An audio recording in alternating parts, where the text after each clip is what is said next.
Evening, everyone. It's Sparks here, back for more Final Fantasy XIV.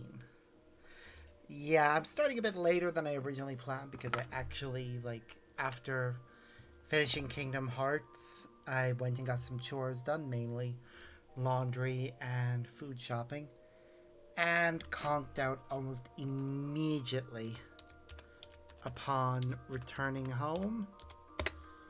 So, yeah. It shows how tired I've been, but we are going to be continuing with Final Fantasy XIV. Starting off, we're going to be doing the seasonal event stuff, which is why the video is titled as it is. And we will keep going from there. So, I just want to check something, though.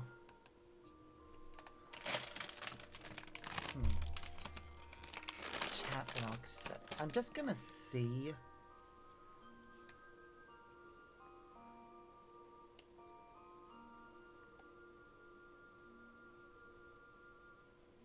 if I can,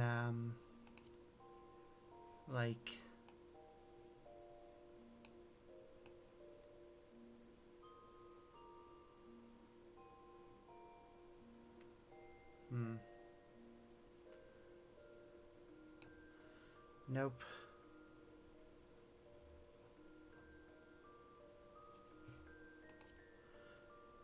I wanted to see if I could actually just straight up, disable this.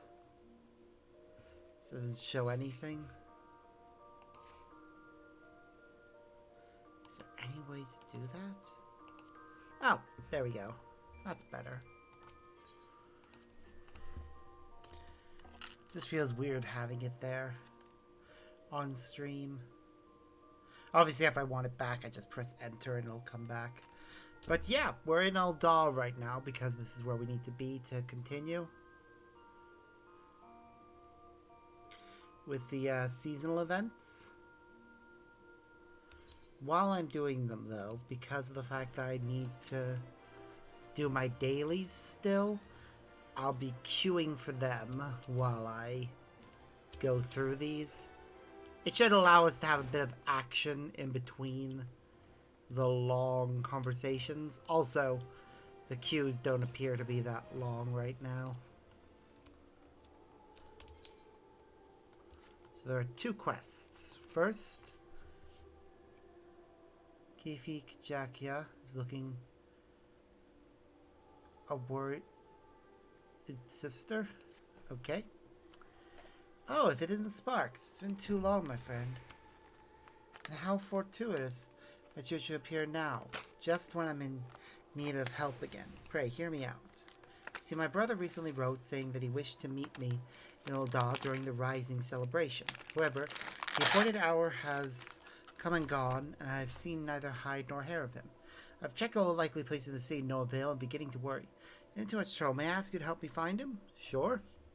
I'm in your debt. Now, my brother is a youth of 16 by the name of Nahagi.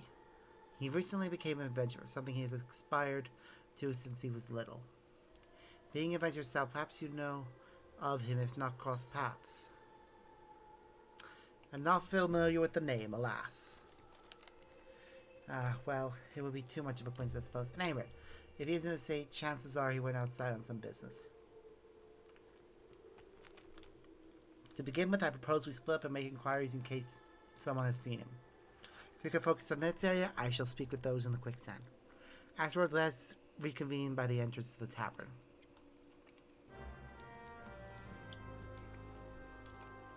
I shall do that in a moment.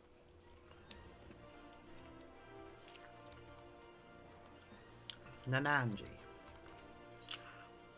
Remembering the past. Determined set of the jaw, dynamic presence, as if you're ever ready to leap into action. There's no mistake. You're an adventurer. Depend on that. Tell me, are you familiar with the name Louis Levier? Of course I am. Who isn't? Of course you are. Of course you are. Forgive me my suddenness. I am Nanaji Nonoji, a budding writer, and I seek to pen a biography of the great man. By the way, just so you're aware, I grab myself food before starting the stream, and I'm going to be eating it every so often. So if I don't instantly start reading things, it's because I've taken a bite. In particular, I wish to cover his movements leading up to Calamity, and to that end, I've requested an interview with the Immortal Flames. He served the Orzian Alliance as a tactician, you see. There ought to be someone in the Order who had dealings with him. Now, my request has thankfully been accepted. There's just one problem. I don't have much experience conducting interviews, and I'm worried whether I'll be able to do a proper job. As an adventurer, you're doubtless used to dealing with people. That's what I ask you to accompany me in the capacity of an assistant. It'd be tremendously reassuring simply have you watching on. In minimal afterwards, I'd like to interview you as well for your own impressions. For your trouble, I'll be certain to credit you as a collaborator. So please, won't you help me with my biography that the memories of the Calamity might be preserved for future generations? I'm in your debt. To begin with, please come with me to Camp Drybone in East Thanalan. It's a place I like to visit ahead of the interview.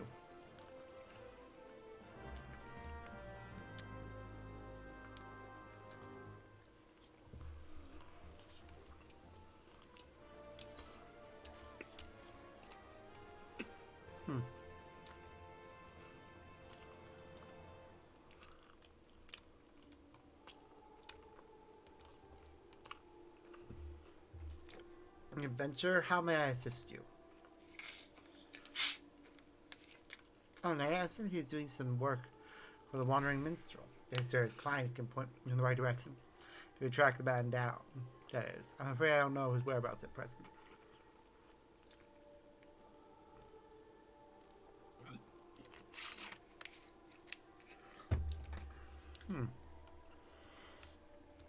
I like the song that's playing here. It's one that's important to the franchise as a whole. Alright, or at least this game as a whole. Something you need? Unagi, I know this springly lad. Couldn't say where he is now, but last I saw him, he mentioned taking on some delivery work.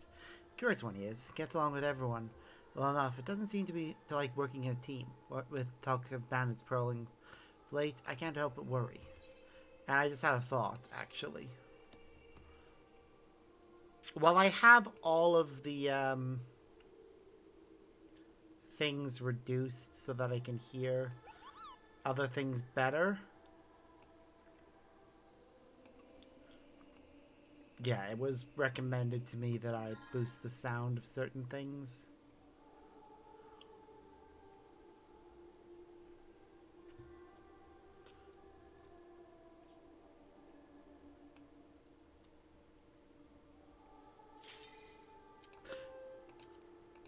Oop, looks like that's a main scenario duty roulette. Perfect one to eat my food through because, well, even though I can't skip the cutscenes, we'll still be watching them. It's the least cutscene heavy one of all. Casta Meridianum.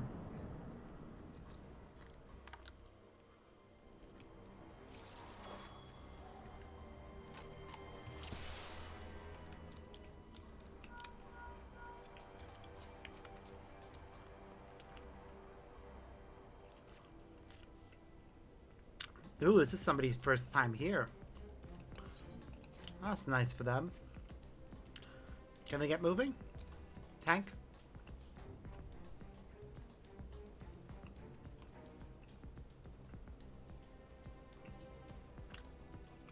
Tank, just get moving. Turn on your stance and then get moving.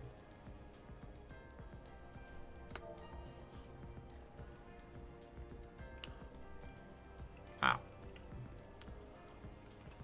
This one, Koi Xerxes, must be with them.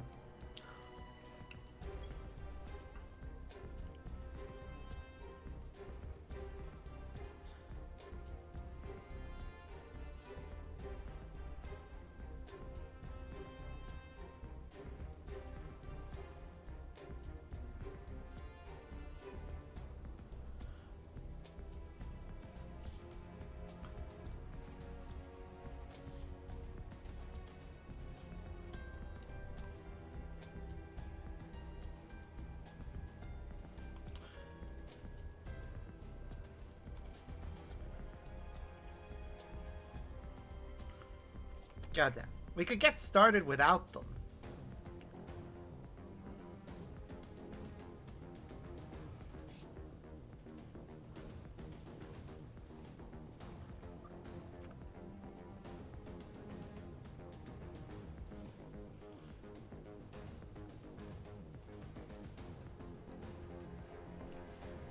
There we go. Tank, your stance.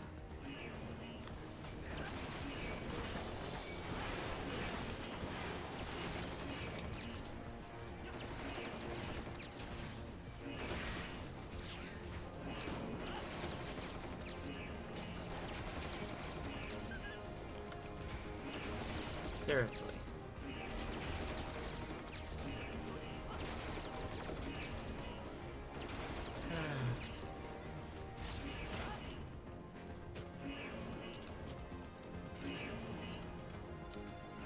We could have actually... They could have taken 2 groups there.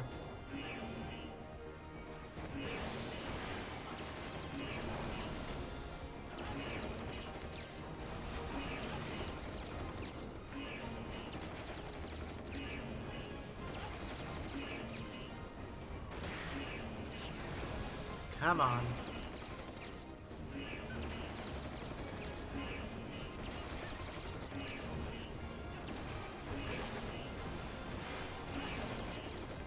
Come on.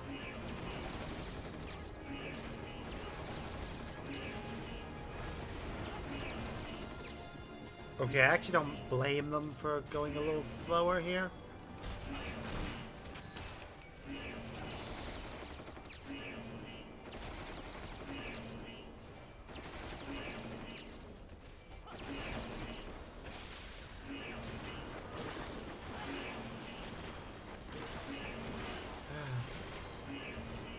So glad these dungeons have gotten faster.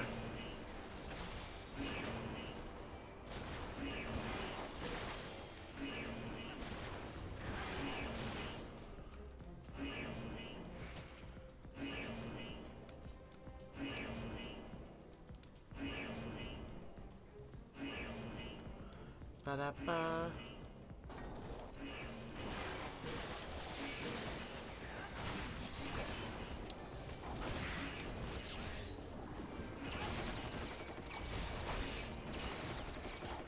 I don't know why they're not using their AoEs, but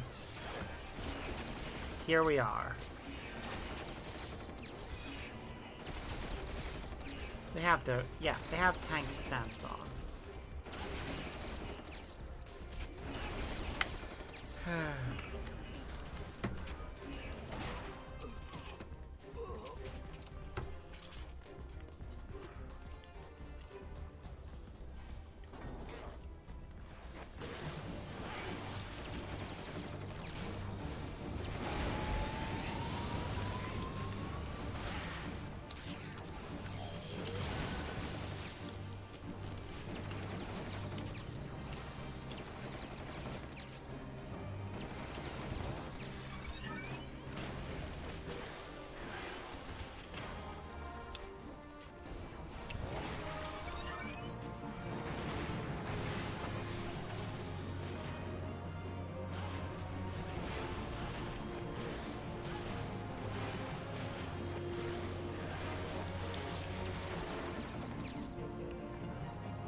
God damn it.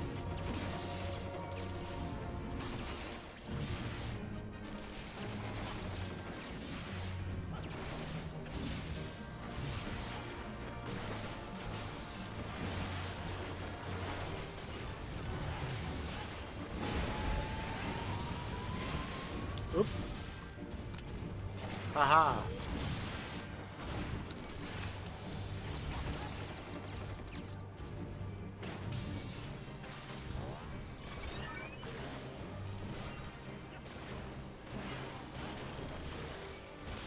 Come on.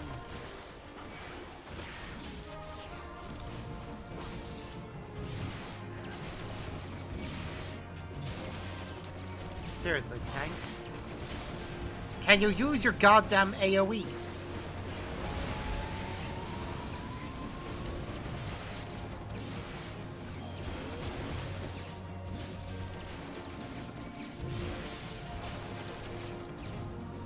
And healer needs to focus on healing.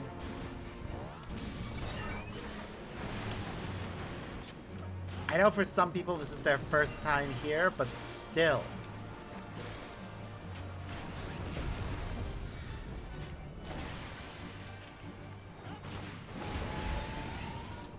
There, jeez.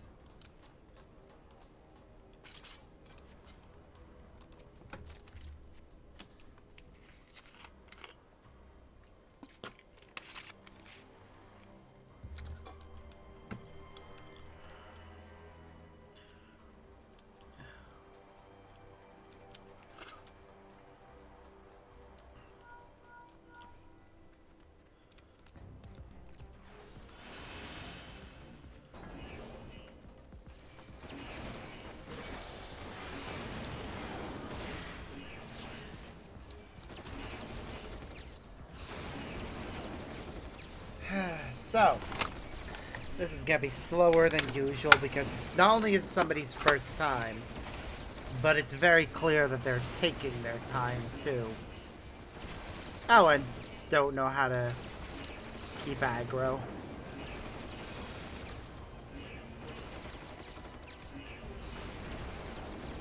And our healer is doing anything except focusing on healing, which is nice when you're playing a class that's designed around that.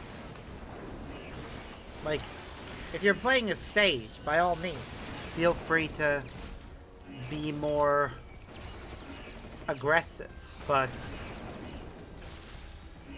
any other healer class is designed first around healing rather than DPS.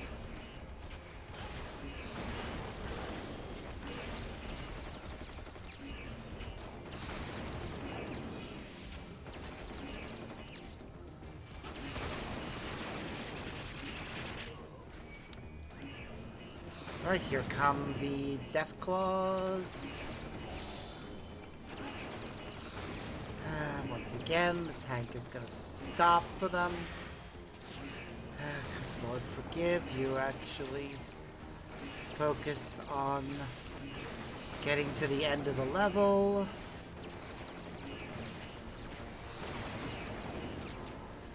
Sorry, I am a bit tired with regards to things like this. I know it's based on the fact that they encourage people to wait. I think it's Ponyo and Koi's first time here. Well, me and Salvarius definitely completed this already. Actually, wait.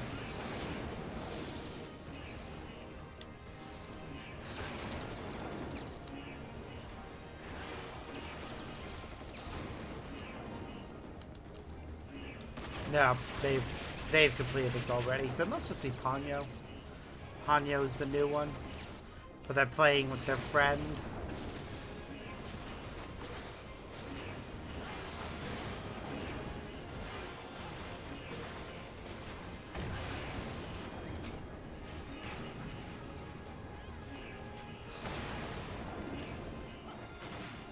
Wah. There we go. Carrying on. Oh, I remember when we went down there as part of the story. They removed that component. Which part of me thinks that's a shame, and another part is glad for the simplification. Just like how I'm glad they removed most of the cutscenes for these additional bosses. Each boss in this dungeon used to have a cutscene dedicated to them. But they removed that. It makes things go so much faster.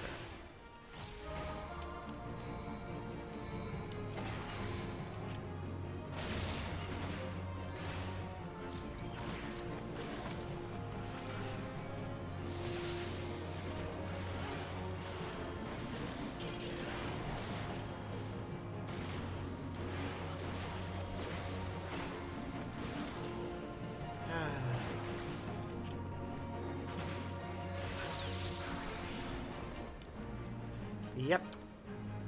This is definitely their first time here. They have only... Wow, they've only... Healer, the fuck did you just do? Well, we're not necessarily screwed, but...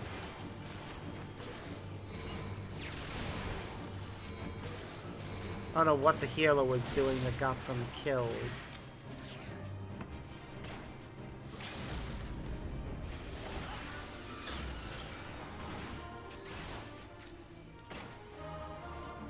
Use your... Well, we're screwed.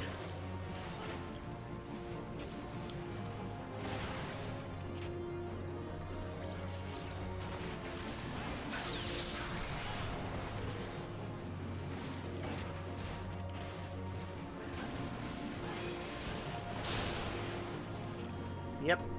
Hold on. No. If there's careful.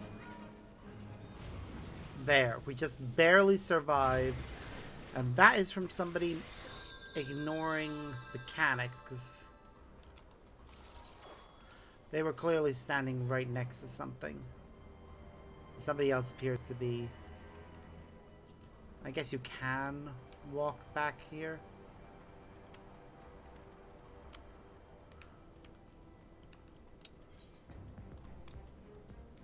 Where are they?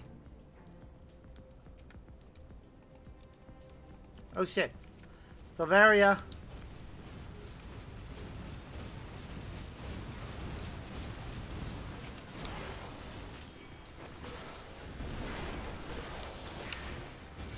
And that is why you don't wander too far ahead without the tank.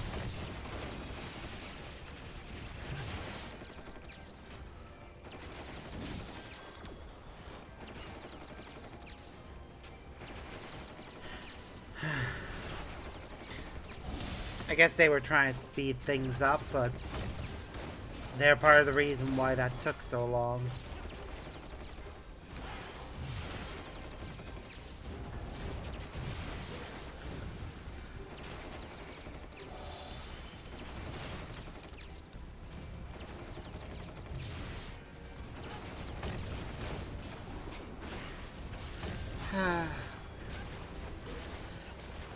I think they died to the AoE marker that's just back away from me.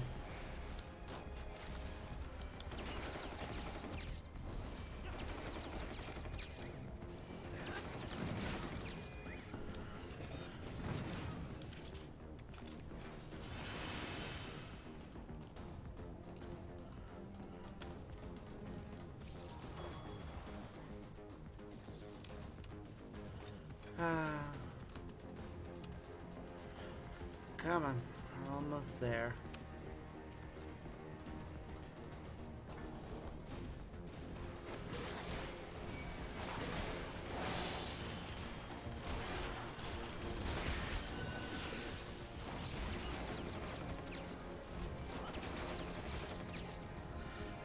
I swear a lot of people really do not know how to play this game.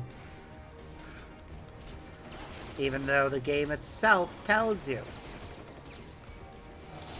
There's an entire tutorial segment. Which, in fairness, I guess the duty tutorial is an opt-in thing. You don't have to do it. But I wish it wasn't. I wish on your first character you were required to do it. There again, which means that if somebody chooses... If somebody creates a second character just to skip that tutorial, no. They have to have the achievement for it, for having completed on it on their account. That's how they should work it. If you don't have that achievement for having completed it at least once, you don't get the option to skip it. And you have to have completed it for the role that you're playing.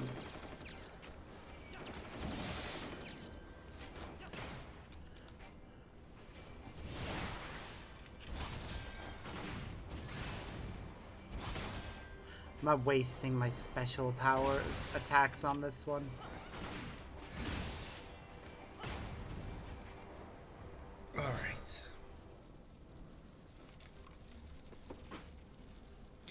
And here it is, the unskippable cutscene. Because I hate that though.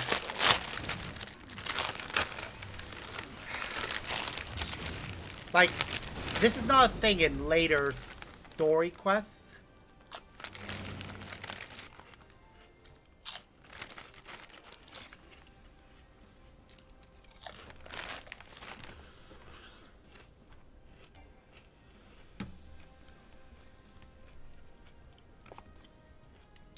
Heck, they can even have an option whereby if everyone skips, we all can, but no.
Anytime now, guys.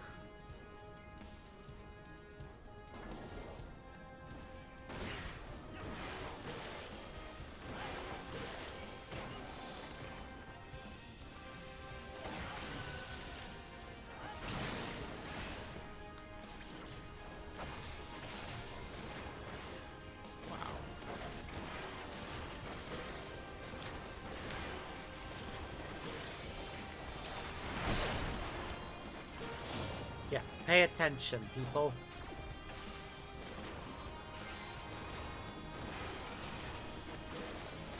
Use your defensive ability, mate.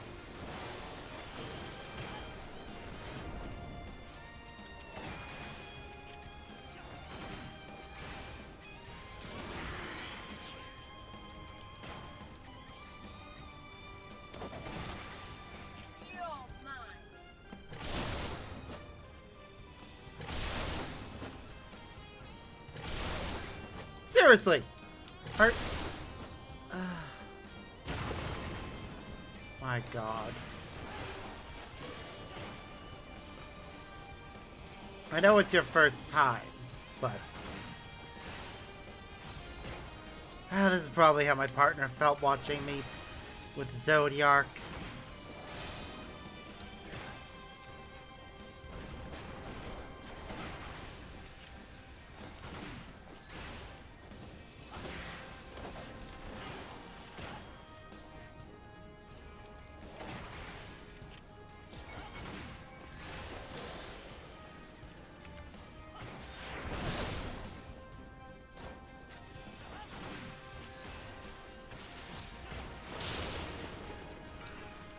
Almost like I've done this before.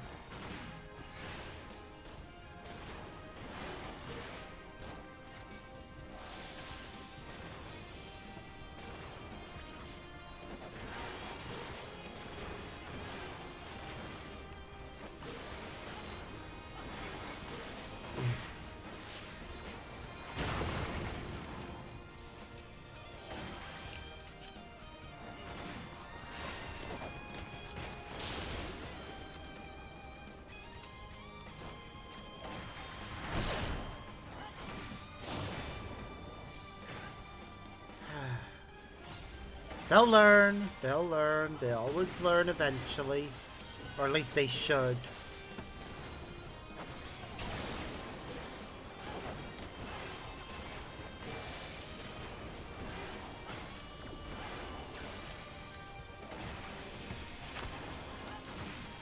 Less than 10%.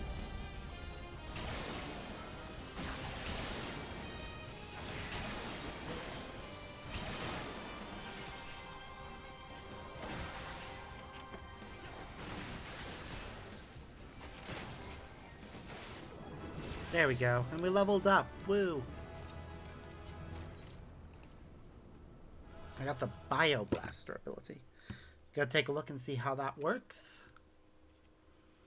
So I know whether it's an AoE or what the story with it is. Ah. It's an AoE version of Drill. I see.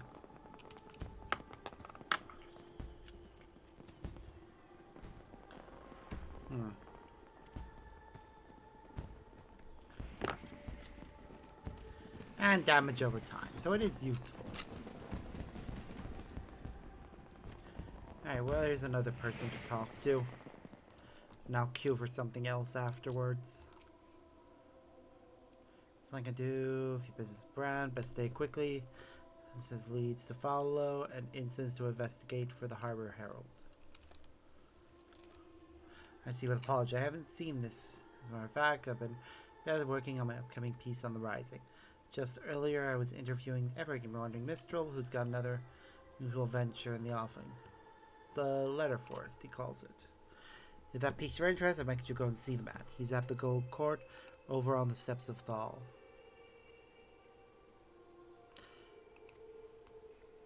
Gold Court. Where is the Gold Court? Oh, it's just directly ahead of us.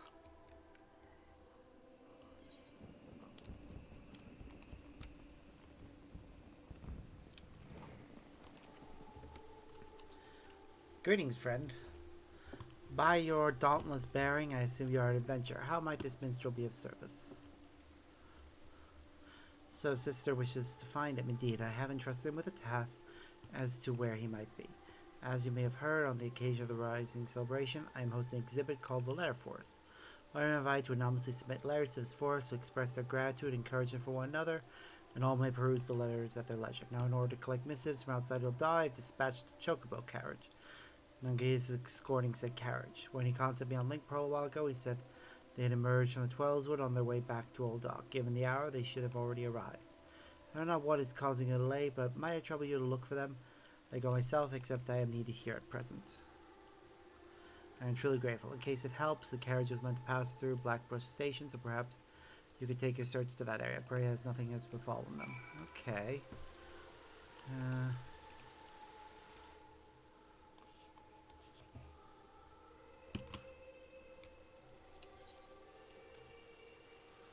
Let's go talk to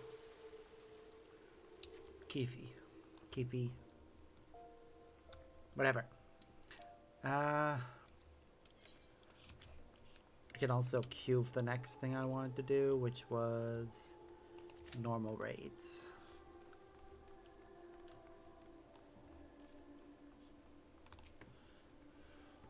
There you are. Were you able to learn aught? Yep, I did. So a carriage for the minstrel. So that is the way of it. As suggested, let us take ourselves to Blackwell Station and try searching the vicinity. Yep, let's go there.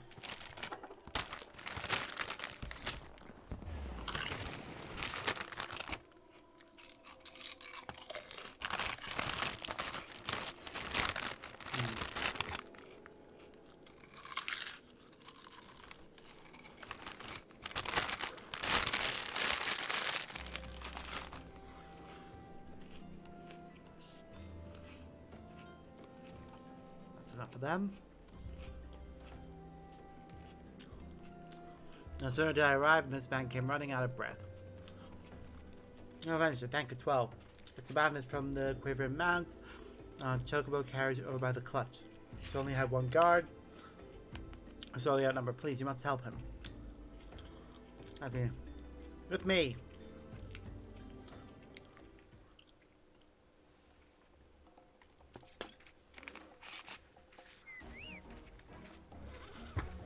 Of course, we have to save him.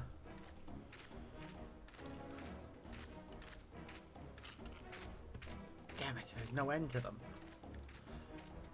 I step on a little shite.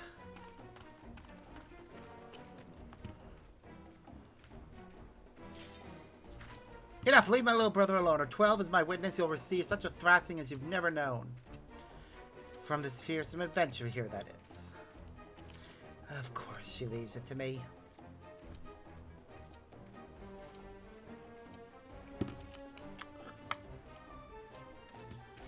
That's the ordinary man. Retreat! I'll keep letting this go until it hits 5 seconds, at which point I'm going to click commence. Are you alright? Okay, I'm just going to click commence because I can start this cutscene again. But I'm not going to get a mark against me for queuing. Fuck! I like Omega, but this is not a quick fight. Oh goody, it's somebody's first time as well.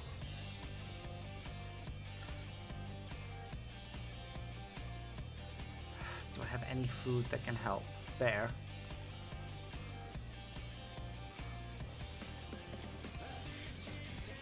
That should help.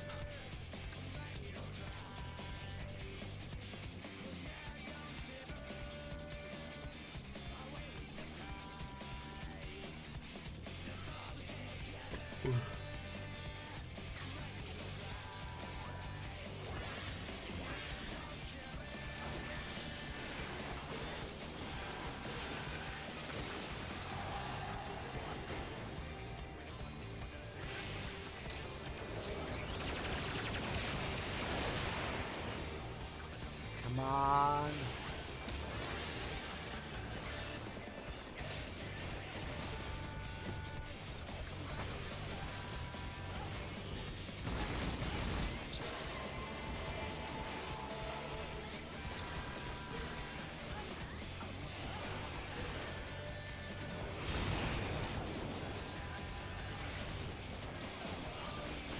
God, this game.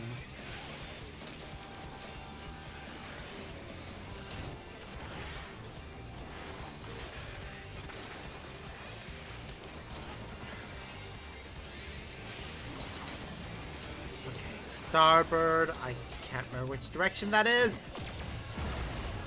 Oh, I failed to dodge that. Larboard, and he turned around, so... Yep. Okay, so when he's facing away, starboard is his right, and larboard is his left.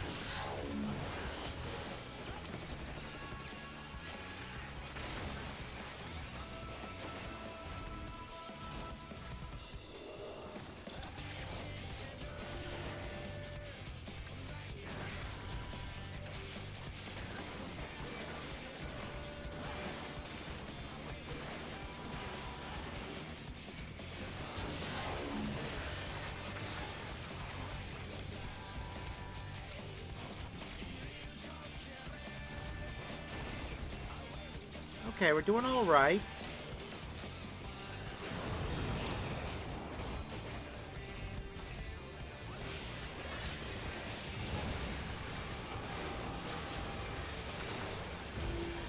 And he's gone.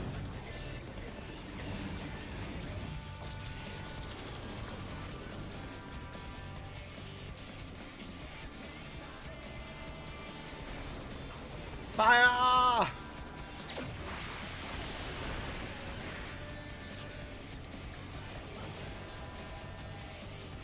Told not to stand in the middle, still stands in the middle.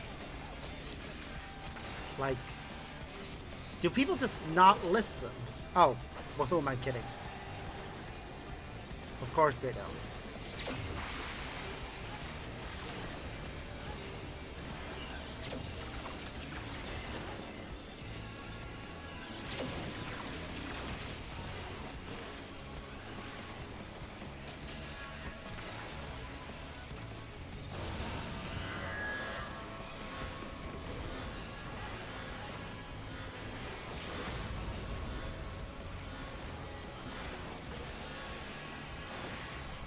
Oh look, it's Red Mage. We're blind. We probably didn't need the limit break, to be honest, but whatever.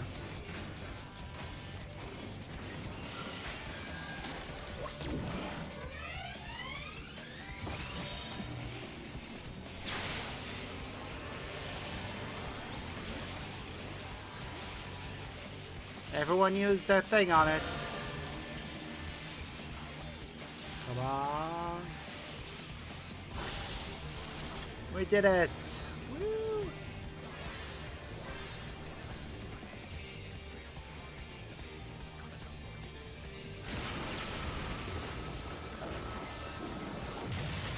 Should have used that. Oh well.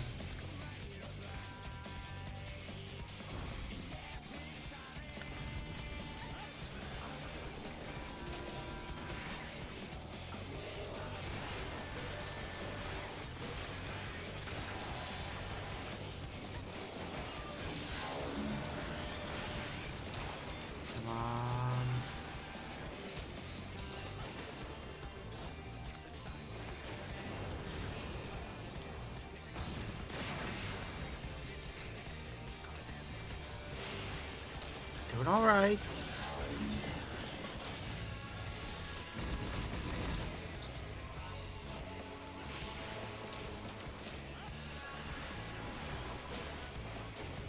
Aha.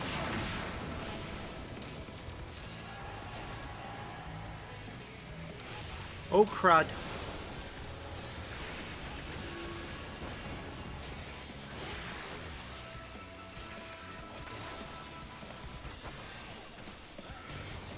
Doing all right.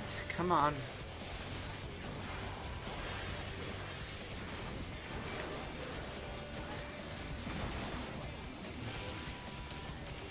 We can do this.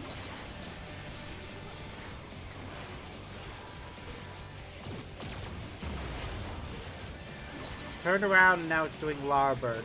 So I learned from the previous one.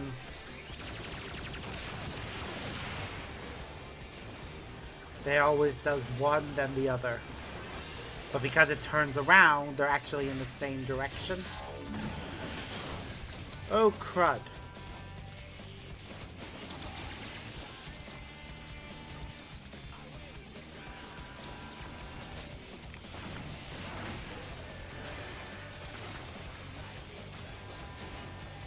Come on. Go, my little robot.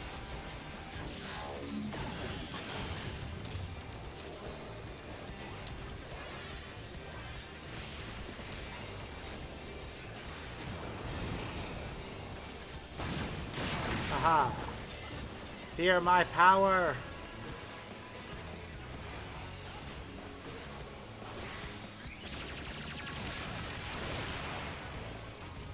Okay, we got him down to 22%.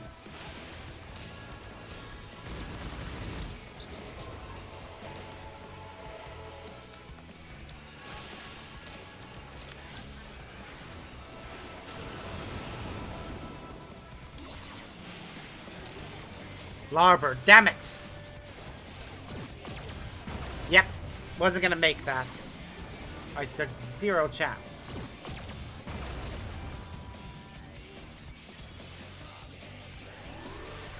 Thank you for the revive, person.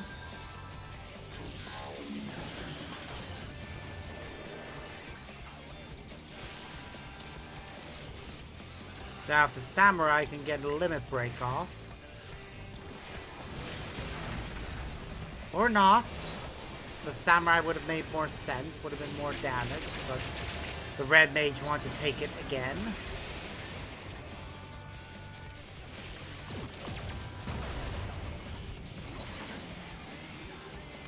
Fuck!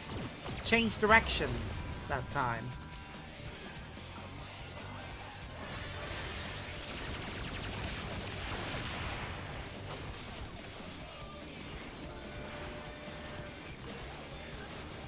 Come on, we're almost there. My eyes.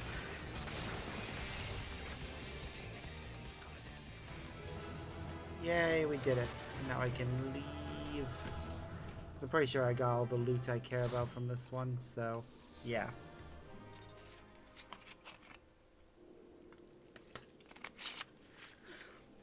Right, we'll get through this cutscene and then queue for the next thing.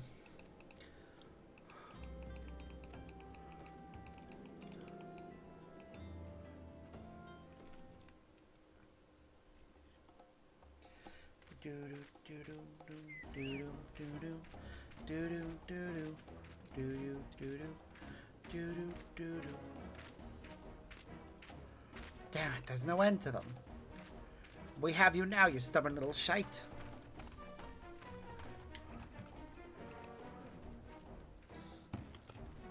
Enough, leave my little brother alone. 12 is my witness, he'll receive such a thrashing as you've never known.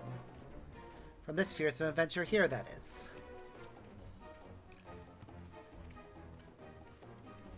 Grrr. I'm gonna rough you up. That's no ordinary man. Retreat! Damn right, I'm no ordinary man. I'm the warrior of frickin' light. Are you alright? Sorry I didn't come when I said I would, sister. Rest assured I'm not too badly hurt. That's a relief. I'll take a proper look at your wounds back in the city. It seems you're an adventurer too. Thank you for your help. What's your name, if I may ask? Sparktans, I'll remember it. To send your foes running without even drawing your weapon. You're clearly a great adventurer. I still have a long way to go, embarrassing myself like I did. If I want sister's approval, I need to go stronger and be able to fight on my own. My approval? Yep. First things first, Brent and I have a delivery to make to the Rising. If you excuse me, we'll hurry back to Ul'dah. Let's head back as well. I had in mind to pay the minstrel a visit in any case.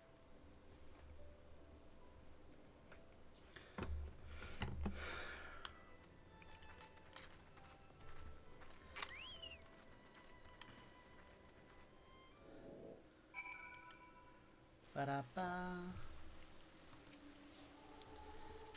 Wandering minstrel. Welcome back, my friends. Pleased am I to see that Nug is safe and well.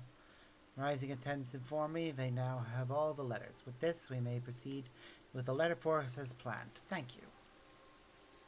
I'm so sorry I'm late. You see, yeah, tell the story. Give me a moment. I turned my heating on to try and get my clothing, my uniform dry for tomorrow, but now it's getting too warm. I need to cool things down before I go to bed later. So if I'm too warm, I won't be able to sleep. Were not for Sparks, there's no telling what might have become of the letters and Brent. In the end, I was utterly useless. So that is how it happened. As his client, allow me to thank you as well for coming to his aid. That being said, my boy, you were far from useless. Nay, you bravely defended the carriage until help arrived. There is no need to belittle yourself so.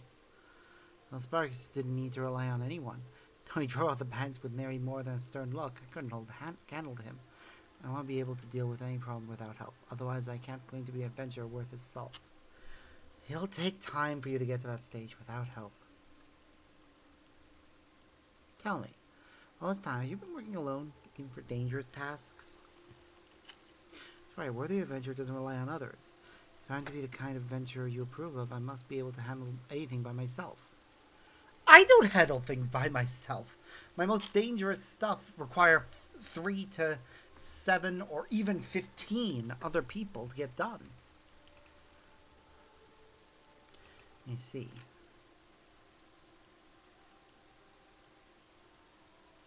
If that is what you believe, then I can't consent to you being an adventurer any longer. Return to our village and start over. What? But you were so happy for me when I became an adventurer.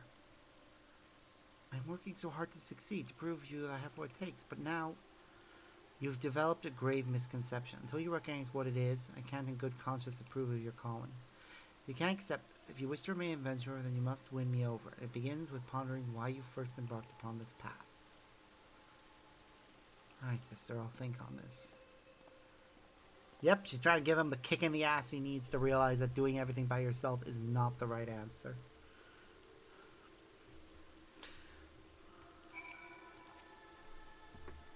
Sorry you had to see that, Sparks. Despite how it may have appeared, no one wants my brothers to be more than I do. To see him be happy. After all, I know better than any how hard he works. Unless he changes his ways, however, he is like to die somewhere out there. And even if he managed to stay alive, he would only know an arduous life.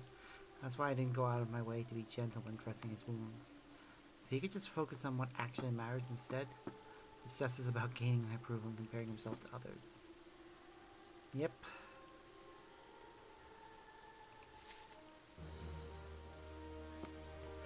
Okay, I'm just gonna queue for the next thing.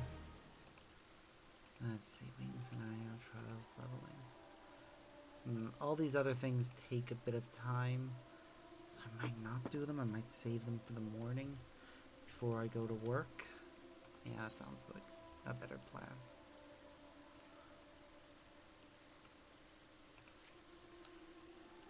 If truth be told, the marijuana wants to do, it is my intent to support it. It's his life after all, but no one else's. It isn't my place to interfere. Be that as it may, if he is sabotaging his own aspirations with obsession for my approval, I can't please stand idly by and watch. Although I am to impose until my brother has found his answer, will you keep an eye on him? Please take his request from me as well. Ever has adventuring been dangerous, and is more dangerous still for one who spurns help. My Kippy, I do not wish for Nagi to continue on his current path. As a fellow adventurer, please help him find a better way. Thank you. Now then, on a related matter, I must pay a visit to the Weavers Guild, but I will see you again anon, if you'll excuse me. Chico just said soon. I know they're trying to be fancy and stick to a vibe with using anon, but they use it too much. Well, you set off this way, so you may find him at the Sapphire Avenue Exchange. We leave him in your capable hands, my friend.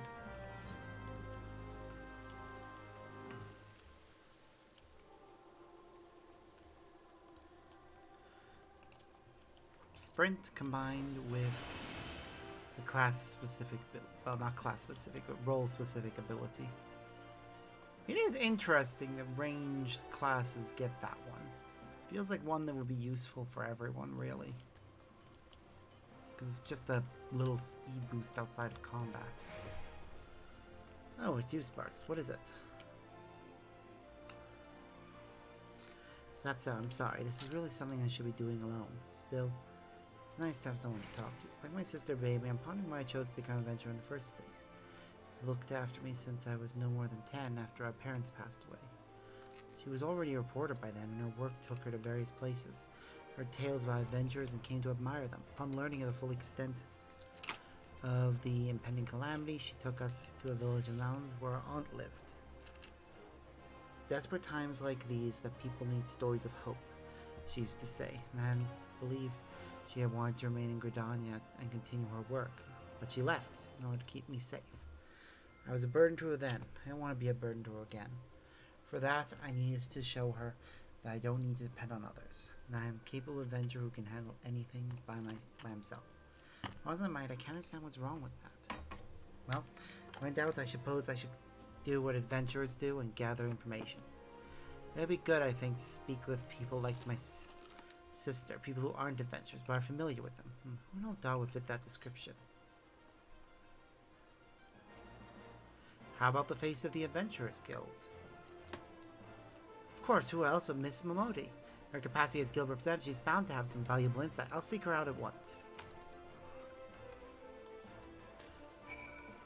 This means we fast travel to the quicksand.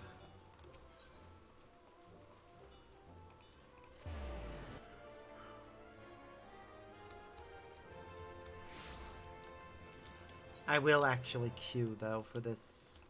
I think for an alliance raid. Oh, shit. Straight away. I was expecting to be waiting ages. Instead it popped immediately.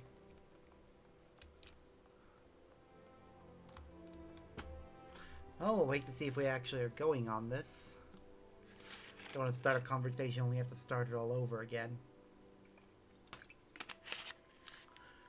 Come on, last DPS person. You're the only one keeping people waiting right now. Come on. Oh, I hate it when that happens. I know I kept people waiting earlier, but I was 1 out of 4, 1 out of 8, not 1 out of 16. Although I'm like, oh, bugger me.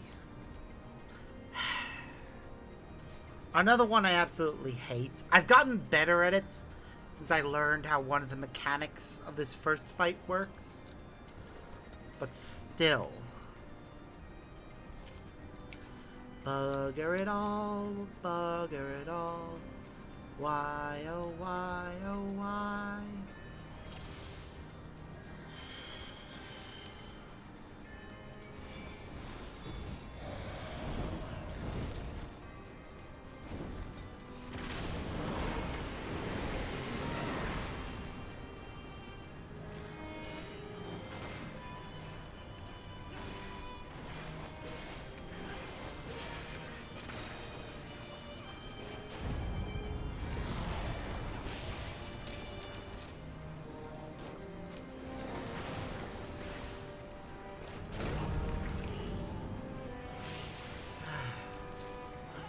And as always, people fail to run away from it.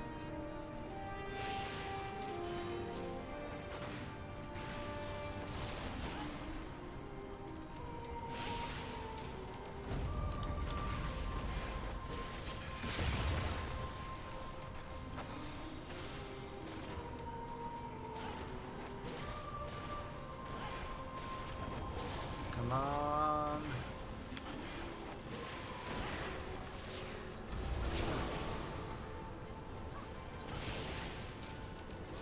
That was one of the parts that was throwing me off the first few times I played this.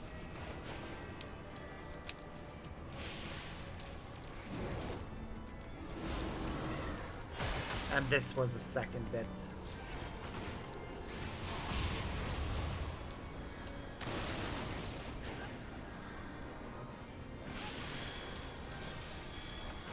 Now that I understand how certain mechanics like that work, it's a lot easier to avoid instant death.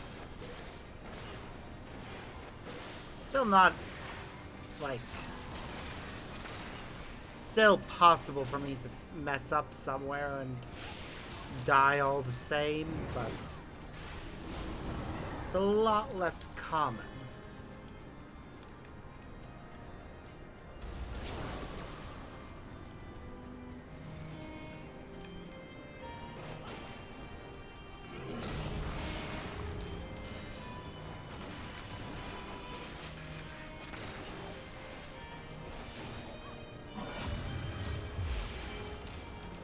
We're getting there. I remember when this thing was just, what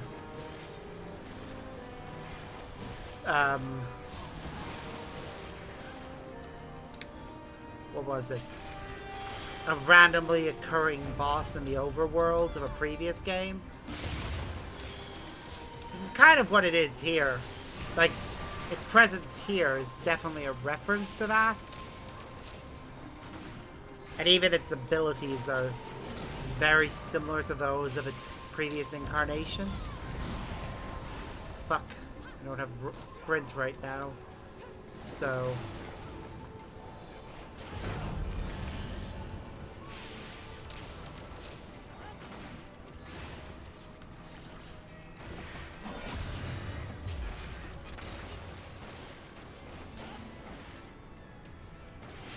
Come on.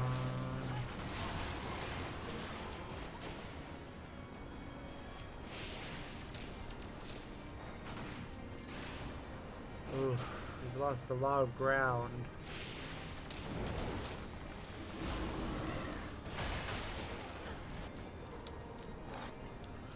There we go, we win.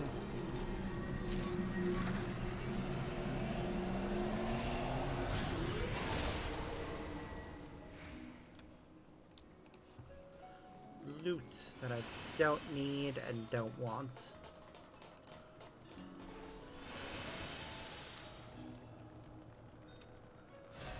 save us a little bit of time by using special abilities. What do you say? Visitors to our fair abode.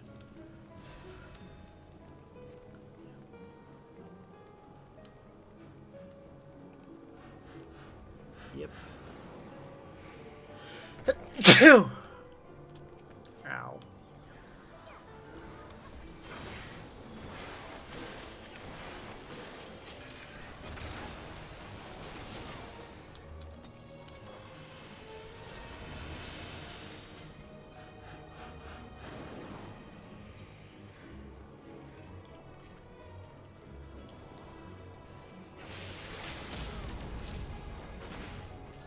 Oh, why didn't I think of that?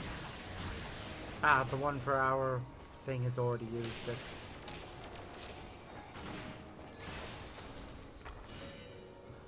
Ah.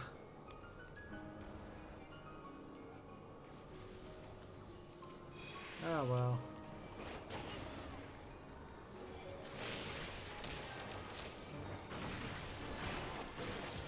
They tried their best. One of our healers is dead.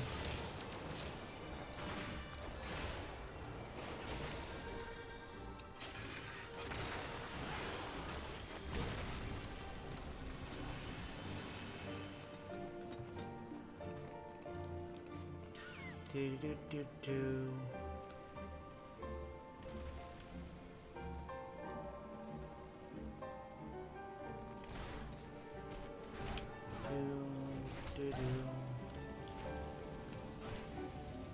You know, when you think about it, it's hard to believe that this game has been around for 10 years now.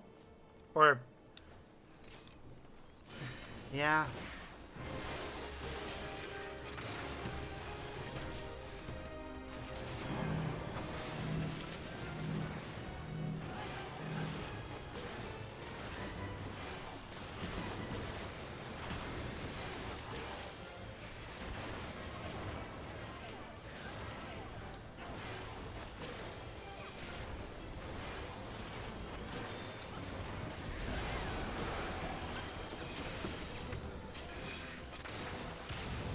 Damn it.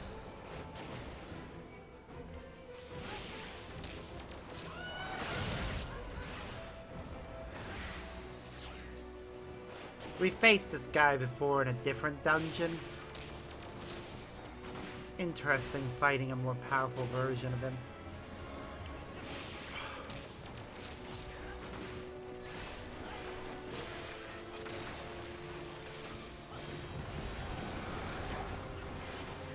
Because I'm pretty sure that version of him we originally fought. This is just the same person. It's just that him taking on the name Hollow is supposed to indicate that he's changed.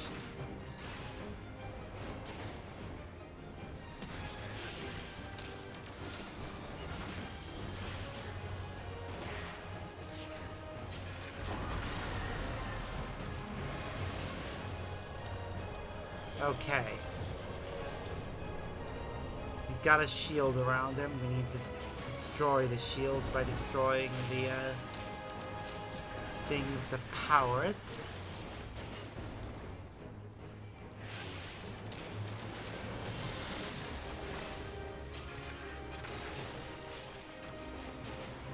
Come on. Okay, that's 2 down. Actually, how many is that down? 2, 3? I don't actually care.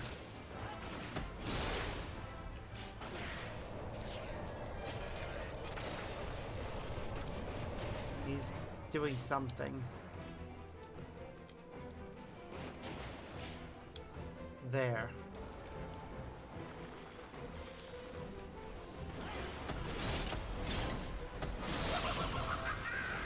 The big reveal is he's a bitch.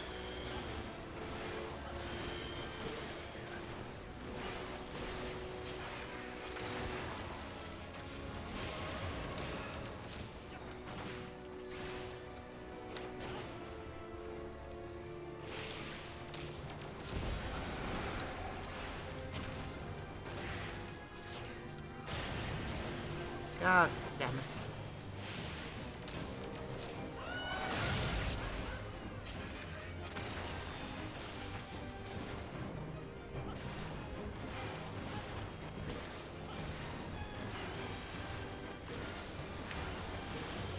Aha.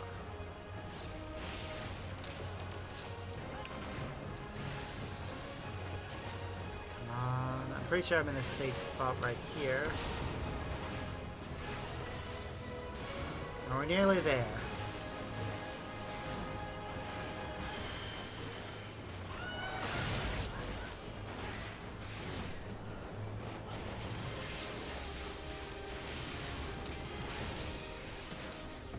There we go. Onwards.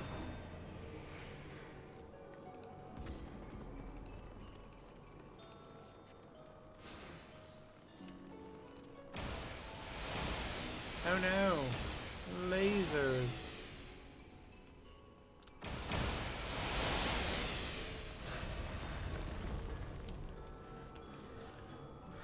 Well, here we are. Proto Ultima.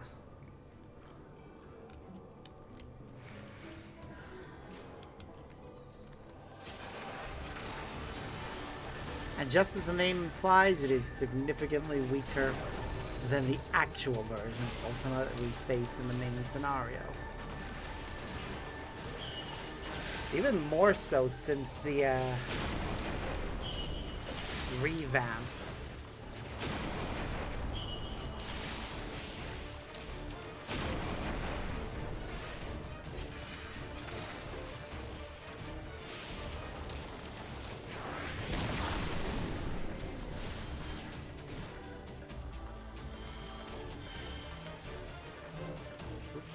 Close. Give everyone a little bit of a defensive boost. Move out.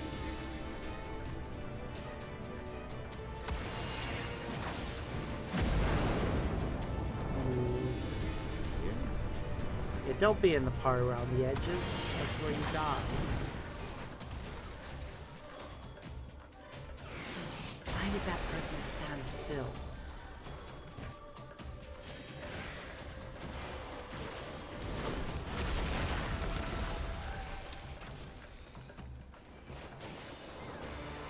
I don't know.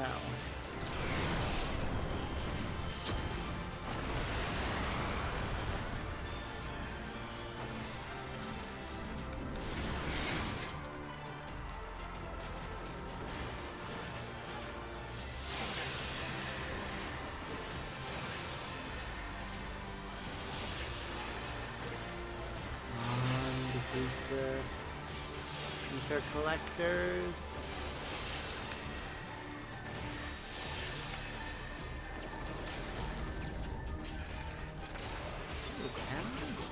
No, somebody else has taken ours. There we go. Well,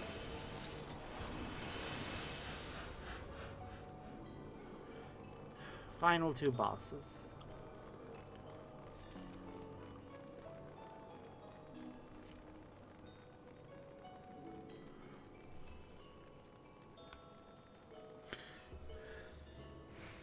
I do love that they set up Scavach to be the final boss of this area, but then she's not.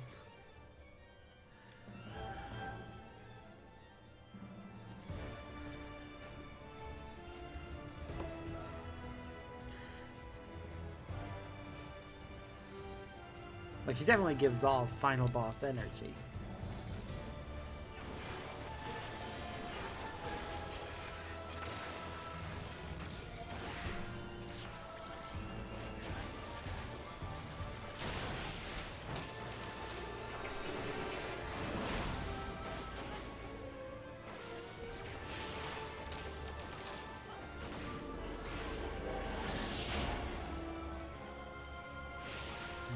Can't tell which... Oh, I can see now how it works. Okay. Sometimes when I'm playing these bosses, I don't always understand their mechanics. the first few times I fight them because I panic. But on the second or third play against them, I properly learn it. Or at least get enough of an idea whereby I'm not just scrambling.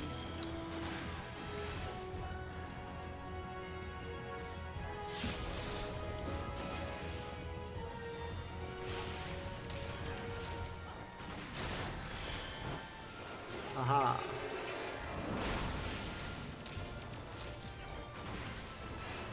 Oh, you got a friend.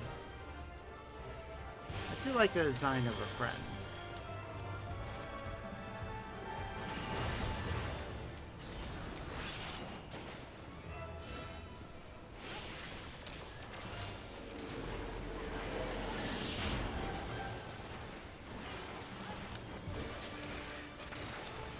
I think this is right. Yeah, okay. Oh dear.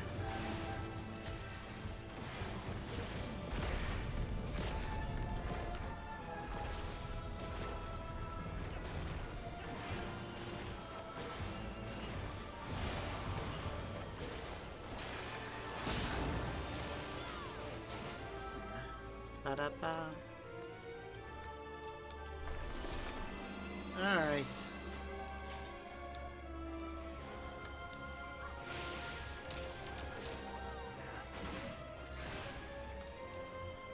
Next.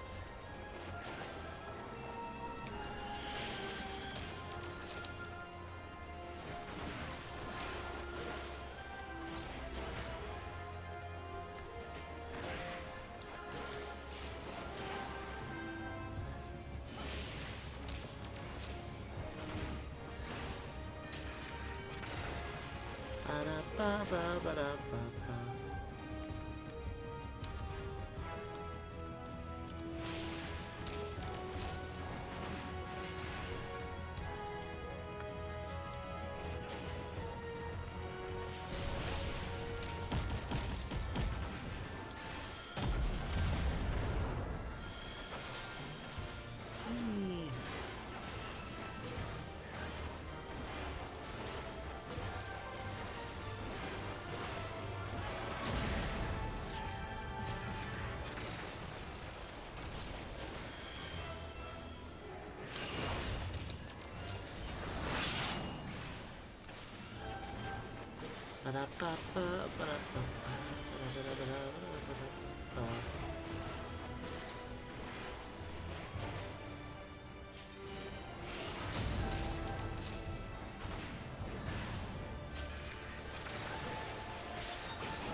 Fire!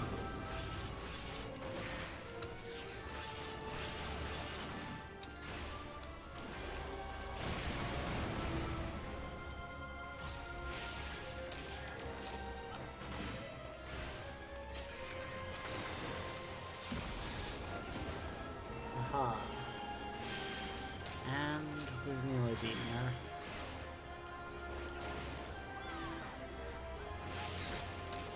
Come on, get it? Yes. Yay. I don't need any elegant tombstones right now because I can't spend them on anything.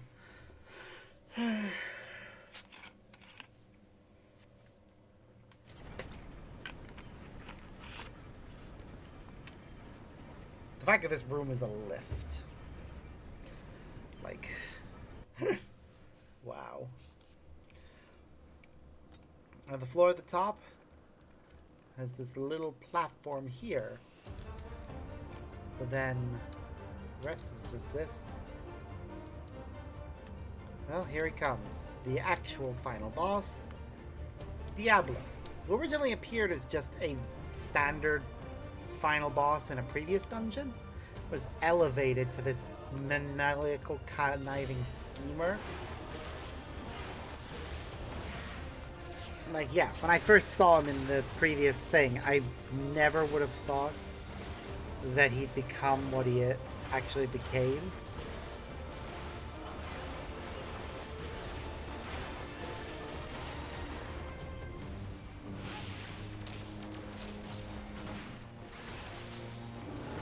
hey.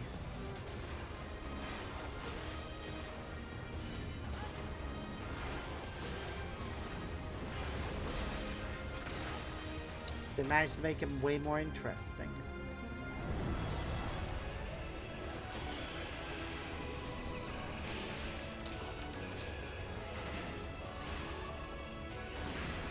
Wow.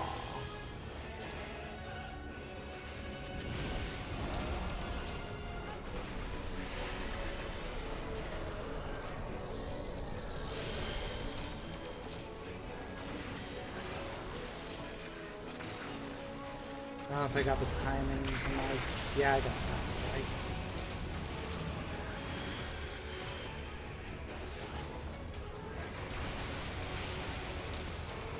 Alright, we're nearly done with phase 1.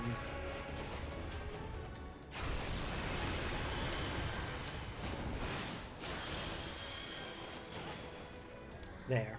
Phase 1 complete. Now for phase 2.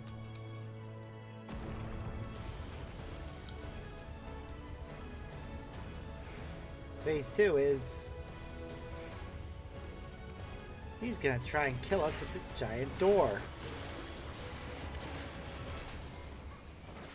We obviously are not gonna let him do that.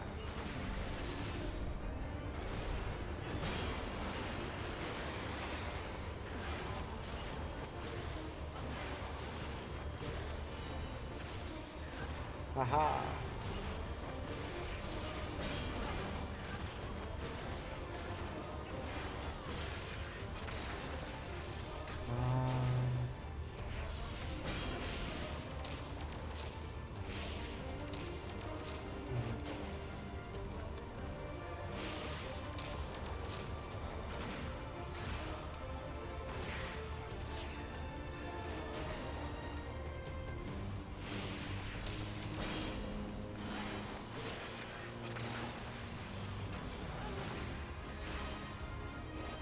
Almost there.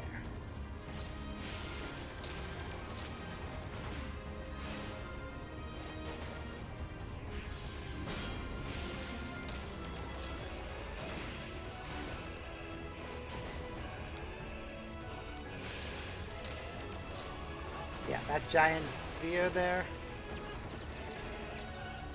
We're trying to blast it back at him using this gate. Haha.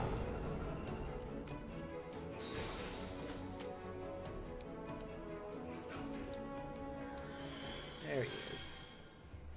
And now he's gonna do fusion.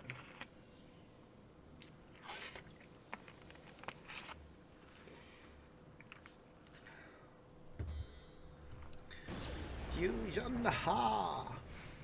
Or absorption, I guess, really.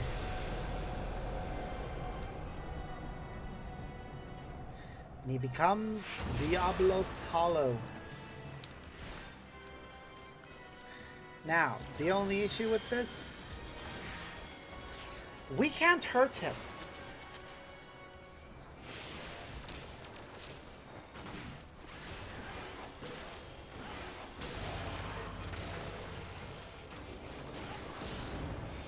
Like, we're gonna have to wait a certain amount of time to pass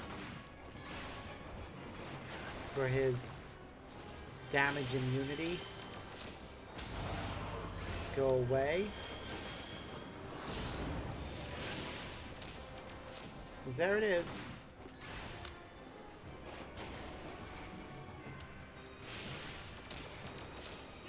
There we go.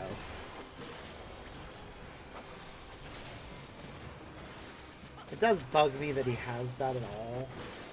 It just prolongs the fight unnecessarily.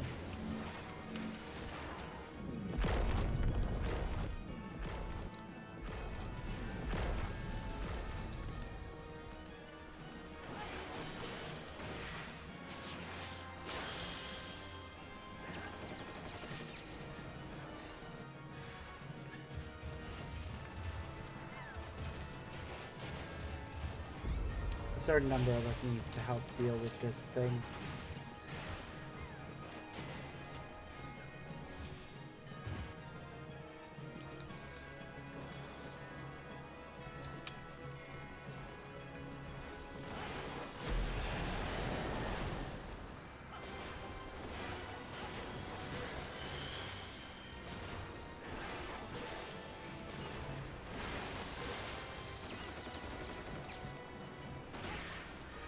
Fire the drill!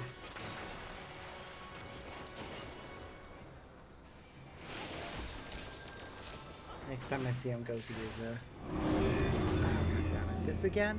Really? Why me? Fuck.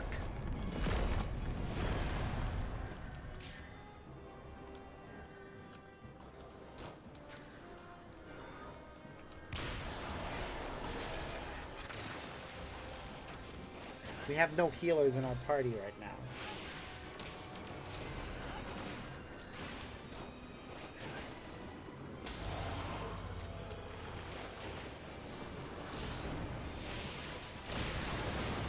Yep.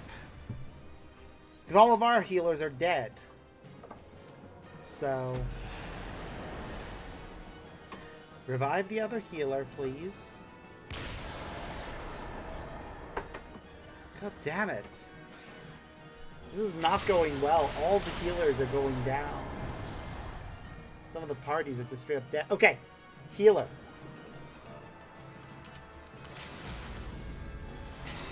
There we go. That's what I was hoping for.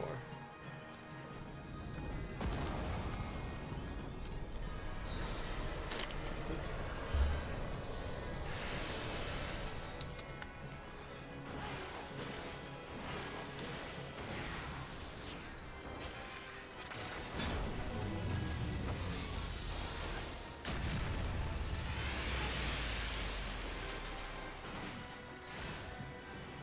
Come on, everyone. Work together and we can do this.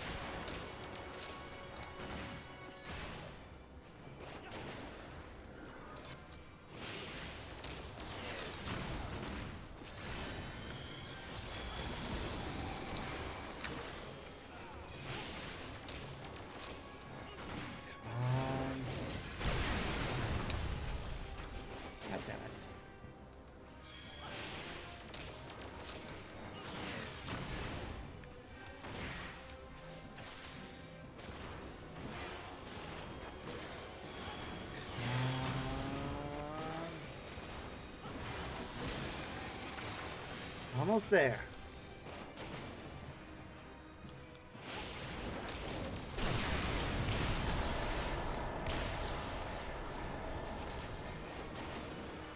Together we can all do this.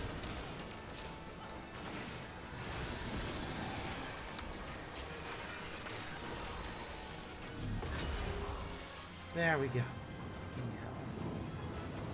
Leaving this place. Although... yeah, I have yet to get that. God, well, I'm not getting it this time either. Unless everyone else leaves, there's no chance I'm getting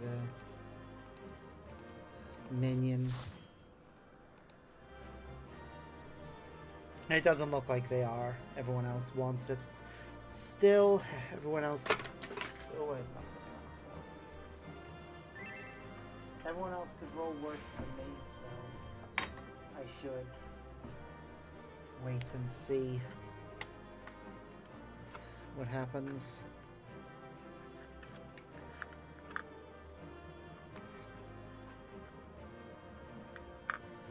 Come on, everyone. Bid. Some of us want to leave this place. I don't understand why people have such a hard time just placing their bid. If you don't bid, you don't get the thing. Period.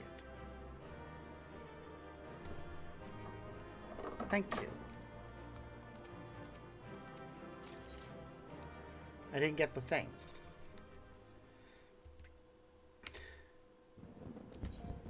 I think. Oh, of course I didn't.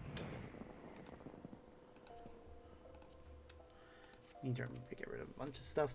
So when I first came here to sign up, I was a nervous wreck then, but now this place feels like a second home. Time for crumpets. They make them so springy and serve them, drowning in butter and honey. Sorry, now's the time for that. Let's talk to Miss Momodi.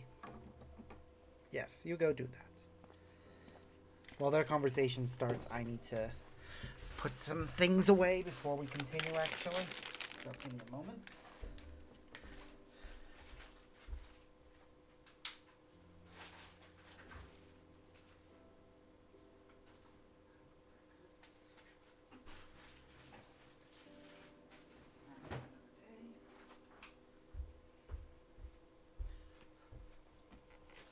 Well, now, Finn's Barks and Nagi. To what do I owe the pleasure of both of your companies today?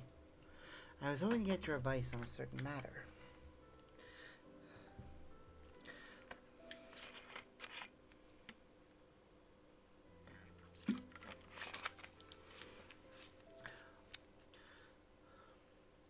The misconception you've developed about being an adventurer, that's an interesting one, I have to admit.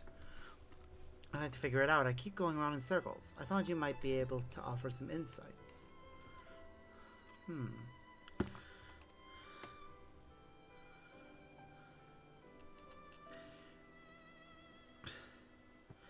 It's just a gut feeling. I reckon I understand what your sister's trying to say.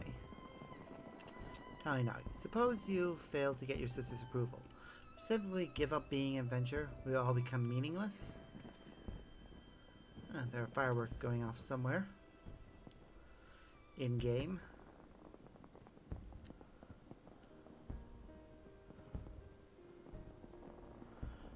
From this here counter, I have indeed seen off many an adventure, each and every one unique, with dreams and destinations all their own. But in spite of their differences, they all share something in common, a reason for first embarking upon their journey. Sparks, would you mind telling us why you chose the adventurer's life? Oh, wow. If we're going off of IRL, a friend recommended it to me would be accurate.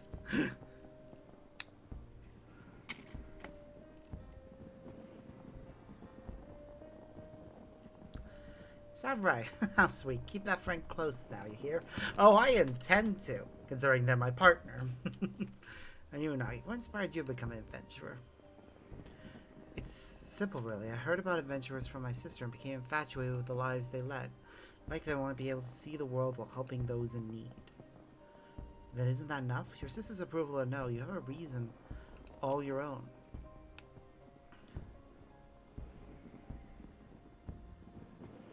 At 12, I see now. At some point, my desire to prove myself to Kippy had displaced my own motive for being an adventurer. That's the misconception Kippy wanted me to recognize. What a fool I've been. Wanting someone's approval isn't wrong in and of itself, but it's got nothing to do with why you're an adventurer. It shouldn't force you to do things you wouldn't otherwise do, like trying to handle everything alone. Well, that's enough from me for today. I said my piece. What do you do now is up to you. Thank you for helping me realize, Miss Modi. Think nothing of it. It's my job to watch over you all. Nothing makes me happier than to see you happy, doing what you do.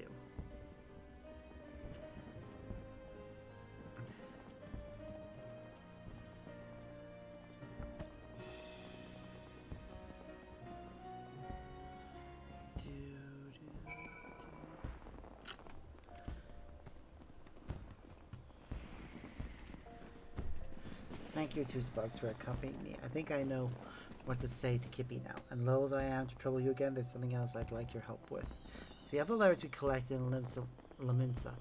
One was from an explorer who was seeking an escort for an expedition. Now the letter should be on display at the Gold Court. I want to show it to my sister. I'd be grateful if you could help me find it. Come, let's rejoin the minstrel.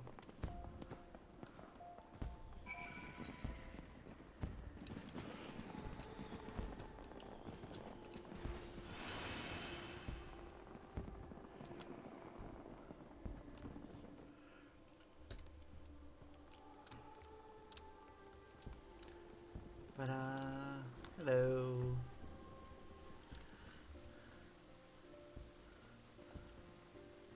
Welcome back.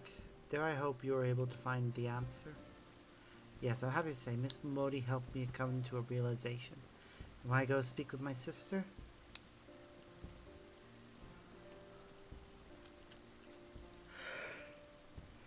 I see. By all means, feel free to borrow the letter. Does it have any distinguishing characteristics?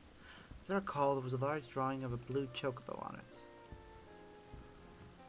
Very well, let us all search together and more swiftly to find it.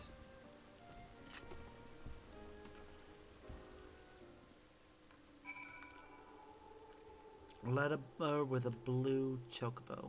Will show. There, blue chocobo.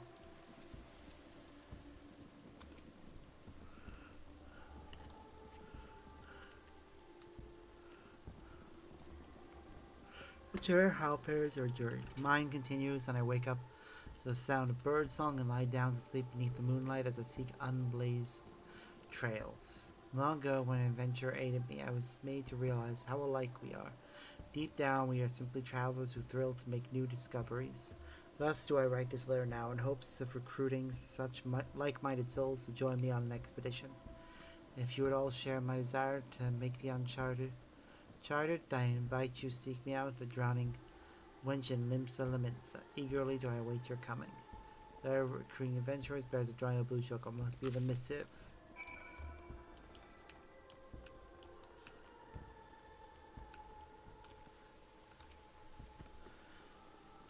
No luck over here so far. How about you? Blue chocobo. Yes, this is the one.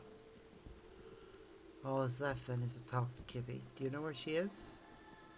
She went to the Weavers Guild, saying that she had business there. Perhaps she's buying clothes. Anyway, I'll look for her there. Thank you. For this, too, may I trouble your company? Afterwards, I ask that you tell me how events unfold. I shall wait at the Ruby Road Exchange. To the Weavers Guild. Super fast. I am become speed.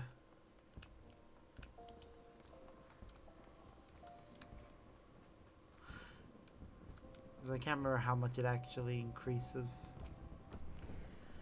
You're here too? I must confess, I'm feeling rather nervous, so I appreciate your presence.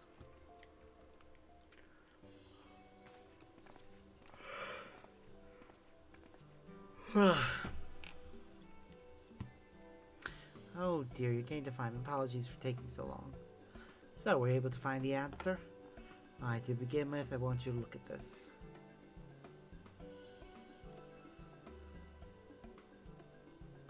Explorers assembling an escort for an expedition certainly sounds exciting. In wanting your approval, I was determined not to rely on others, but a part of me dearly wanted to be part of the expedition, to go where I dare not step foot alone, so I've decided that I will answer the invitation. Then this means you've given up on trying to do everything alone? I want to prove to you that I'm capable, that I'm no longer a burden. In my obsession, I lost sight of why I became an adventurer in the first place. To see what lies beyond the horizon and lend a helping hand to those I meet. That's what drives me. I was able to remember this thanks to Miss Melody and Sparks. And whether or not you approve, I want to continue adventuring for my own reasons. Is that alright with you? Didn't you just say you didn't need my approval? But to be clear, I never actually intended to stop you. Do you remember what you once told me shortly before the calamity struck?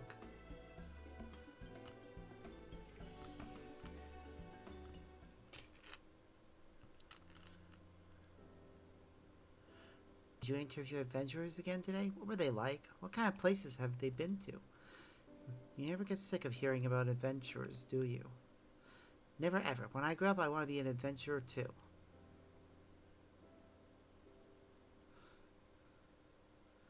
Well, that's as fine an inspiration as any. But do you know what kind of adventurer you wish to become? A hero like in the tales, perhaps? No, sister, not a hero. Adventurers are free spirits, and I want to be the freest spirit of all. So I'll travel the world and meet lots of people, and when I come home, you can interview me as much as you like.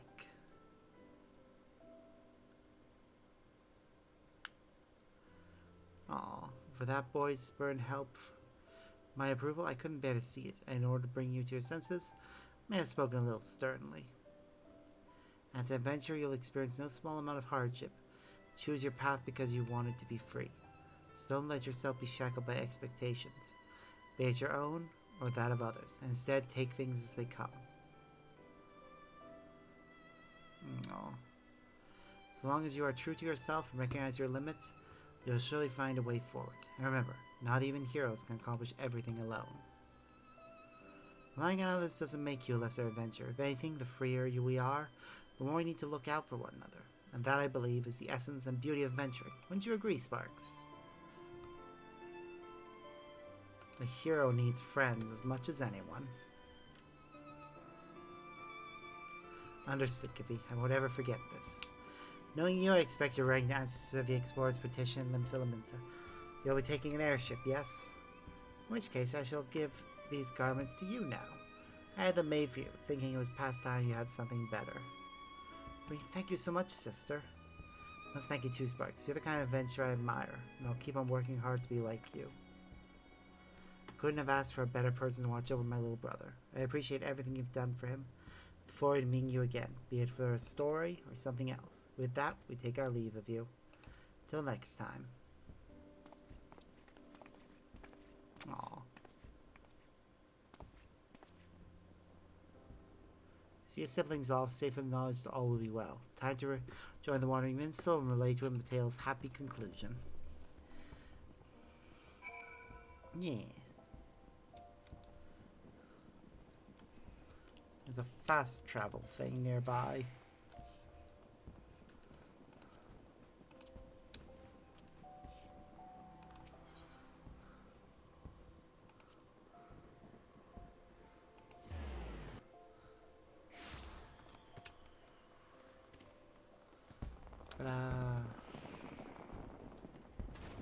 Yeah, they must set off fireworks around this area.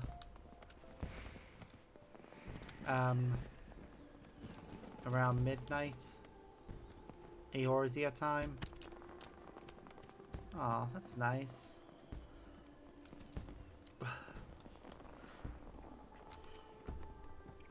Welcome back, my friend. Judging by your reflection, I take it all is well with them. Yep.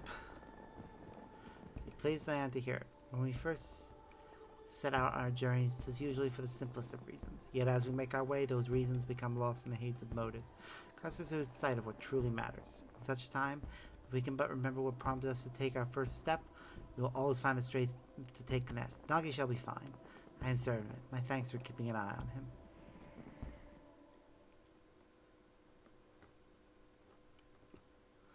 These events have inspired a new verse in me, a verse about the dreams of those who seek new worlds, the hopes of those who see them off.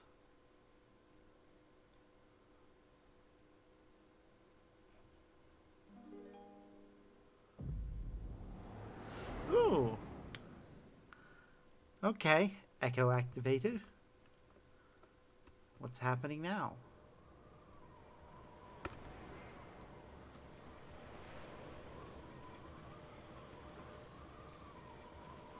Okay, we're on an airship. That's flying on its own.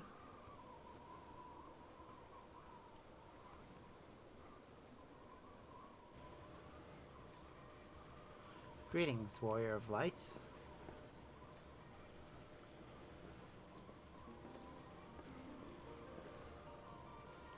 This is a world that exists outside of your reality. Could it be a dream? A flight of fancy conjured by your weary mind? Perhaps, or perhaps not. It is a pleasure to make your acquaintance.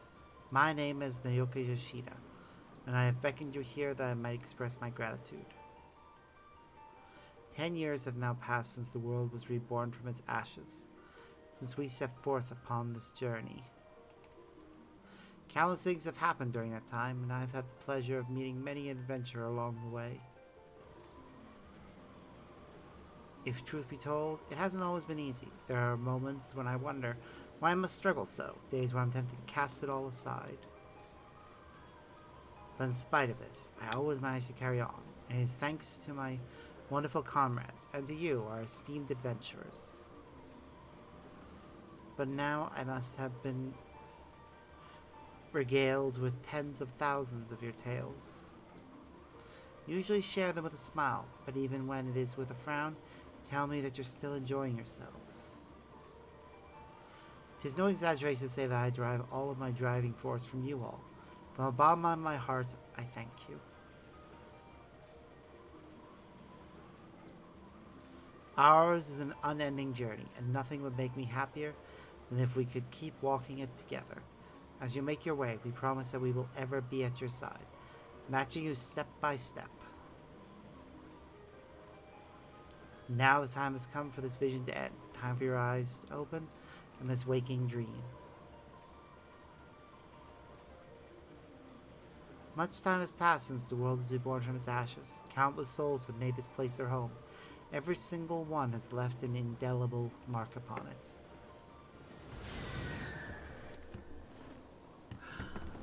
Oh, so cool.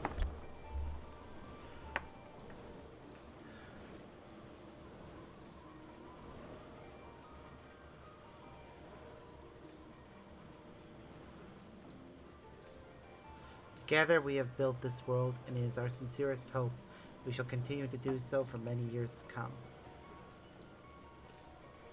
So please be safe and well. May you ever walk in the light of the crystal.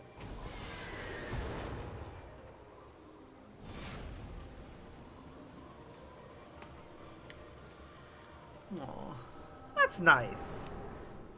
That, I believe, was the creator of the game. So, seeing him appear like that is pretty fun. I dare say Nagi is leadership by now. I pray that he and Kefi will find happiness upon their respective paths. I hope you would do so as well, my friend. If you would lend me an ear, dedicate these verses to your future.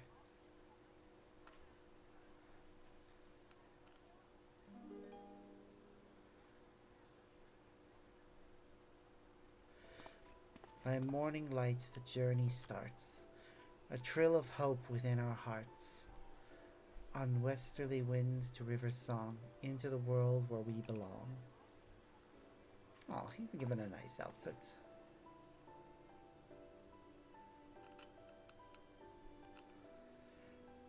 Above fields of white and an azure sky, sunset storm a crimson fire, jewels a-glitter on pitch-black veil, a new a new day dawns, so goes the tale.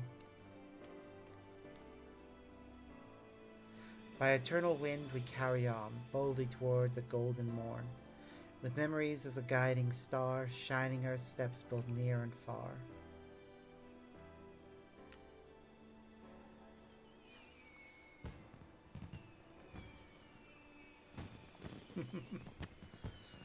Aww. That's nice.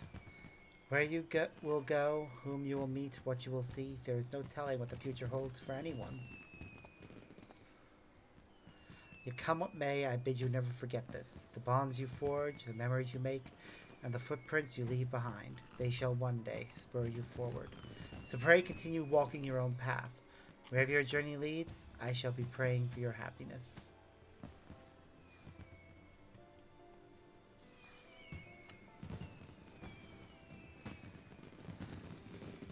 Oh, well, that was nice. Oh. Okay, that was cute. That was very nice. With memories shared at all our own, as one we brave frontiers unknown. Thank you for 10 years. Thank you, Final Fantasy XIV team.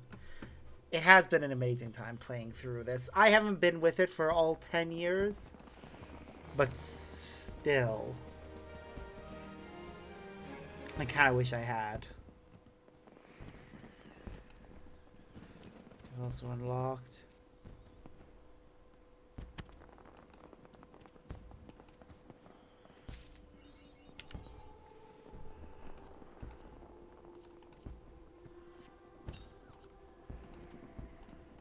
Okay. Now, I need to mess around with my mount guide.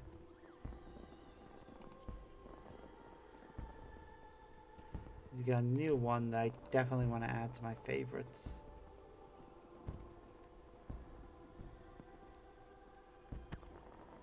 Okay.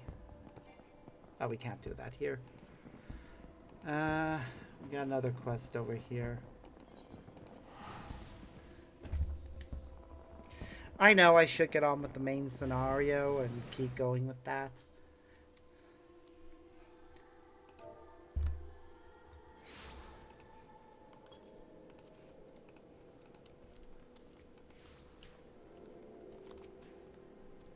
There you are. Explain why you're here. Oh, but I haven't even asked your name. How am I supposed to credit you if I don't even know that much? Yep. How are you supposed to do? Yeah, everyone recognized. Small wonder I felt dependent with one such as you helping me. Everything will surely go well. By getting back to business, the interview I've arranged is with an officer of the Immortal Flames. Cool. As there's still time, however, I thought we'd pay a visit to a nearby graveyard so I can explain my motivation for the biography. That's fine.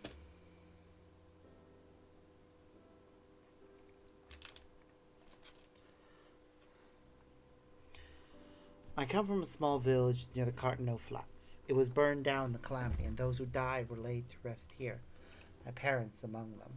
Oh, that's sad.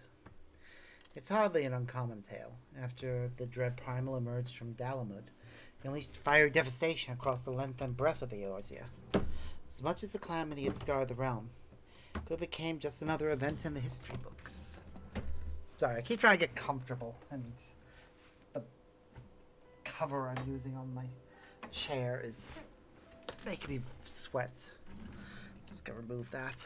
Beyond occasionally giving thanks to the Archons that Eorzea was saved, people spared it little thought. When you've lost so many loved ones, it's hard to feel that anything was saved. That's why I wish to know more about Louis Soir. By learning about his part in Eorzea's salvation, I hope that I will attain closure. That's my motivation for writing the biography.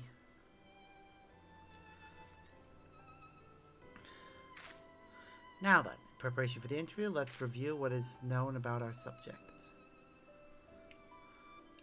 It's difficult to define exactly when the Seventh Umbral Calamity was set in motion.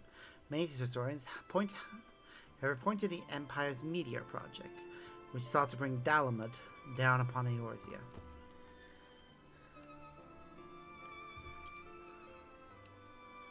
It was the year 1562 of the 6th Astral Era.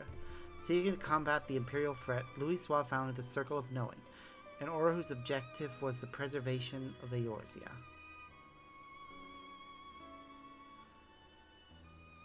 Though, through its members, the Archons of Shalien, the Circle worked to unite the nations of Eorzea in common cause. The result was the formation of the Grand Companies in 3 city-states, the Immortal Flames, the Order of the Twin Adder, and the Maelstrom. None of these would exist now were it not for their efforts, and I just thought that I don't need to have display capture on for this. Game capture works.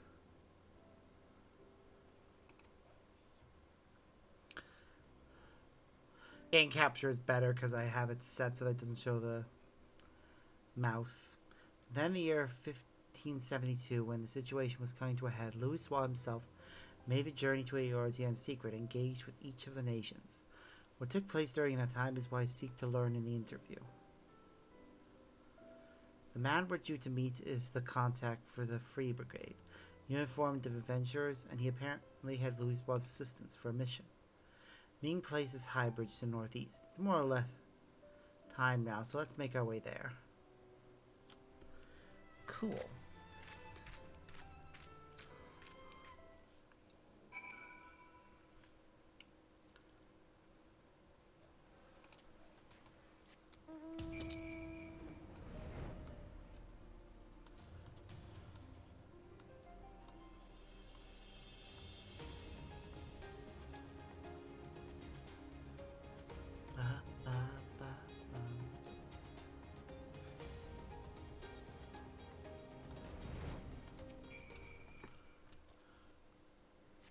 Hey, Nano.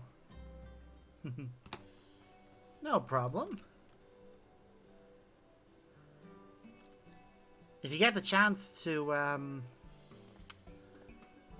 watch it later, earlier in the day I finished Sora's part of Chain of Memories. So next time we play Chain of Memories, we'll be doing Riku's part.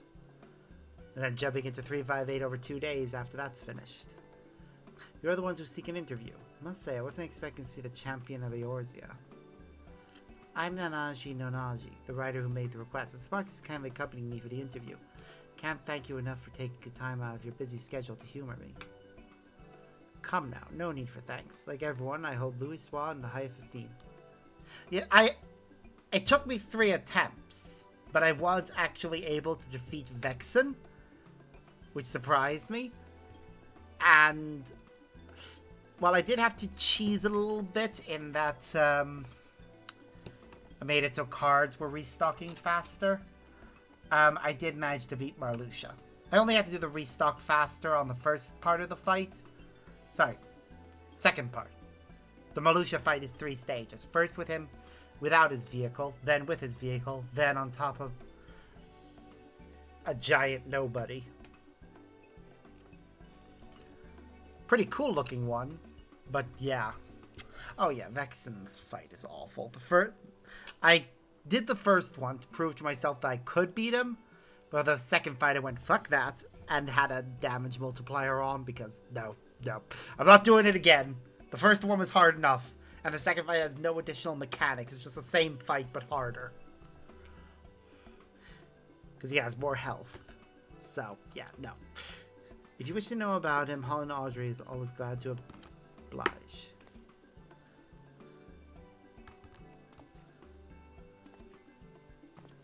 Haha. Without further ado, then let us begin. My understanding is you are dealing with Louisoix. Could you please tell me the details? As you know, our grand companies were formed thanks to the Circle of Knowing. It wasn't until Dalamud began turning red that Louisoix first appeared.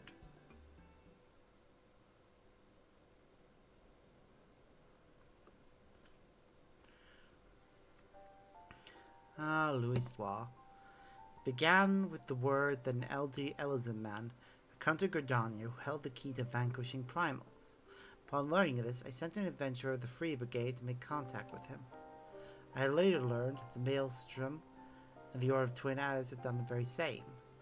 At that time, our companies weren't yet collaborating. Each only thought to stay ahead of the others.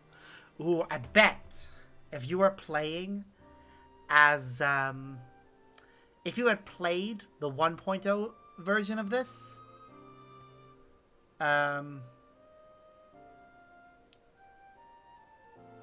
you would have been the one that was sent.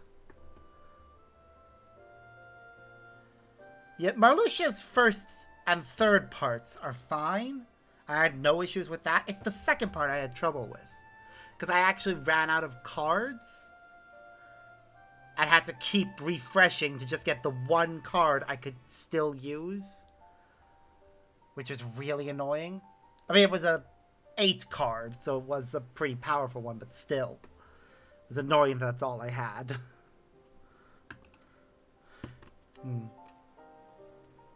If truth be told, at first we didn't think much of Louisoix, only that he was the leader of scholars who studied peculiar prophecies. When the adventurer reported back, our opinion of the man completely changed.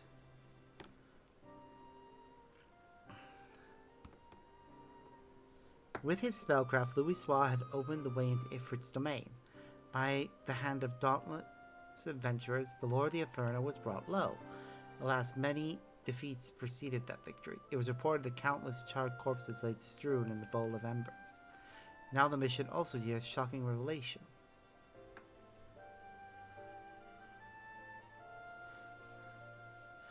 Following the barricades, Nail Van Darnus of the 7th Imperial Legion appeared and told the adventurer that the hour of reckoning was at hand. The Dalma would soon fall and cleanse the land. That was when we realized that the Empire was behind the Red Moon's anomaly. Is it now? Ugh.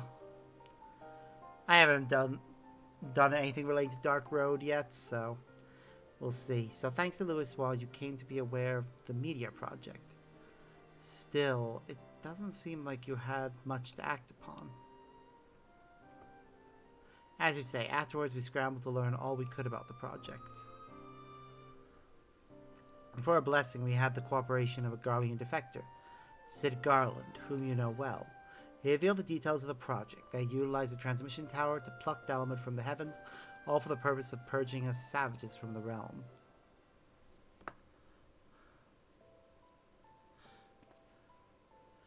I could continue telling you what I know, but from this point on, there is someone better suited than I am. If you are interested, I will be glad to introduce you to this individual. What say you? Well now, we'd be keen to speak with this person indeed. Very well, I will send word to the Adders. If you can take yourselves to Apkalu Falls, I will arrange for a meeting there. To go to such lengths to help us, I can't say how grateful I am.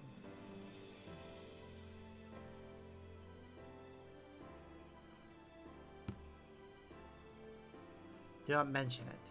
As I said, I hold Louis Swan in the highest esteem. He was the one who brought our three nations together, and nothing would please me more than for him to be remembered.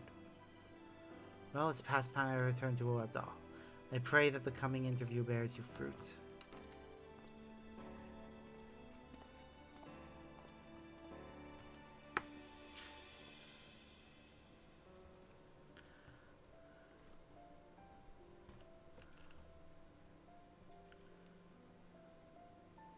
Tyranna certainly has great respect for Louis Swan.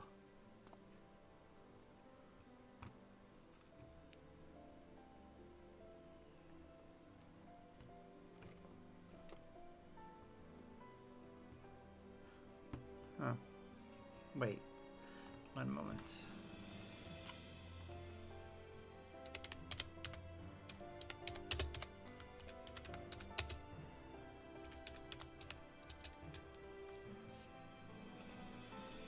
Is Dark Road even still playable?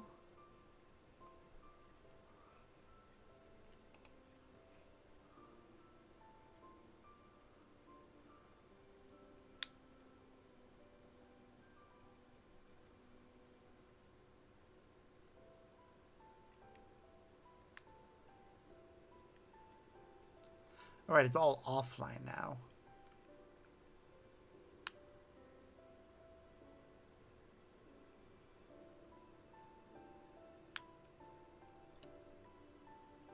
Ba-da-ba-ba.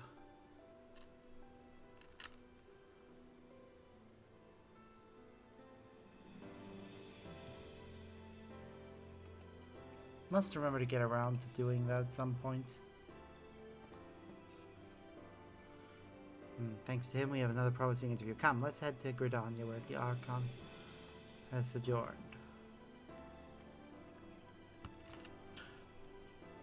Okay.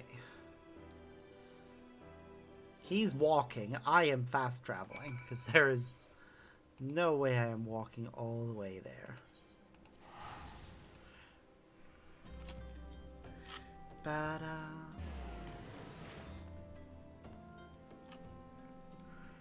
No, it's kind of good to actually see this. It's a quest line that kind of references the events that happened in the 1.0 edition of the game before it became Realm Reborn. Most of this content is inaccessible now, so having it in any capacity is good. Personally, I would like it if they actually just released a quest line that allowed us to, like, actually play through the events. Like, even if it was Trial or Alliance Raid or something, just some sort of, like, series of new quests that see you getting to witness those events. So this is Apkalu Falls.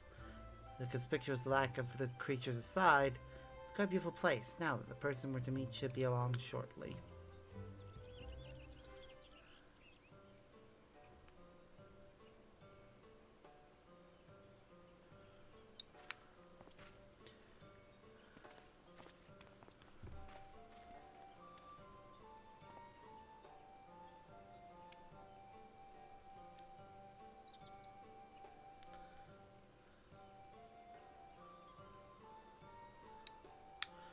I was told, for those who wish to learn about Louis Swan, who should one of them be but the champion of heroes there. Well met. I am Lieutenant Sirio Fulke of the Order of the Twin Adder.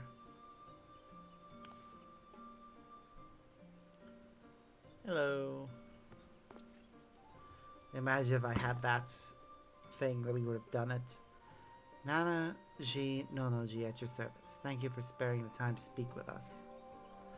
Think nothing of it. I must say, though, that Lieutenant Augio is the perfect spot for the subject matter.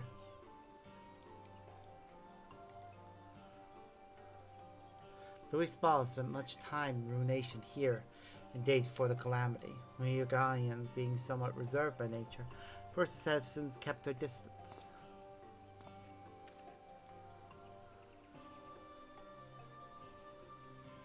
But in time, people warmed to him. He patiently lent an ear to their troubles, healing hurts and offering counsel, and gradually earned their trust. To ignore the plight of those one might conceivably save is not wisdom, it is indolence. Louis Suave spoke those words and lived up to them. It is the epitome of a Charlean sage, and I recall myself being moved. Now, shortly after we had become aware of the Meteor Project, the hamlet of Quarry Mill was attacked by the primal Garuda. Both soldiers and civilians were among the casualties. Oh, that sucks. The Order of the Twin Adder moved to vanquish the primal, but we were not alone. Through Louisoix's mediation, we had the support of not only our sister grand companies, but capable adventurers the realm over besides. Fair. Using an artifact known as the Vortex Feather, the Archon opened the way for man of adventurers to sally forth into Garuda's turbulent domain, where they felled the fearsome being.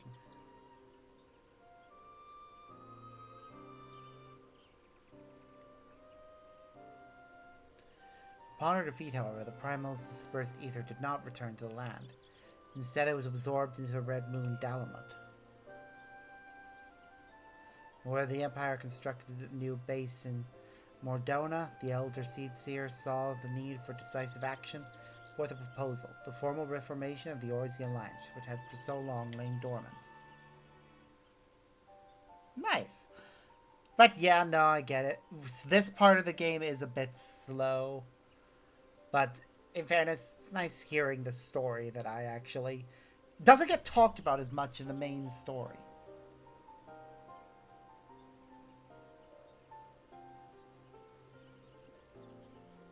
Meh. When the Empire constructed a new base in Mordona, the Elder Seedseer saw the need for decisive action. Right.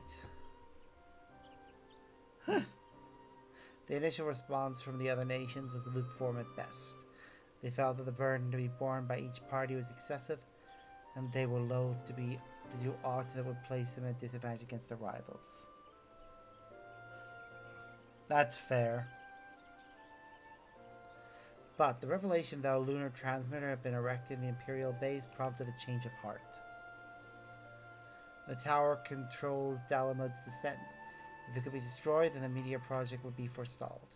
Having constantly been on the back foot, our nations were motivated to join hands, might strike a decisive blow against the enemy. Thus was the Alliance reformed, as the Circle of Knowing had hoped. Yay! The clips are taken from 1.0 content. At the same juncture, Louis Suave was asked to join the Alliance as a tactician. In that capacity, he proved sage counsel to our heads of state. So although he was at first treated with wariness, Louis Suave earned our trust through his actions and paved the way to enduring cooperation between our nations. Indeed, were it not for him, we all would have perished divided. We owe Louis Suave a great debt.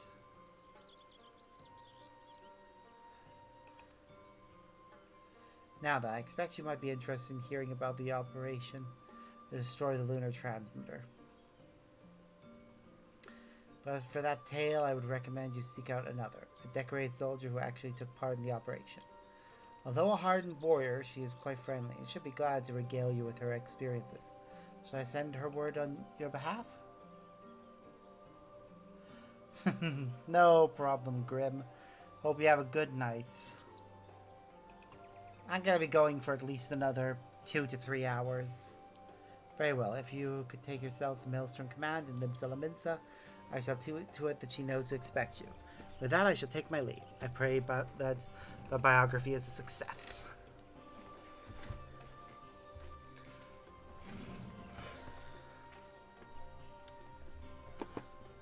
Everyone has been more helpful than I had dared to hope. It seems Louis Suave had quite an influence on others. That interview gave us some valuable insight into his character. I'm eager to see what we learn in the next. Come, let's head to Limsa Lamitsa.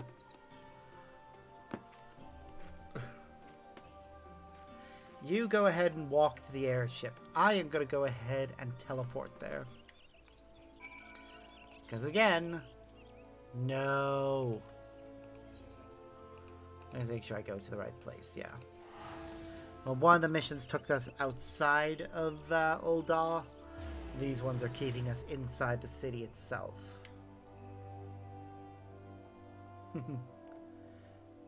Fair? Meh. Ba-da-ba-ba, ba-da-ba-ba. Load, load, load. Oh god. This place is so populated. To the aft castle.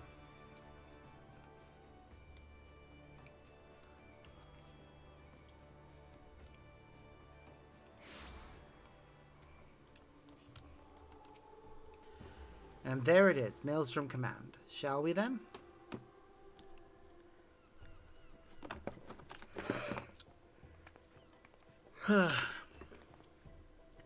Sparks, ever a sight for sore eyes. And you must be Nanaji. Rasi Riki at your service. I understand you wish to hear about the operation to destroy the lunar transmitter? Indeed, I'm penning a biography of the Archon Louis Soir, you see, for which I'm interviewing people who had dealings with him. I truly appreciate your time. You're very welcome. I'd be glad to assist even if it wasn't a request from Lieutenant Fulke.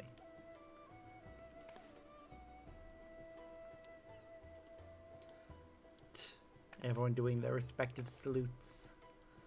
Now then, to continue where he left off. It was shortly after the Eorzea Alliance was formed. Our scouts returned with word that the 7th Legion had activated the lunar transmitter in their forest in Mordona. Now known as Castrum Sentry, the fortress was originally called Castrum Novum before the 14th restored and renamed it. It was in order to break through its defenses and destroy the transmitter that our three nations joined hands. We were determined to succeed. The strategy Louis Soir proposed was elegant in simplicity. While our main force drew the Garlean attention with an all-out siege, an elite band of adventurers would infiltrate the castrum and make for our objective.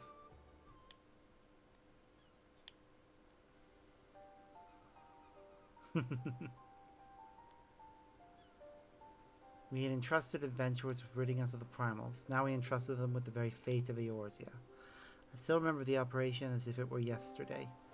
Though we met with fierce resistance, we fought more fiercely still. No matter the cost, we had to ensure the adventurers had a chance to strike at the transmitter. When the messenger arrived, bearing word they had succeeded, it still makes my heart sore to recall that moment of triumph. Yes, you've mentioned.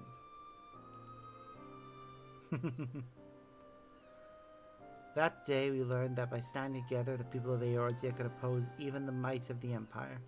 It is no exaggeration to say that that victory paved the way for Azor's future. Without it, there could not have been an Operation Archon. Alas, it wasn't all glad tidings, for though we destroyed the transmitter, Nail Van Darnus appeared and claimed that he no longer needed the device to bring down Dalamud, that he himself had the power to do so.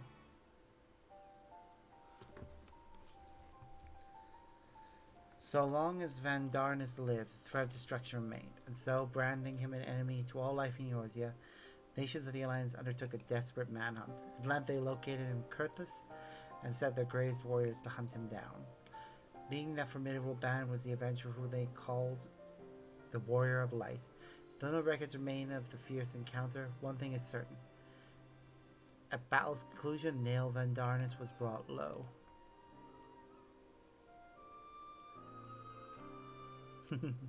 No doubt so. As you know, however, our woes did not end with the White Raven, for Louis Soir and his disciples determined that Dalamud would continue to fall. In the last-ditch bid to prevent the realm's annihilation, the Circle of Knowing issued a request to the Eorzea Alliance to the Cardinal Flats, where the Red Moon was expected to crash. 'Twas no simple task, for the entirety of the 7th Legion had amassed in Cardinal. It was necessary in order to perform a ritual to stop Dalamud, a ritual that invoked the power of the 12. So it was the Battle of Cartano was joined, and I dare say you know how the tale continues. To everyone's shock, the elder primal Bahamut emerged from Dalaman, ready to unleash his fury upon the realm.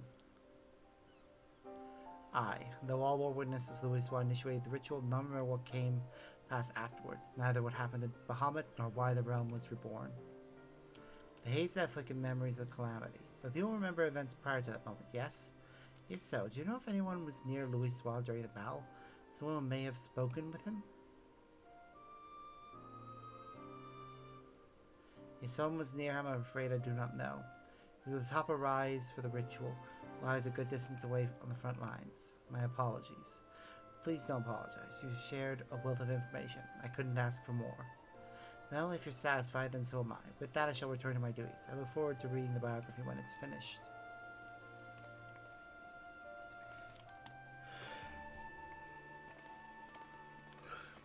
I love how she just walks back and turns around. Now I have aggressive events leading up to the calamity, and yet... Oh, forgive me, I was deep in thought. In no small part due to your help, I've managed to learn a great deal. There is still more that I wish to know. Might I trouble you to accompany me a little longer? If you're willing, please let me know. Ooh. You'll continue accompanying me then? Wonderful. Come, let's head to the Drowning Wench to discuss our next move. Okay.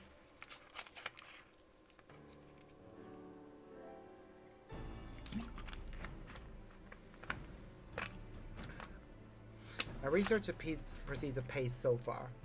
We've even learned things not found in literature. But tell me, based on what you've heard from our interviews, what is your opinion of Louis Spa?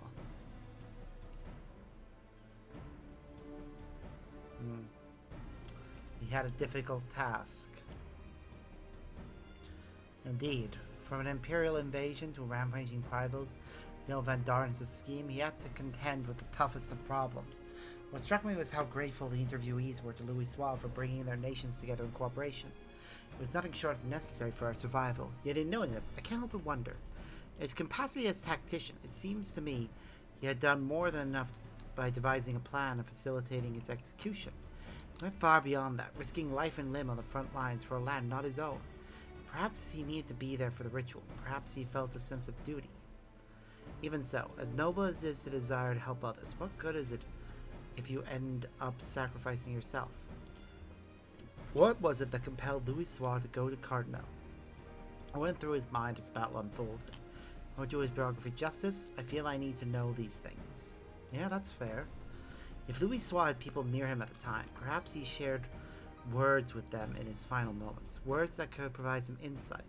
But where to begin searching for such individuals, assuming they exist? I mean, if you were a 1.0 person, you would have been one of them. Sorry, friends, I couldn't help but overhearing your conversation. Just so happens I know a bloke has served among Louis Suave's guard at Cardinal. Truly, you know someone who was with him? Aye. And as far as I'm aware, he's keeping the fact a secret, just for good measure, though. Why do you want to speak soon? Explaining our story, blah blah blah blah blah. We saw his biography, eh? In that case, I reckon the bloke will be willing to cooperate. Orn Gunnacum, his name, and he was a lieutenant of the Maelstrom. After the calamity, he turned to adventuring, so as to be a greater help to the common folk. Maelstrom officer turned adventurer. We're most keen to speak with him. Where might he be found? When Orn dropped in the other day, he said that he had business in Warby Dry Dock. If you're lucky, it might be as he's still there. Sir, we're in your debt. We can't let this chance pass us by, Sparks. Let us take ourselves to the dry docks at once. You know, I kind of wish it would that I had started playing this game when it first came out.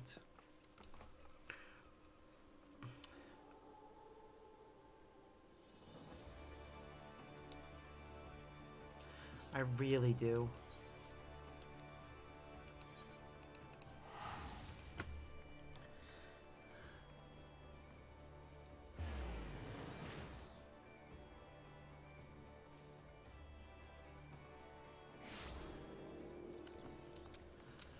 Hello, what's this? Visit one of them island sanctuaries, I take it? I mean, I would, yes. Bugger me, you. Where the fuss going on about this old affair? If you head southeast from here, the Isle of Vilbrand, that is, you'll reach the Cieladelis. Adventurers much like yourselves been granted the right to cultivate a number of the deserted islands there. Get your hopes up, though, as if any at all could go and get themselves a permit for one of them sanctuaries. Tell, old project's still in its infancy, and the Admiral is bloody fussing about candidates. Tell you what, since I like you, I'll take you to any mate of yours island, safe and sound. You need only say the word. Visit the island sanctuaries of a party member, free company member, or friend who has unlocked the feature by speaking with Baldwin.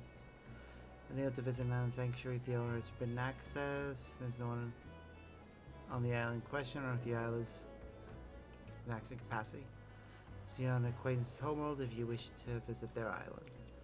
On sanctuary, you must complete the main scenario quest Endwalker and proceed through the quest seeking sanctuary.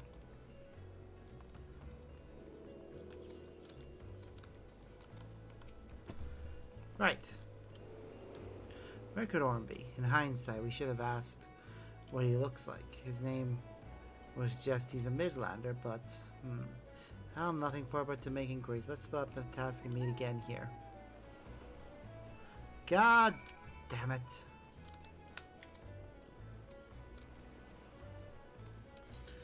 I want a specific mount right now.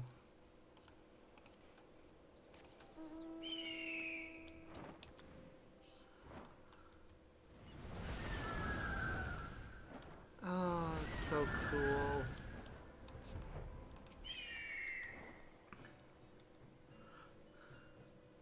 I'm sorry, but I've only just started helping out here. I'm still learning our customer's name. I couldn't say if it's the person you're after, but a man did come by earlier who appears to be an adventurer. He bought into me and Lily that were complete trial. Okay.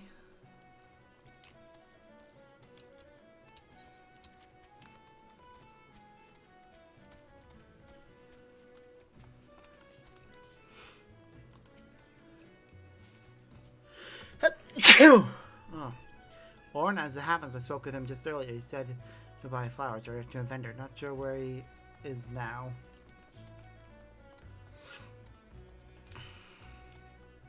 God, sneezing hurts, and I hate it. Looking for an Orn. Go give me a sec. Don't know anyone by that name, I'm afraid. By an unfamiliar figure just now, though. Over by a mark of spinner. He had a flower in his hand, so he caught my eye. Do do do do do do do do.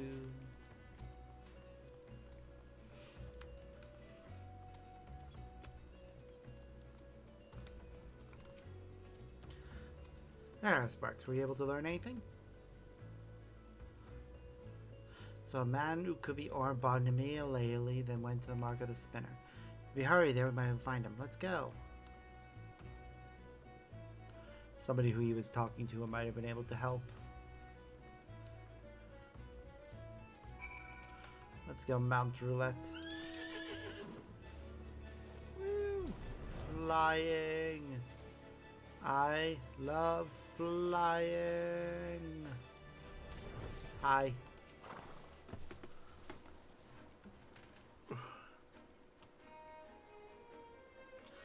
Ba ba da ba ba da ba da da da da da.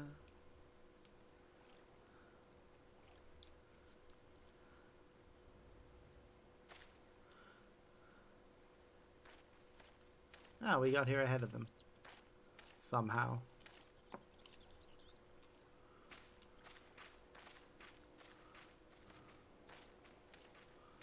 Hello. Begging your pardon, sir, but are you Lieutenant Orn Guncum? I haven't been a lieutenant for years, but that's me. What can I do for you? Again, I take it if we were... Wow, he looks so much like Thancred. But yeah, I take it if we were a 1.0 person, you'd recognize us. I realize this is sudden, but...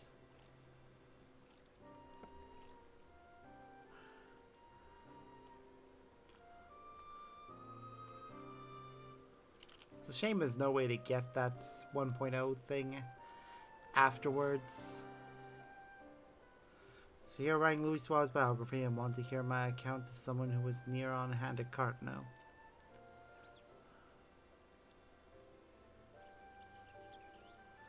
There must be a reason that you're here too, the warrior of light who led us to victory in Operation Archon. Very well, I will tell you my tale.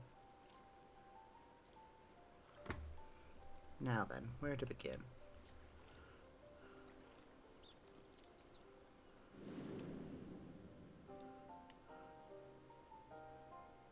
As you know, the battle was fought over the land where Delamed was expected to fall. In the beginning, neither side was able to gain the upper hand. When the Imperials deployed the Magitech armor, our ranks were thrown into disarray. Those charged with protecting Louis Suave like me could only watch the carnage from afar. Though our forces managed to hold out thanks to the adventurer contingent, we sustained grievous casualties. Real tragedy was what followed. As Delamed hurled towards us, it began shedding fragments of itself before finally bursting open to unleash the primal Bahamut. As all below looked on in shock, the battle completely forgotten, Bahamut took wing and spewed fire all over the land. Men in Magitech armor alike were set ablaze and sent flying like so many insects. I only realized that I had stopped breathing when a commanding voice broke my trance. "You have done enough," Louis will hold us. "Now fly. Fly and save yourselves." Like my fellow guards, I wanted to remain. I couldn't charge into battle beside my comrades. At the very least, I would do my duty here and protect Louis Suave to the last. But upon seeing us standing there, not making a move, Louis Suave smiled and spoke thus. "You will give your lives to protect something, and protect my hopes. Every soul who lives to determine their own fate is a source of hope, bright and brilliant. So live, I bid you, and be among those who bear the light for others to follow." Those words awakened us to a greater purpose. There was hope in my living, that I would live as Louis Suave bid. No matter what, I would survive. So together with my fellows, I began making my retreat. Alas, we hadn't gone far when an explosion erupted and sent us sprawling. I struggled to my feet just in time to see the enormous, menacing silhouette of Bahamut looming over Louis Suave. Next instant, he was enveloped in light, and that was the last I remember of him.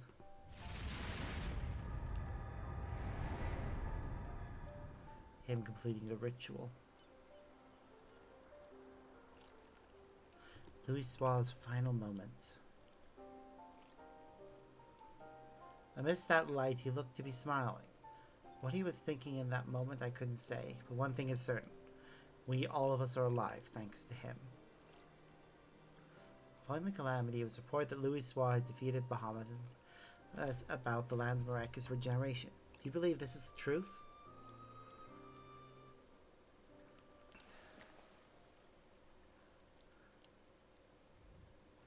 Every soul who lives to determine their own fate is a source of hope.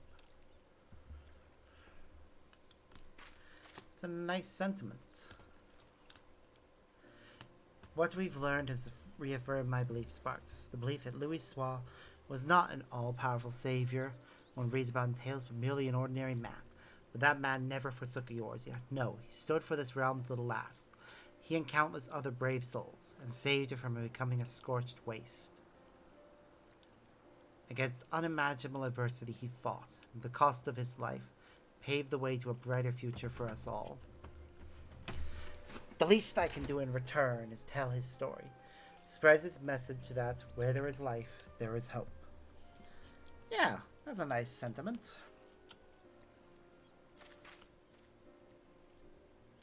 Thanks to your account, I believe I've found an angle for the biography. I'm truly grateful.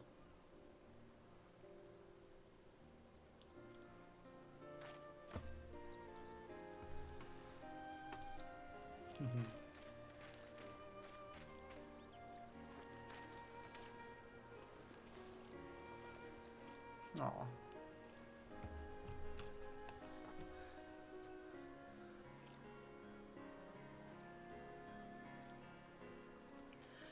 Would you care to offer a prayer as well? The prayer of the light of hope, which Louis Suave preserved, shall ever burn bright?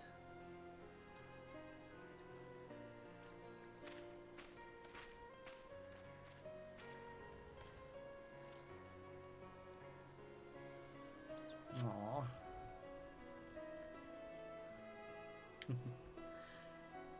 You know what? It was nice hearing this. This is the part of the story of this entire game that I missed. Because it's all 1.0 content. Allow me to thank you again for recounting your experiences to us. Nay, 'tis I who owes you thanks for giving me the chance to share Louis Wall's words. All these years I avoided speaking at the moment of his passing out of respect. It would not do to take the tale to my grave. Through the biography is my hope that his spirit will live on in all of us. Now then, if you excuse me, I shall resume my pilgrimage to the marks. Wherever your travels take you, I shall be praying for your safety. The Inn Lilies, a symbol of safe passage. As Wiswa stood there in Cartno, I wonder if he likewise prayed for someone's safety. At any rate, these interviews have yielded everything I had hoped, and more. Come, let's return to Alda. I'll have your word for you at Alda at the Hall of Flames.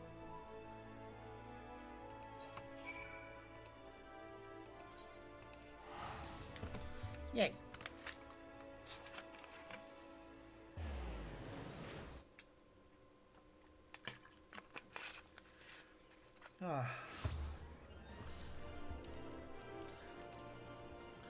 And we'll continue with main scenario just as soon as we finish this part.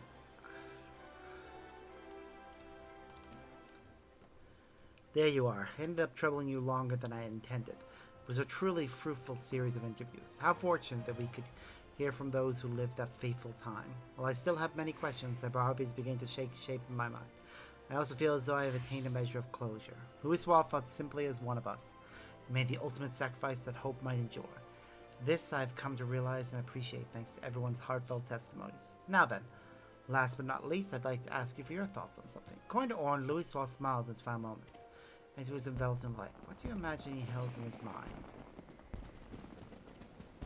The image of mankind thriving in the future. See, I appreciate your thoughts. As I pen the biography, I'll be certain to remember your words. Well, sad though it is, it's time for us to part ways. I'll set to work on a draft, and I won't rest until the biography goes to print. Thank you for all your help. Friend, I couldn't have come this far without you.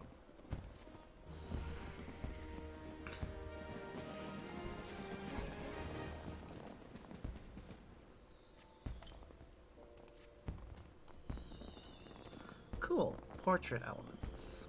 I'll probably set those up later. But right now, let's see, what level quest is it? 85. What class were we using for that? Looks like I was using Summoner.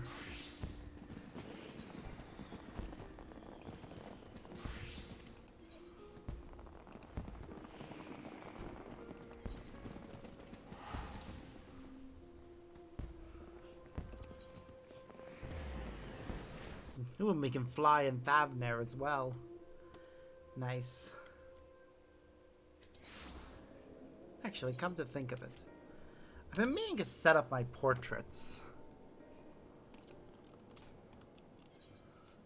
Because I don't have portraits set up. So, let's set up some. So firstly, let's zoom out a bit for this one. Get ourselves posing in...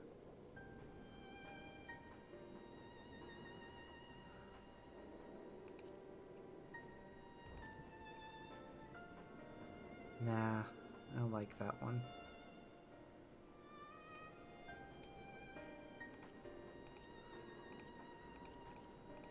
I think it's either standing 8 or standing 9.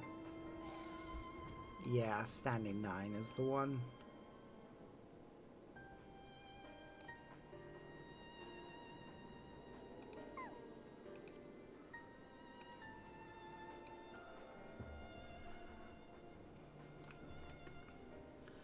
Zoom in a little bit. I'm just gonna... There we go. Expression. Smirk.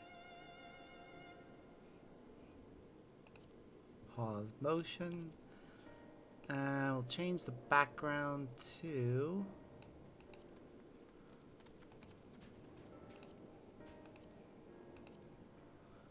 Ooh, I like that one. But let's find... That's Monk Simple. They have a more interesting monk one. That's Pugilist. This one's associated with Old Daw. Nah.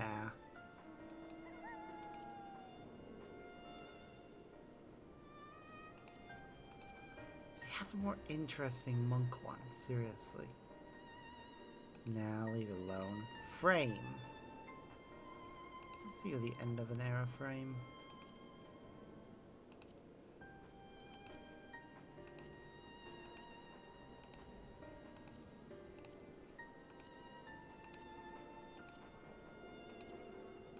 No.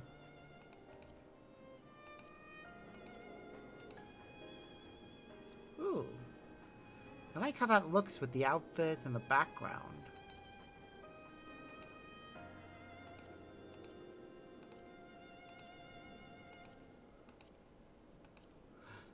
Let's see what the,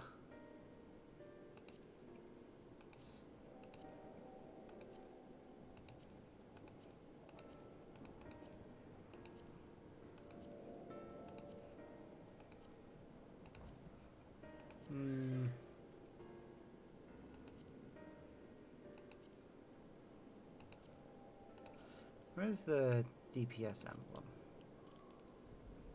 Nah. I kind of like how it looks with luster. That works. There we go. So that's the one for that. Again, we'll go with standing 9.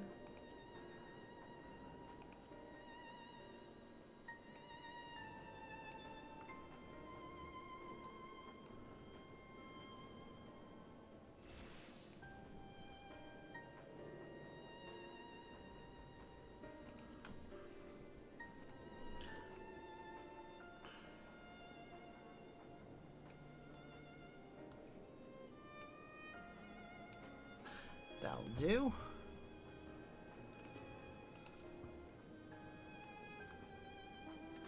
Again, we'll just go for the paladin background with the corner accents and luster. There we go.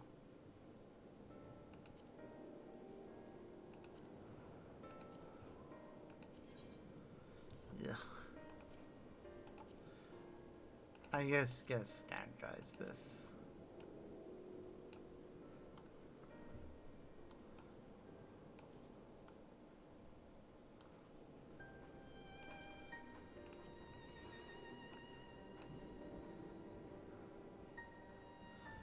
Again, just warrior.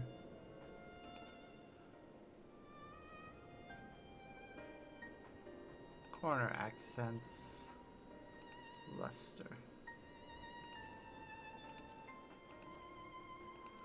Dark Knight, same story.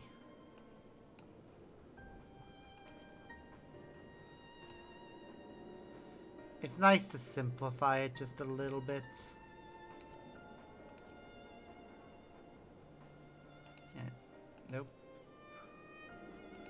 Corner accents. Luster. Character. Smirk. Standing 9.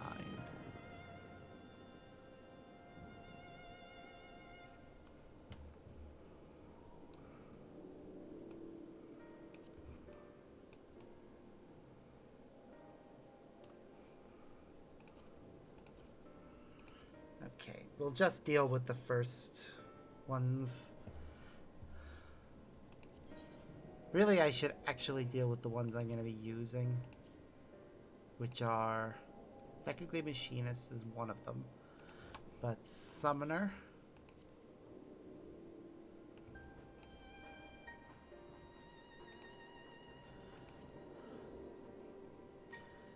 Corner Accents, Luster, Expression, Smirk,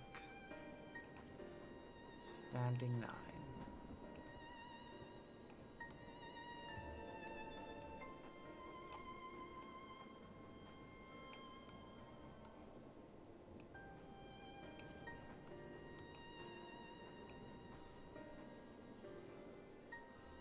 What about standing 8?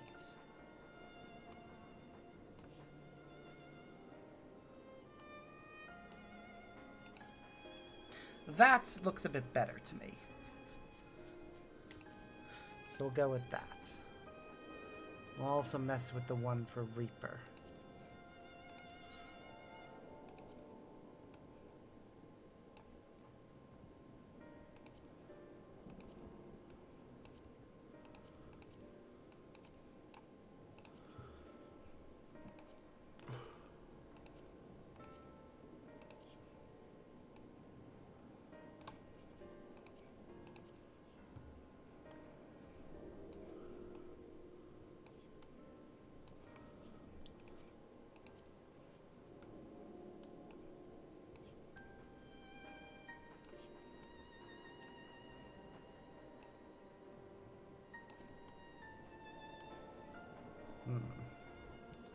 Can't really see his weapon properly with... You can sort of see it with that pose, but not perfectly. Still, I do kind of prefer that pose, though. Let's see pose 7.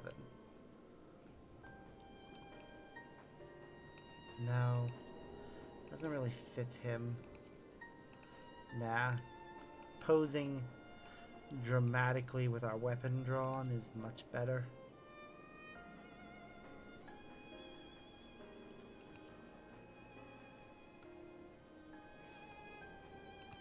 There. That'll do. We're not really doing anyone else's ones for now. But let's get our companion back.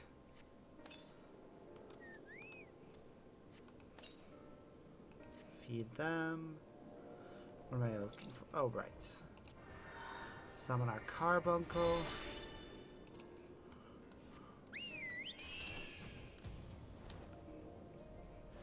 Hello, side quest that we didn't do. I've done all the other ones in this area because they didn't have like possible story implications, but this one does. Oh, oh, excuse me. Did you need something? Wait, you're him, the very man who saved Marvin's child. Sparks, was it? I knew it. I'm Yezan, an alchemist of the great work. I am one of the few who are looking after the child as she makes her recovery. Nevin and Kesarov are dear friends of mine. Thank you for everything you've done for their daughter. Her condition is on the mend. I'm sure you'll be glad to hear. You've been taking turns checking in on her. The last thing she needs is a gaggle of adults fussing over her day and night. That being said, when she is healed fully, there's a question of who will be in charge for care. For the love I bore her parents, I would gladly take her in as my own, without mean raising her away from her home. Moreover, I am yet to be wed, and my duties consume so much of my time I can scarce focus on my own care, let alone that of a growing child. I doubt my ability to give her the love she deserves, love equal to that her parents gave her.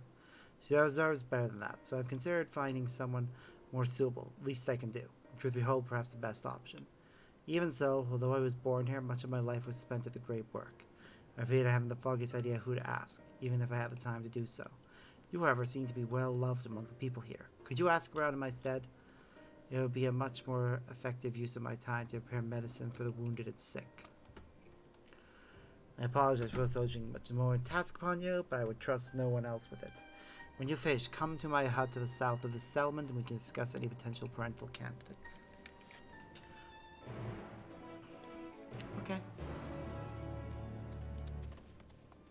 So we need to find people to talk to.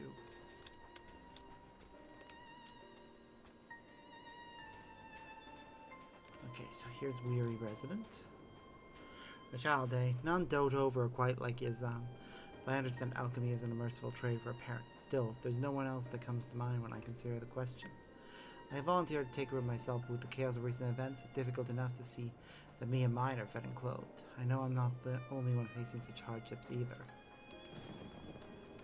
Every time I see the flash from the fire in the sky, who do I think is most suited to care for the child? Yazan is the obvious choice, dependable, loyal, and dutiful. Every quality you would desire in a parent. I know he does become so absorbed in his research. At devotion has made him a peerless alchemist. Who better is there to look after someone so sickly as her?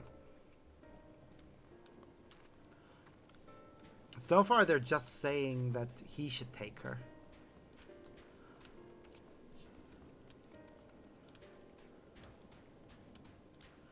I'm not inclined to argue. Like, he wouldn't be a bad choice, really. If you ask me, Passerine is the most motherly among us. She had a child of her own not too long ago. I reckon there's no one better to be a wet nurse. That being said, times have been troubled. Well, for all of us, it might be unseemly to ask her to take on such a burden unless she was willing.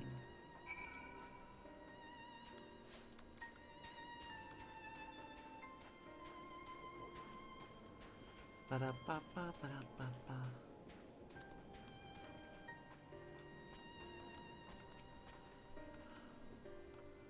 Welcome to my humble workshop, Sparks. Most nervous asked, but what did the others say? Yes, someone nominated me? Well, that's neither here nor there. You said Passerine's name was mentioned. She was a good friend of Mevin, it's true, but there are other factors to play that make me hesitant to ask her. Simply put, I'd rather not burden her further if it can be avoided. That being said, we don't exactly have the luxury of choice, all things considered. I suppose it would be remiss if I didn't at least speak with her. Little child, that much. Will you accompany me, Sparks? A supportive presence by my side would help me find the right words. Passerine should be nearby, doubtless watching over her own child. I must deliver this medicine before speaking with her, so please go on ahead.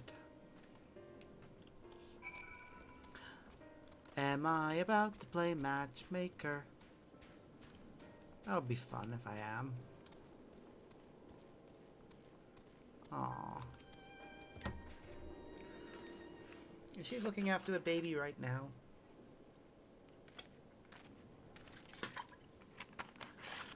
Zan, it's so good to see you. And who is this with you? Passerine meets Sparks. He's the hero who saved Mevin and Kassarov's daughter. Oh, what a pleasant surprise. Thank you for your bravery. I've heard tell the troubles she's been through since. I hope that you're able to see her return to health soon. I try to be sure. We must look forward to the day she is hale. Eva is holding her utmost to make it so. The question remains as to where she will go from there, however. I considered taking her into my home, but I fear my qualifications as a parent are somewhat lacking. I know you to have been a dear friend of Mevin. As such, only thought it meant me to ask if you're willing to care for a daughter. If you are, I would do power to see that she is given into your care. I'm flattered. Mevin was as family to me, and I view her child as my own. I do anything to see her raised into as brave a woman as her mother. But I cannot care for her. I'm not worthy to care for her. Worthy? What does that... Ah, I apologize. As I understand, it was a sudden request. I know small one's size. Please forgive my position. I'll be in the village for some time yet. Should you require treatment, yours, please seek me out. I will. Thank you. I will speak with her further. Let's return to my dwelling. Why does she not think she's worthy?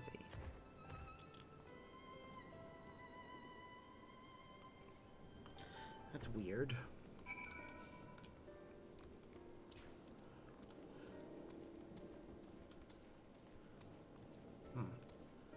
Let's find out. I wasn't too forceful, was I? I simply asked her if she was willing. I didn't mean to make her feel obligated to agree. I found her words somewhat mystifying. Not worthy? What could that mean? I'm usually no one to pry, but this worries me. I consider Passerine a friend. I'm loath to leave her to her troubles. There's still the matter of the child. I shall have to think on what to do from here. I may need your help again soon, Sparks. I hope you are willing. Always. Well then, if you are willing, I have a task that requires immediate attention. It's still but essential, namely the gathering of herbs. The child is in a vulnerable state. I will fortify her against further sickness.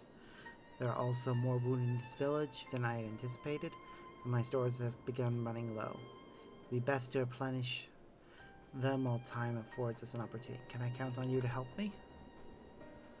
Splendid. I require several of the reddish soma herbs, which grow among the shrubbery to the northeast. With both of us working in town, I wager we should have enough gathered before the next bell. Well, let's find out.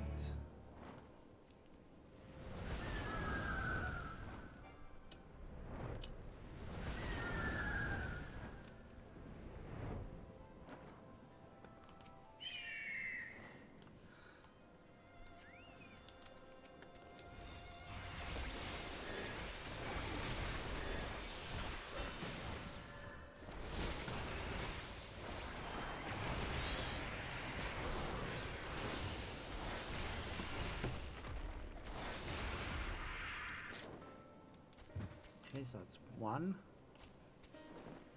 We're nearly halfway to the next bell.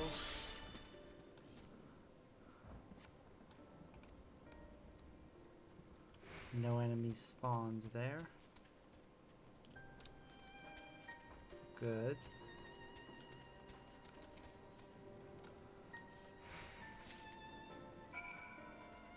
Good. No more enemies spawned.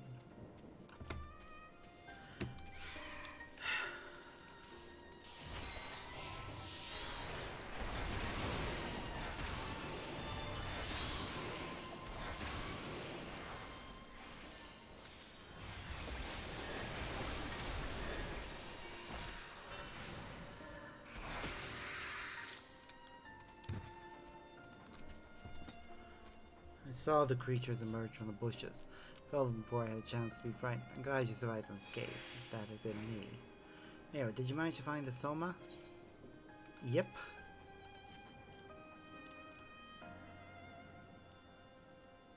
Excellent work. My search came up fruitless. It appears we're not the only ones seeking this herb. It shouldn't come as a surprise. I suppose this area is well known for the medicinal plant that grows here. My supplies run low once more. Perhaps I should ask the villagers if they have any to spare. For now, I believe we found all we can. Let's return to Palaka's stand.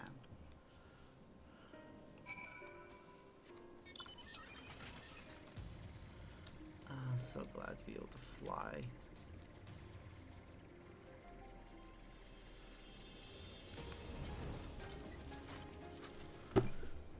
As I suspected, we weren't the only ones searching the jungle. I returned to my quarters to find a bag positively stuffed to the brim with herbs, including Soma, in fact.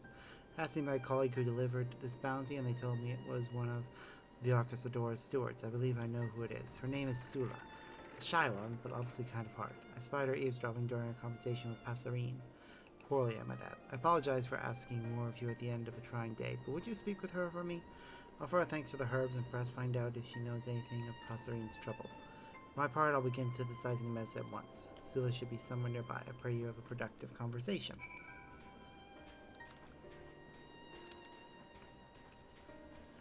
Hello, Sula. Oh, who are you? Do you require something from me? The herbs? I came upon them while hunting, nothing more. I've heard the medicine made from them is effective in treating the ailments of young children. It seemed only meet that I should do my part, as it were. What do you know of Passerine's troubles? Then I can shed some light on the root to... That is what you wish to hear, yes? He hasn't asked you to speak to me, just as he asked you to gather his herbs. Well, then perhaps it is best for us to all speak together. Go to him and allow me some time to gather my thoughts. I shall approach you when I am ready.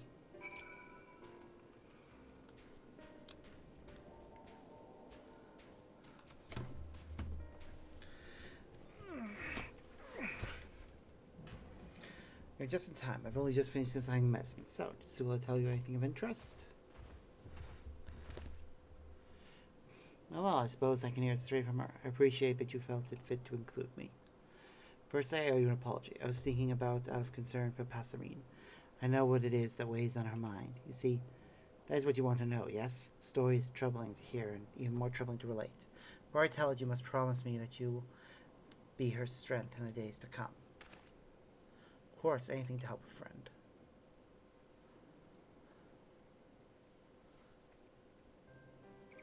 That's all. Her beloved husband was killed. When the veil of chaos descended upon the world, he fled into the jungle and transformed into one of those terrible beasts. He returned here a monster. When my sister Chapa met his wrath, neither of them survived the ensuing struggle. Wow. I was there as well. Despite his monstrous form, I knew it was Thazal. I froze in terror, while Chapa stood undaunted. She fought alone for my cowardice. It was my fault she died. I knew this, and yet... laid the blame on Passerine's shoulders. I lashed out at her, cursing her for her husband's cowardice, when we both should have comforted the other in mourning. I turned my back on her. I left her to burden of not one but two deaths. It is only natural that she be hesitant to look after another, given that. I was a fool to condemn Passerine, and it was my duty to protect the people here. I have wanted nothing more than to apologize since that day. but I fear my words were too cruel to forgive, and can't stand to meet her gaze.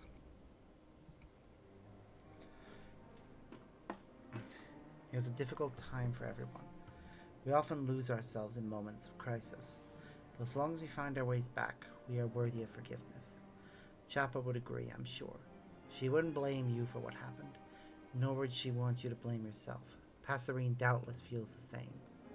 You're right, I must apologize to her. That is the only course. Sparks, was it? I will speak with Passerine, but I require some time to muster my courage. Soon, I promise. Okay.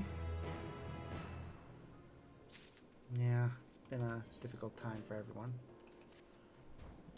Thank you for lending an ear to my troubles, Sparks. If you're willing, there is a place I would travel to, and I wish for you to accompany me. Administering to my duties may help calm my nerves. To that end, I mean to inspect the temples for signs of disrepair. After we have finished, I hope to find the courage to once again look Passerine in the eyes. While the monsters about, most of my attention of late has been focused on finding and protecting those who have fled. With the arrival of the Radiant Host, however, there is finally time to attend to this long-neglected duty. I too must ask that you go with Sula, knowing that their holy places are being cared for may set up these people's hearts at ease. Even an ounce of comfort is precious in these trying times. Yep. Much appreciated. Would that I could join you, but I'm afraid an alchemist's tools are of little use against fangs and claws. That doesn't mean I'll stand idly by, however. I'll remain here and continue making medicine for the children. My hands may be clumsy with sword and shield, but there are a few more adept with mortar and pestle. We are blessed indeed to have a pair such as you looking after us. Well then, let us begin the patrol. Our first destination shall be Perusa, to the southeast. It's a bit of a trek, so make the proper arrangements before departing. You say it's a bit of a trek, but we flying. Oh, this makes life so much easier. Just being able to fly everywhere. I'll be glad when I gain the ability to do this in Labyrinthos and any other location we may visit later. It has been some time since I have set foot in these hallowed grounds. In times bygone, there were even more such places in this region, but many were moved. When the Veins worshipped here, the words passed down that we might send off our departed with its wisdom. Just as life leads to death, so does death lead to life. Not shed tears for the departed, for they have but set foot upon a new journey. Be not forlorn that your depths have paths have diverged, but look forward with joy to the day that they might cross again. For as long as I can remember, I followed my sister's footsteps. In her absence, I have felt lost. Whenever I think to forge a path of my own making, my legs become heavy and my heart becomes anxious. I want you to move forward with courage. Thank you, Sparks. Man has a generous soul, and to have your wisdom to buoy me is more than I deserve. Would that I could open my heart to Passerine in such a way. This part of the temple appears to be well kept. Let's check the other side, shall we?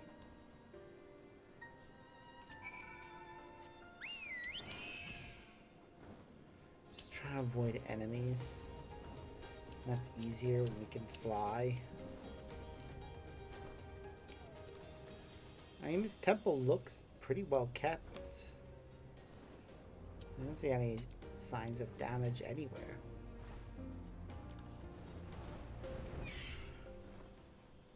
This area is in gas. Really? Scratches here and cracks there. Help me investigate further. We will cover more ground by searching separately. I still search around this area. Trust you do your due diligence. Okay.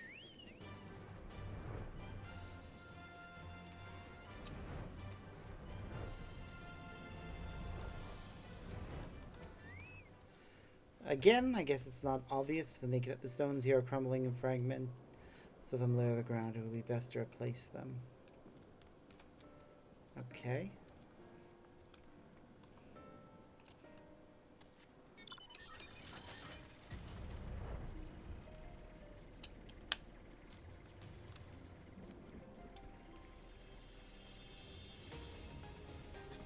Ingot stone. Or damaged. The stones of the foundation appear to be unstable. However, filling in the areas where the grout away should remedy that. Apparently my character knows masonry. Even though he's not really that well trained in the subject yet. Stones here cracked and require repair.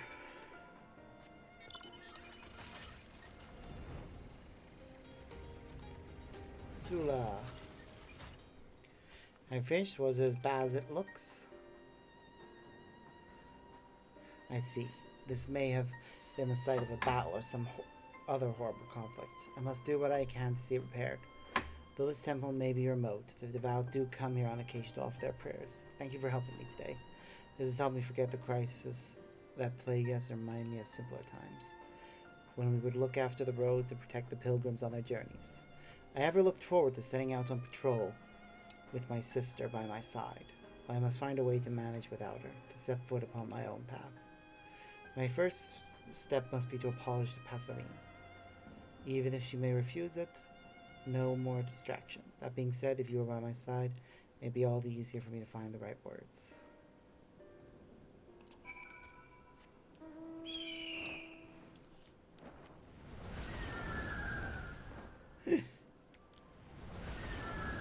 I'm sure this is putting people at ease. Just seeing random fiery explosions very close to the ground.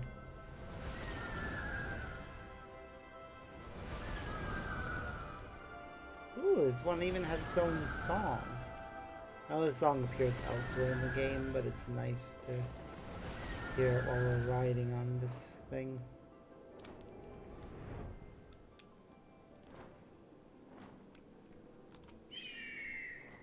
Sparks and Sula? I take your patrol was fruitful. I've been administrating salve to Passerine's child. She's sleeping soundly now, so us speaking should not wake her. Right. Sorry. Oh, I skipped over something by accident. It was my fault my sister was killed. I stood frozen in fear when Dazal attacked. Yet when it was all over, I placed the blame on you. I was a fool. No, so you were right. It was I who couldn't ease his troubles. It was my fault he succumbed to the despair that gnawed at his heart. Tragedy. Days when we shouldn't blame ourselves for their cruelty. There is reason in your answer, of course, but forgiveness of the self is no simple matter. I am overjoyed to speak with you again, Sula. However, I'm afraid I need more time to come to terms with everything that has occurred. Would I knew how much Passerine was suffering.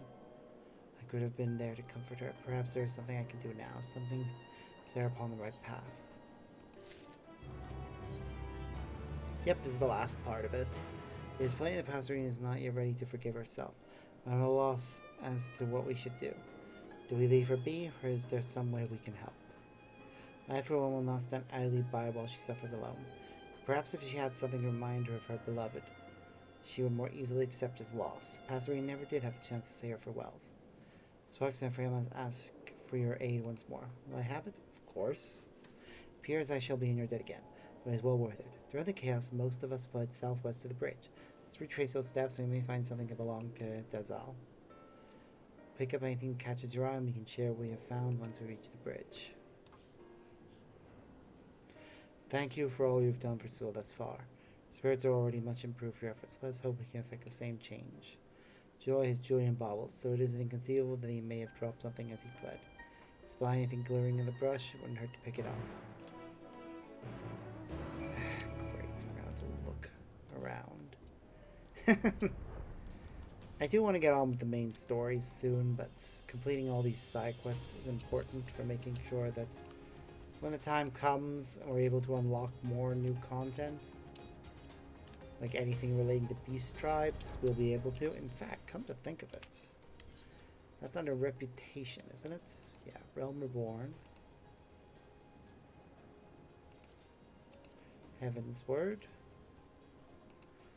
Pretty sure there's a third one, but I haven't unlocked them yet. Stormblood. Shadowbringers. Ah, we have to unlock them all. Okay.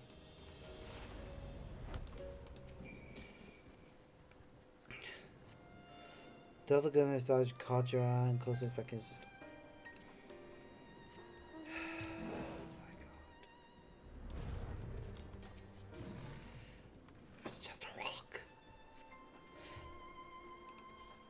God damn it.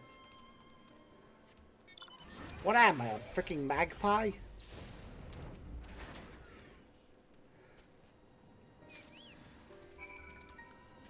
Oh, well that's delightful.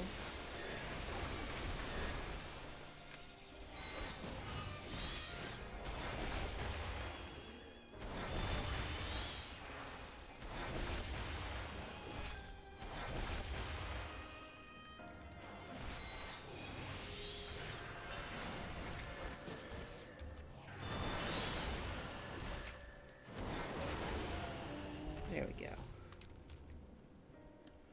Sula, hello. I bring you a gift.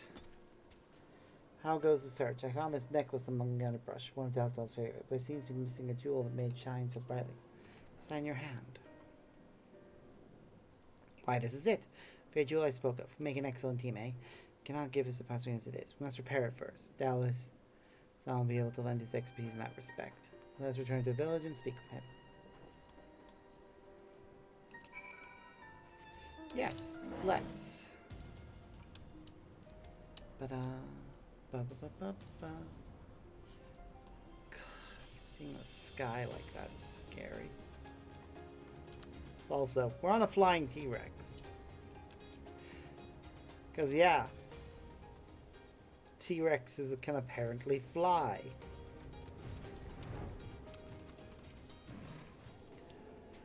Sula has told me all about your finding. Quite excitable, in fact. She's gone to find materials so we can polish the necklace to a mirror shine. As for the jewel, I believe I can take kinds for the time being.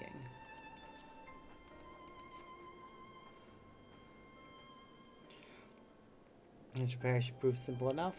Deef is one of the most elementary recipes. Once the necklace is in presentable shape, I'll bring Sula to visit Passerine. Could you go ahead and tell her to wait for us? If we take longer than I expect, I trust you can keep her in rapture with one of your grand tales. Oh yeah, I can do that. Hello.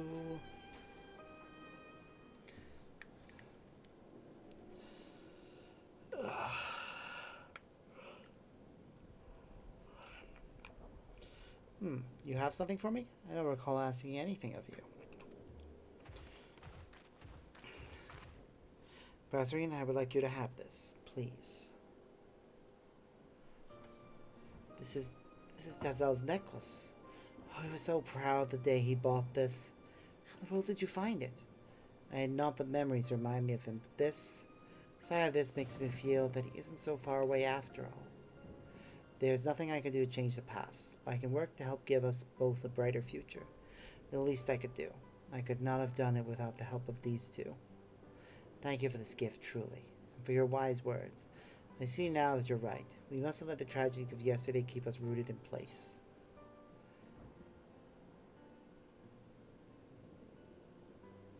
All it takes is a single step forward. I just wanted to take it. Well said, well said. Might I add that wounds heal more quickly when a salve is applied to them. When we ignore the pain they cause, they rot. We must take action to see them healed and rest when we are tired. And when our energies return, can we move forward carefully, one step at a time. Yes, one step at a time.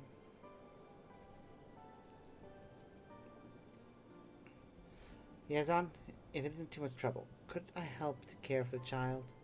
The scars of recent tragedy are yet too fresh for me to take care of her entirely by myself. But even so, does it mean I cannot assist in some small way? I have my own child to look over, of course, but still, if you were to take a child under your wing, I'd be happy to assist you whenever you needed me. For the time being, I could be her wet nurse. Any medicine she requires might be your responsibility, I suppose. Together we can see that she emerges from her affliction as hale as any newborn babe. That's a splendid idea, I must admit. I could hardly think of a better arrangement myself. I shall hunt and bring food for the child, that she might grow to be strong like her father and mother. That is what Choppa would do, and one step at a time, I shall make her proud. Yeah. Aw, everyone all working together. Yes, I feel that Dazel's loss will take some time to fill. But even time, I will heal. You would want me to heal. Let me thank you once again for all you've done. We owe you more than we can repay. Now, I would like to see the child for myself. Yep, off you go.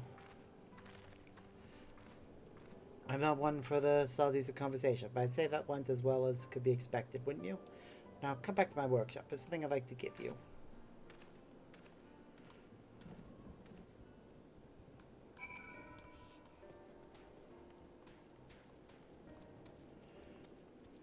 Ta-da. Hello.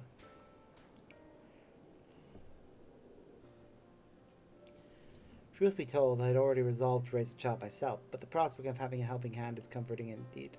Suppose the true work starts from here, eh? I'm glad to finally have good news to share. Kisera off and Mara. I've been so occupied with treating the sick and injured, I've had a little time to think of the departed. My friends really are gone. I can still honor their memory. If anything has become clear from recent events, it is that the people of this settlement must speak with one another about their troubles. Solitary thoughts so quickly turn dark. The more they're capable of treating the wounds we can see, makes the community heal those that are hidden.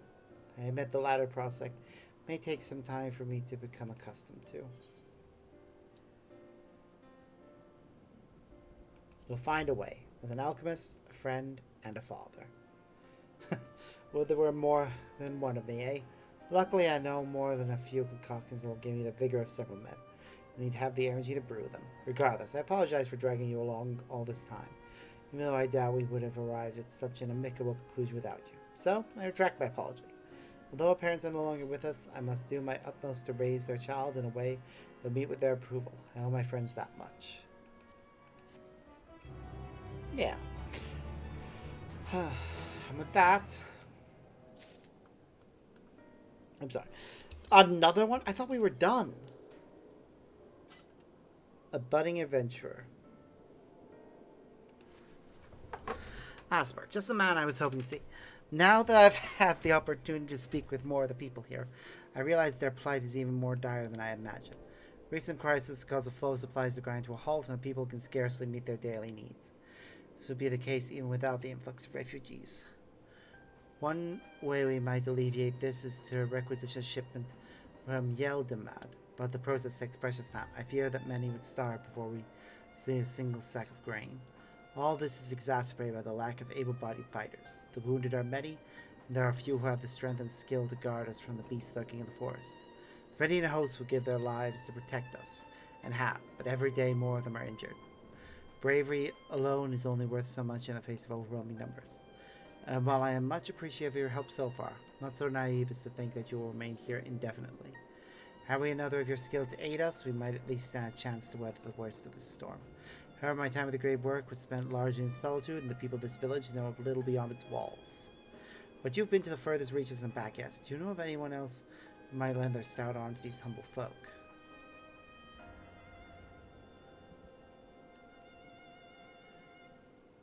I know just such an adventure, as fierce as I, if not more so. I knew I could count on your wide web of story personages. I'll go in Kankana, you say. I believe we may be able to kill two birds with one stone with that pair. Unfortunately, my hands are full meeting the medicinal needs of the village. Seeing as you're already acquainted with these fellows, could you appeal to them on our behalf? Once again, putting so much on your shoulders, but it's for the good of one and all. Can I count on your assistance? Oh yeah, absolutely. Thank you, Frank. Well then, off to Yeldon to meet with Kankana, eh? Safe travels, and I will pray that you return with good news. People that we've helped out in the course of this story.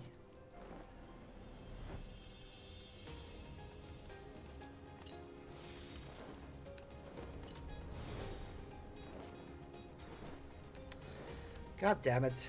It's delaying us though. I hoped to get much further in the main scenario, but it's fine. These stories are still important.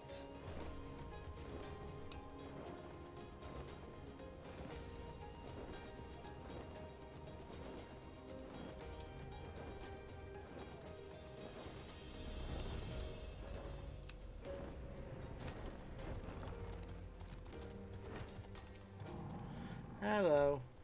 Well, I've been Sparks. I wondered where you might when you might walk through my door again. You'll be pleased to hear young Rakashir has taken to adventuring like a thief to a coin purse.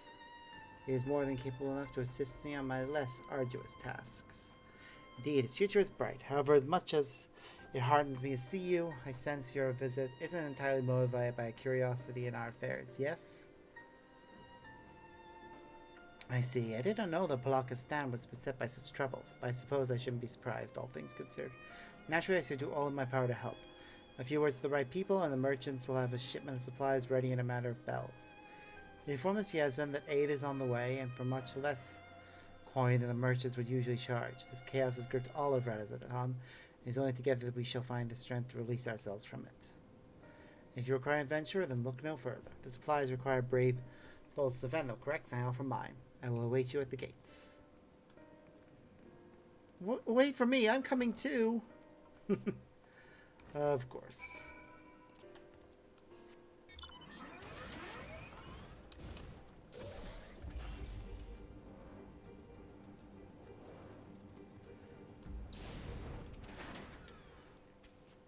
Kankana made good on her word. Not that she would. The merchants were likely all too eager to make such a sizable trade. They even provided us with bags and coats for the journey. It appears Rakashir will be joining us. Try as I might to convince him otherwise, his mind is made up. Hopefully this will prove to be another learning experience for him. My grandmother always did say the road forward is paved with good deeds. The of us shall see that no beast lay fang or claw upon these provisions. There are more supplies to come, but they will be delivered by the Radiant Host. We shall be the vanguard, the harbinger of salvation for Palaka's stand. That, let us be off.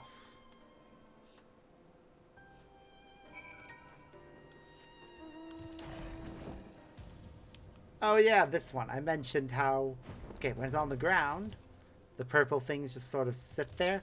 When you start flying, they trail behind you majestically, fluttering in the wind and becoming much bigger, and I think that's pretty cool.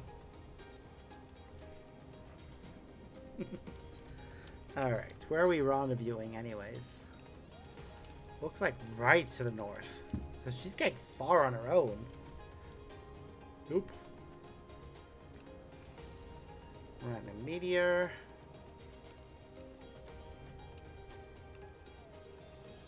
Suppose if I visited any of the locations that had those towers now, I wouldn't see the towers. A lot of places have this fiery sky. Probably.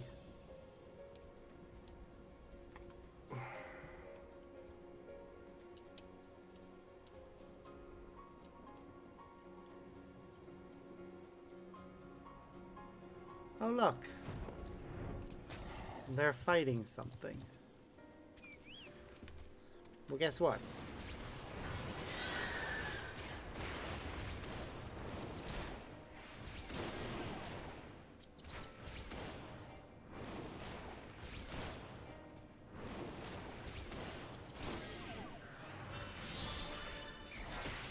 There we go.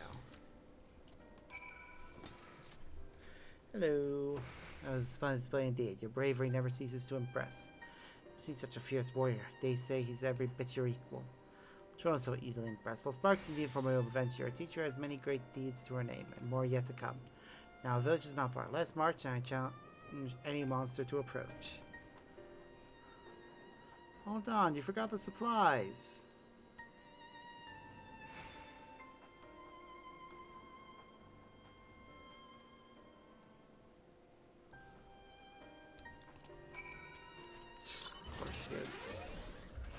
Good thing she has the child there.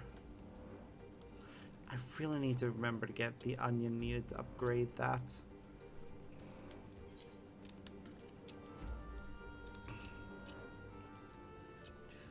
Do do do do do do do do do do do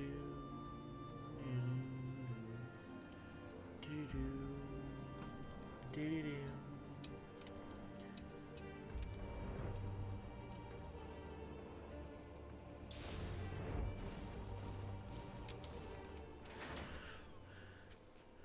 Do you see that?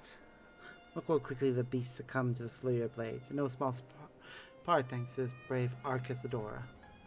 Ah, so this is the adventure the Yazan spoke of. Not since my last hunt with sister have I fought so effortlessly with another. And never have I felt so invigorated to have such a mighty Arcasadora fighting by my side. How do you keep it up? Just watching you has me out of breath. Endurance is the product of long hours of practice, lad. Well then, it seems my hunt is finished. Let us return to Palakistan before we draw the attention of something deadlier. Yazan will be eager to speak to you upon your return. Do not keep him waiting for long.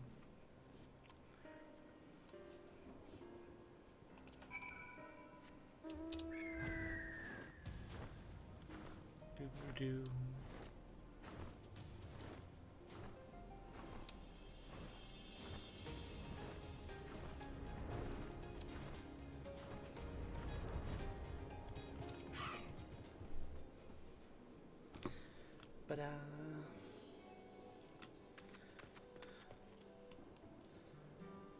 there you are. Sula told me you've brought both the supplies and the protection you promised. She is at present preparing the game she hunted. She has promised to spar with me afterwards. I am fast feeling that I have made the right choice in coming here. I'm grateful for it, lass. It will do Sula good to have your energizing presence by her side. Outside there are yet more supplies to come. Let's find a way to thank the merchants, the one who spurred them to action. Kankana, was it?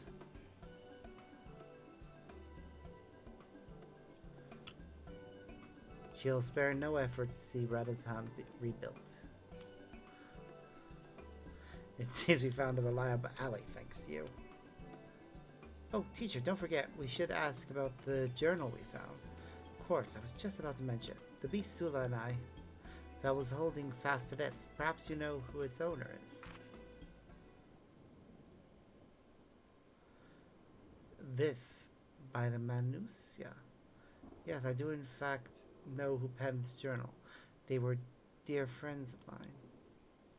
Unfortunately, they didn't survive the tragedy that befell us. I see. I'm sorry for your loss. Thank you. Luckily, their memory lives on in their child. And now this journal. When she comes of age, I'll show this to her, that she might come to know who her parents were. Life is but a string of meetings and farewells. It is our memories that sustain us, that give us life. In this way, those whose journey has ended watch over those with strength to step forward into a new day. Of all the wisdom grandmother passed down, I hold this to be the most precious. Memories are the greatest treasure that we can leave behind. Grandmother had a way with words. She could have taught even the divinities a thing or two. They say you may be right, young Rakashir. I am not half so wise as she was, but her sage advice has been a beacon which has always guided me true. Yay!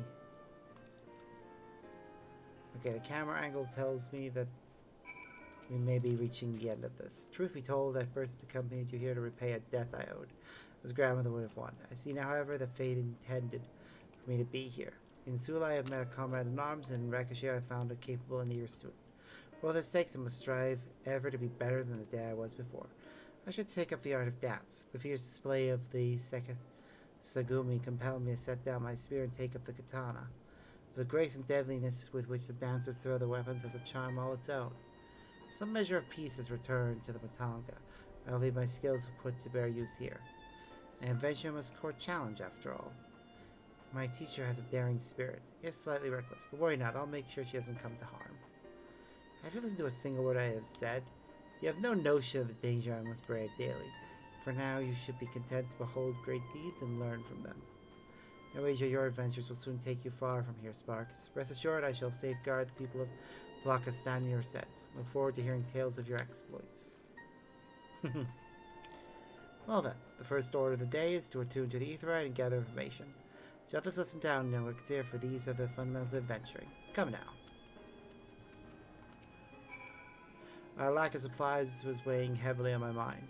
I feared for both Passerine and the child, but for the first time in a long while I can breathe easily. Uncle's presence has proven to be a solve in Sula's mood as well. She laughs as she hasn't since her sister's passing. We both have you to thank for our reversal of fortune.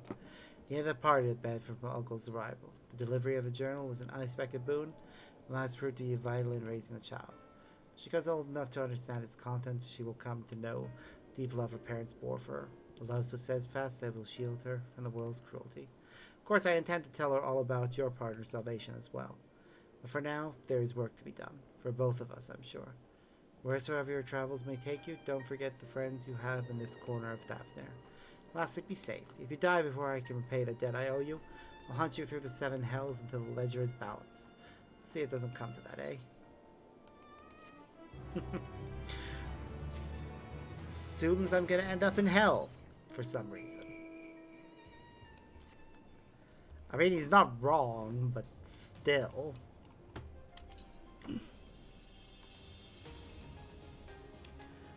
I need to remember to drop that off in my inventory at some point with one of my people. But right now, talk to Estinian. Back to the main scenario. Alpha told me everything. Full glad am I to hear the people are safe. Likewise, you will be pleased to know I found no evidence of lingering beasts in the jungle and ruins. It would seem you finished off the last of them. Trying times yet lie ahead for the people of Daphne. Fortunately, they have a wise and benevolent satrap to shepherd them through. Speaking of which, I received word from Thancred not a short while ago. He waits our return to the city of Alsdal's path. Come.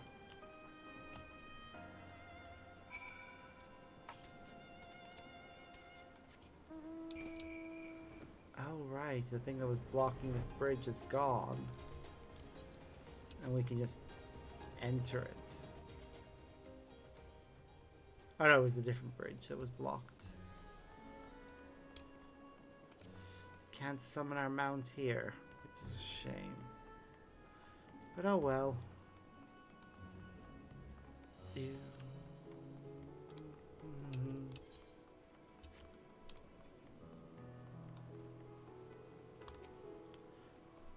It's good to see you safe. Given the skies, 'tis all too easy to fear the worst.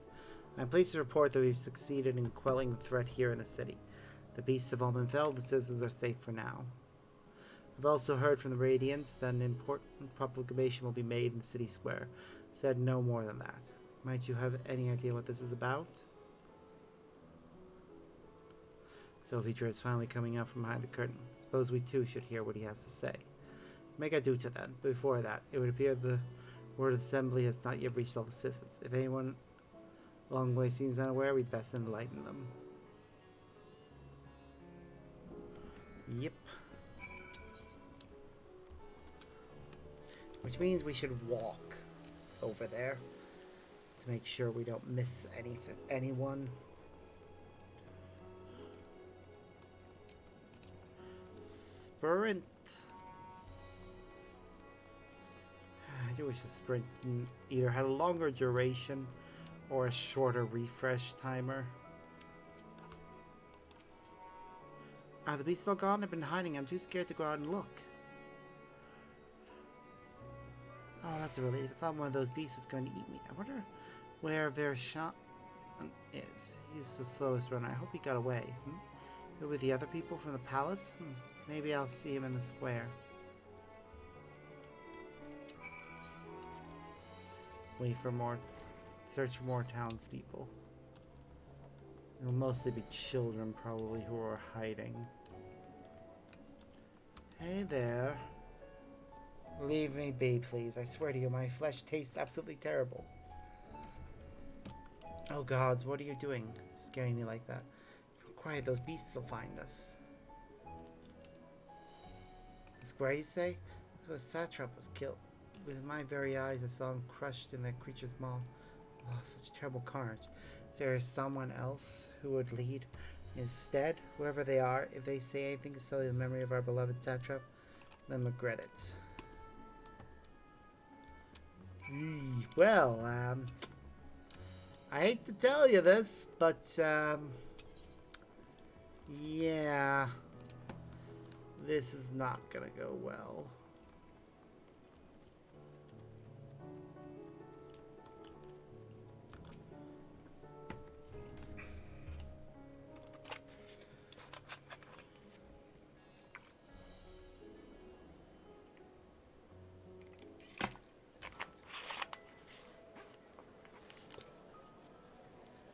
Oh, that's a very sweet and innocent song to be playing.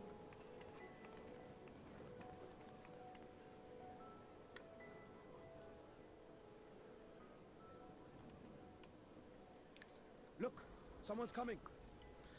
Yep. Yep.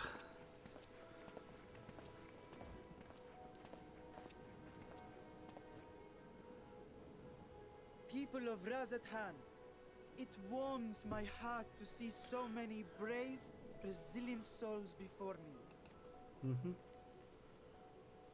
Today, I would share with you a great revelation.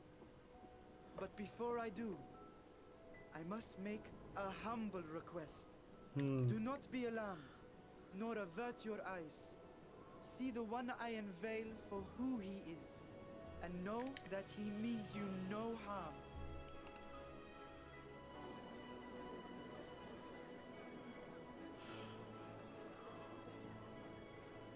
Yep. Very well. I dare say it can't be worse than the horrors we've already seen. You'd be surprised. Many thanks.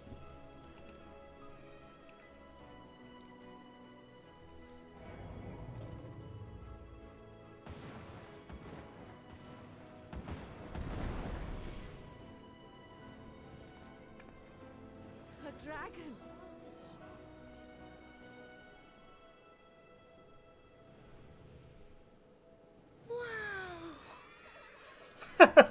Wow, children enamored by him. I guess they would be. People of Razathan, I am Vritra, and for years uncounted hath this isle served as mine abode. Tis as the Satrap's ally I am known.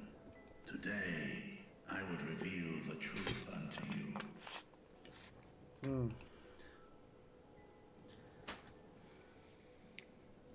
Let us hope they accept him.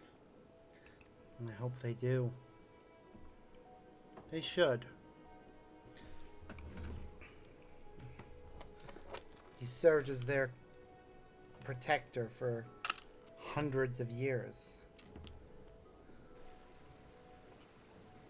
He's told the truth, and now somebody in the crowd will utter it. If I am hearing this right, you were the satrap all along? Yep. Vashan! I mean, Master Vitra, does your divine eye really see all? No. Nay, child. While mine eye hath borne witness to the whole of our nation's history, to its future I am blind as thee. Oh.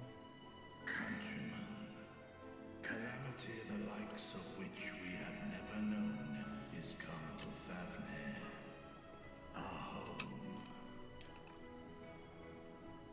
Friends and loved ones have been taken from us. I too have lost my closest confidant. Ahawan loved this land and served it with dignity till his dying breath. A nobler satrap there will never be. For so long, I lacked the courage to face you. I will not easily earn your trust, this I know. And yet, I cannot sit idly by and abandon Razathan to her fate. A font of boundless vibrancy, this jewel of the ocean. Since time immemorial, hath she glittered with every color imaginable. To this dragon, slumbering in his dark lair, 'twas a mesmerizing sight, and one that brought no end of joy to my heart. This calamity hath stolen too much from you already, yet so long as you live, the light of Razathan will never be extinguished. Yeah. I pray you let me watch over it. Over you. And lend me your strength, that we might face this trial and those to come as one. I do not know you, dragon, but I thank you for speaking the truth to us. As divinities, both Manusha and Riga once joined together. So too do I believe that hand in hand, we can overcome this ordeal and welcome an era of peace.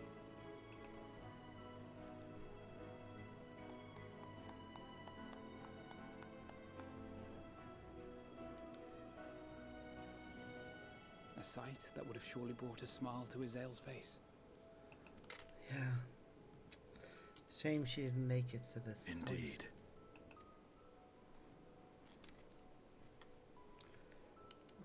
I still miss her. She was one of the best characters. There are a lot of characters that have gone by and the fricking. Excuse me, but I must speak with the Satrap at once. Hi, bitch boy. Father. Yep.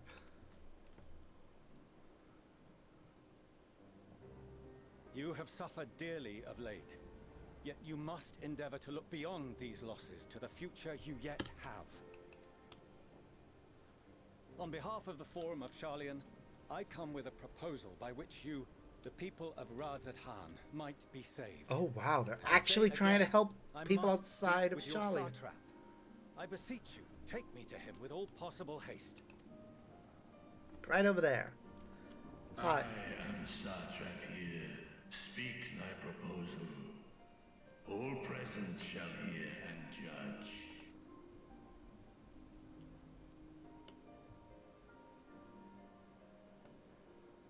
If I have given offense, then I apologize. First, allow me to share with you what knowledge we have of the phenomenon responsible for your woes. The final days. 'Tis an affliction of stagnancy and rot, sown into the currents of the star. Though the first prominent manifestation was here, in Thavner, it will invariably spread to every corner of the world. The Forum was forewarned of this apocalypse several centuries ago. Thenceforth, my predecessors sought to prepare for the end times in the only conceivable fashion, by securing a means of escape. Wow. Escape the star? What madness is this? It's not madness. 'Tis by no means madness. And yet it sounds it. With the coming of the seventh umbral calamity, the true nature of the Red Moon, Dalamud, was revealed. That it was an artificial construct of ancient Alag. Okay. But what of the Silver Moon? This celestial satellite is yet another technological marvel fashioned and maintained by ancient allies. A ship that will sail the heavens and deliver our people from destruction. And by our people, I speak not only of Sharlayan. We mean to save every man, woman, and child it is within our power to save. Including you, our dear friends of Radzat Han. Recent events necessitate adjustments be made, and quickly, but we can and will escort you safely to the moon. Well then. Long has thy forum been allies to Thavner. I trust thou dost not extend this offer lightly. Yet I wonder, is this truly the way? Is there a future to be built for us beyond this star our father deemed the last bastion of hope? A good question. But honestly, I think at least evacuating the children and their parents would be a good call. It is for that very reason I come before you and your people. To answer any and all of your questions. To offer my assurances and allay your fears. Though, if you wish the best for your people, I advise you to render your decision swiftly.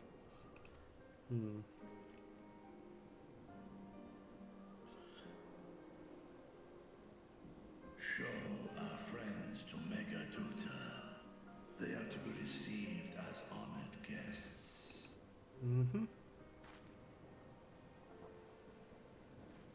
Worry not. Whatever decision is reached, your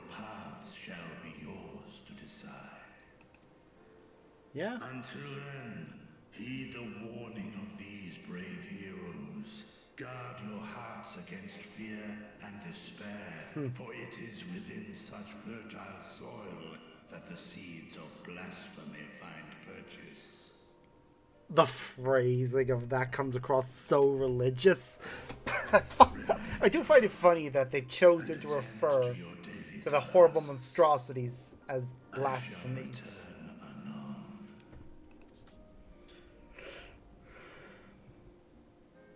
We'll do as you say, Master Vitra. We believe in you. Aww, precious child.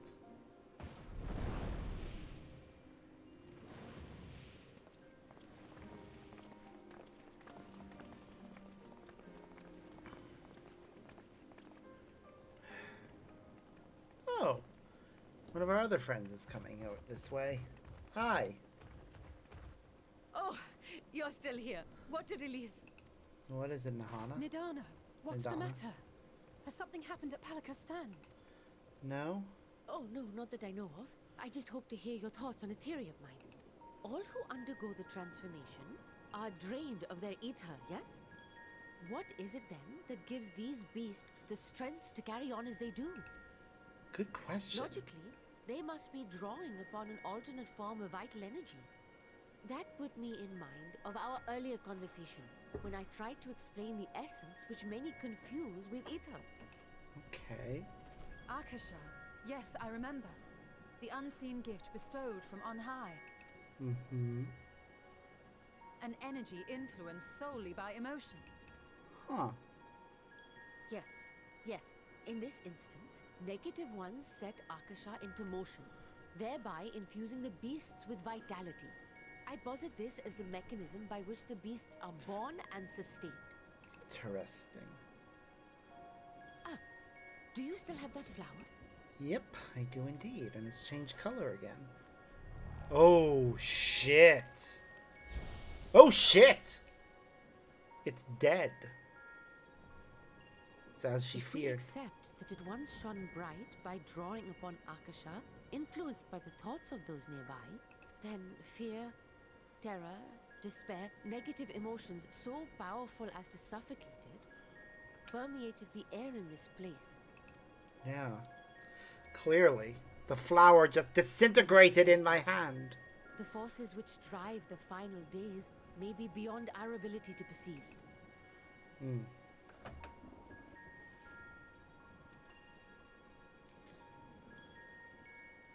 Sorry, I didn't mean to scare you like that. At any rate, I will continue my research into Akasha. Do temper your Yeah. expectations, however. There are sadly few detailed studies upon which I may draw. Formulating a new theory as you have is itself no small feat. I wish you well in your endeavors, and pray you take care. Yeah. Thank you. You stay safe as well, yes? Till next we meet. And we will meet again. I'm sure.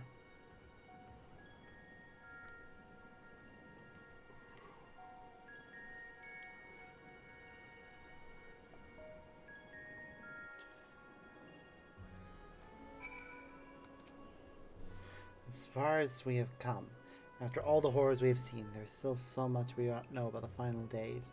Could it be as Nidana says, that the cause of this phenomenon is beyond our comprehension? If so, are we powerless to forestall it?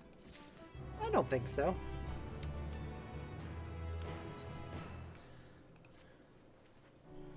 Greetings, honored scions of the Seventh Dawn. I have a message from His Excellency the Satrap. Brave scions, you have my gratitude for aiding my people in this most trying of times. Alas, matters here prevent me from meeting you all in person. As a token of my appreciation, I have arranged for a feast to be held in your honor. May I nourish you in preparation for the trials ahead. Such are the words of Master Vitra. The feast he speaks of awaits you at Mariade's Mayhem. Pray make your way there whenever your business here is done. We thank you for your kindness. Yeah, I was hoping we might find a place to discuss our next course of action. That seems an ideal venue. And to you, Sparksnar, there's someone we had hoped to introduce you. We'll detain you further, a moment of your time. Sure, a personal invitation, knowing full well your services are on the highest demand right now. This must be important. Worry not, we'll save some food for you, so take all the time you need.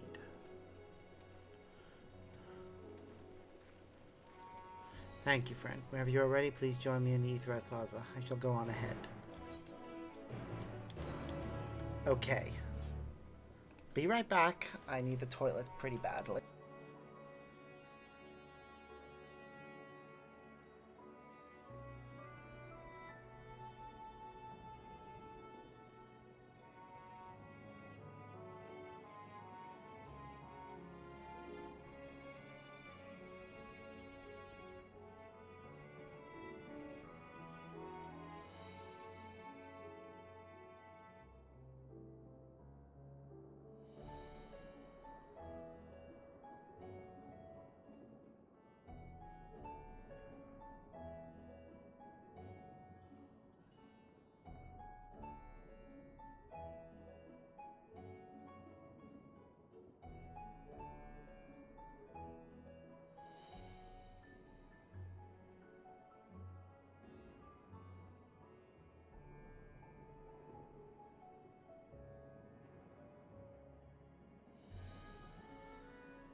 Alright, we've got about an hour left, so let's see how far we can get.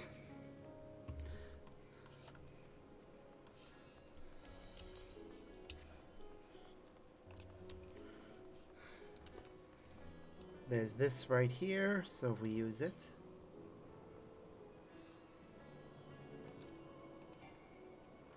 Oh. Oh right, we couldn't attune to it. I forgot about that. It's the one thing we're not attuned to right now.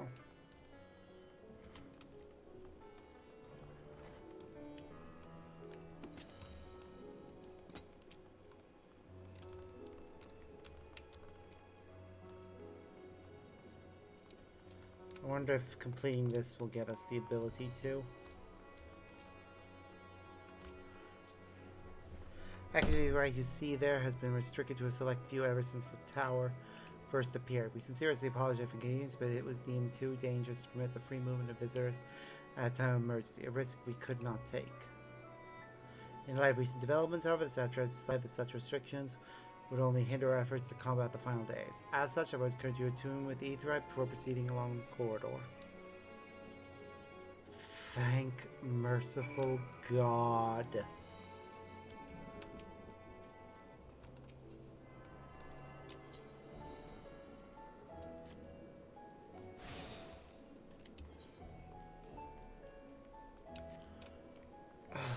That's so much better.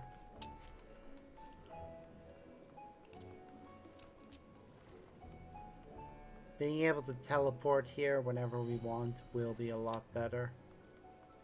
Especially when this is likely going to be the location we need to come for level 90 gear. Oh, you must be wondering what this place is. You stand in the Hall of the Radiant Host, where our leadership oversees all of Radotan's military operations. Sundropper station lies just ahead. Am I about to meet the head of this company?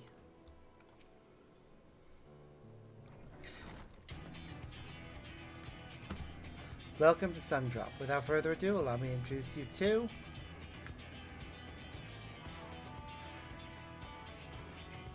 Ahoy. So you're the famous Sparks Narrate, eh? I knew it the moment you stepped through the door. You have the look of one who's walked through hell. Shirva, please, you are speaking to the Satrap's honored guest and the savior of our people. Show a modicum of respect. What disrespect is there in paying a fellow warrior a compliment? We're all friends here, or will be soon enough. More formally then, for the benefit of my countrymen, it is a pleasure to have you with us, a great champion of AOS, yes, Scion of the Seventh Dawn, Warrior of Light, an all-around good egg, I'm sure. All-around good egg. Thank you for calling me that. I think that is the best compliment I've received from anyone. Thank you. Oh,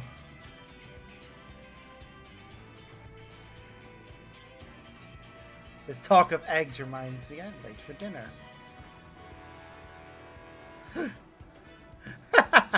A man after my own heart. I like that.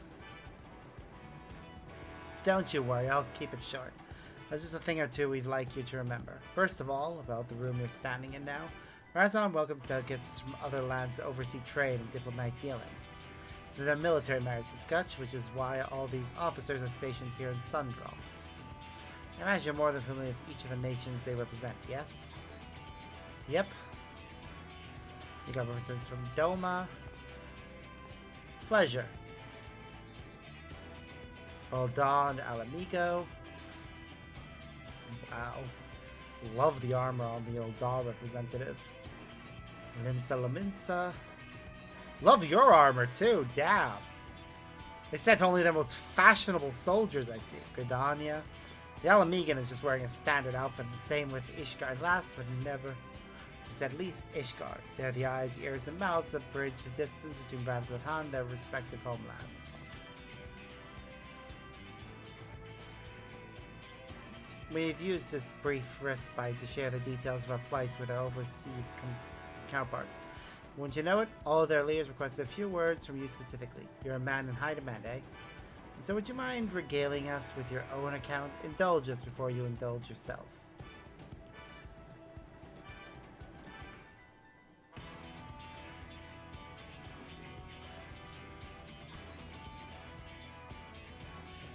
And thank you for the report. The conditions under which men are turned to beasts, the etheric anomalies you observed, and you have given us much to consider.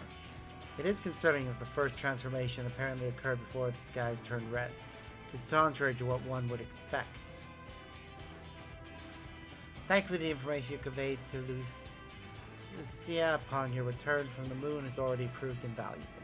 As soon as reports of calamity here in Thavnar reached the Grand Company of Eorzea and our Far Eastern allies, our leaders knew at once that the final days were indeed upon us. They began taking steps to assess the extent of the phenomenon's spread. Our agents were able to confirm that, for the time being, the skies burn only over the Bounty, including this island and Corvus. Alas, that is of little comfort. Aye, all throughout allied lands there have been reports of people transforming into hideous beasts. From what little we have learned, these incidents are similar in nature to that involving the merchant Kalzo. As was the case here, the victim underwent the change prior to the heavens being set ablaze. So while burning skies have yet to manifest beyond the Bounty, the transformations do not appear to be subject to any similar restrictions. If anyone anywhere overcome by spirit can turn, then nowhere is safe. That's about the size of it. Speaking of which, we ought to give these creatures a name, don't you think? Here in Ravzatan, we've taken to calling the first to change, which tend to be the biggest, blasphemies. As fitting a name as any. To ensure clarity in future communications, we shall urge our comrades to adopt this terminology. Our leaders have taken measures to deal with the threat to the best of our abilities.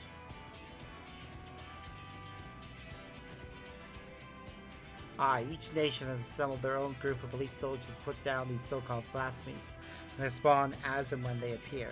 At the same time, they're doing all in their power to put the people's minds at ease and prevent panic and fear from spreading.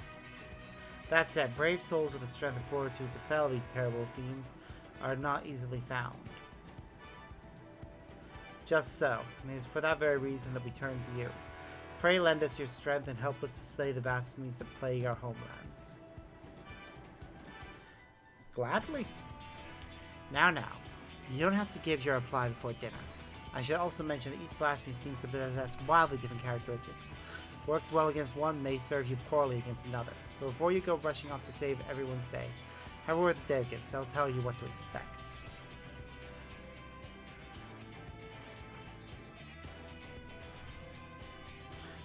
Just noticed, do they have heterochromia? With that, I do believe our friend here has a feast to attend. Spare fall for us while you're tucking into all that fine cuisine, eh? You have gained access to the role quest for Endwalker. A separate quest line and story is now available for tank, melee DPS, physical range DPS, magical range DPS, and healer roles. To take these quests, speak with any of the delegates in Sundrop and agree to help defeat the blasphemies to plague their respective homelands. Okay, interesting.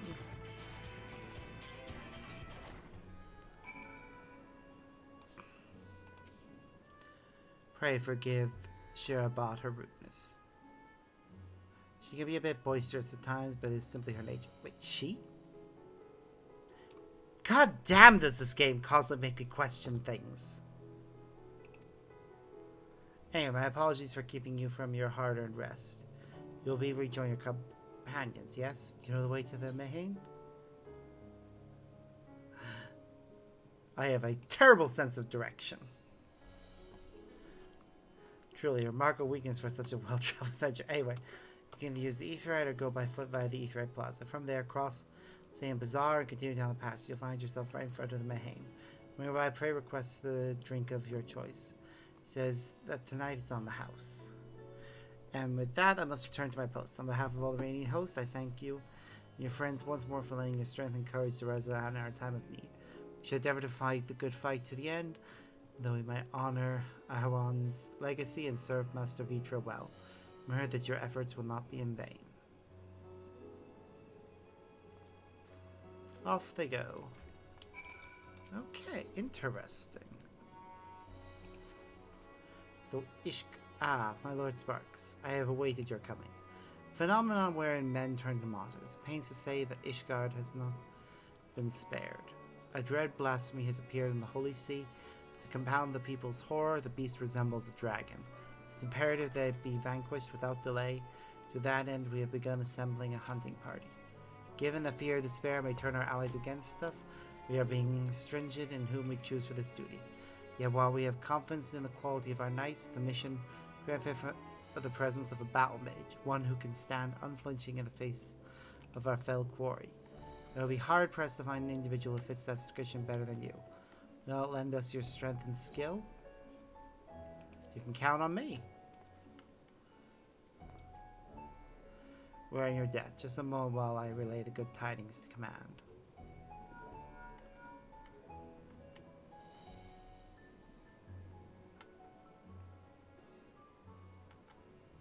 To settle. Upon arriving in Ishgard, please take yourself to Aetheryte Plaza. Lord Arturel will be there to receive you. May the Fury speed your way. Yeah, I'm just thinking actually, because Ishgard has plenty of tanks, because they got Paladins and Dark Knights. And they got plenty of healers, because they have Astrologians.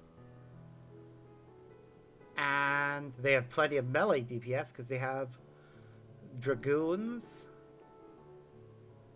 And they have Machinists for physical range. The only thing I can't think of them actually having, really, is, yeah, magical range. Clever. Okay. Let's try one of our other ones. I've got Gunbreaker at a high enough level that I could do the one that's tank related.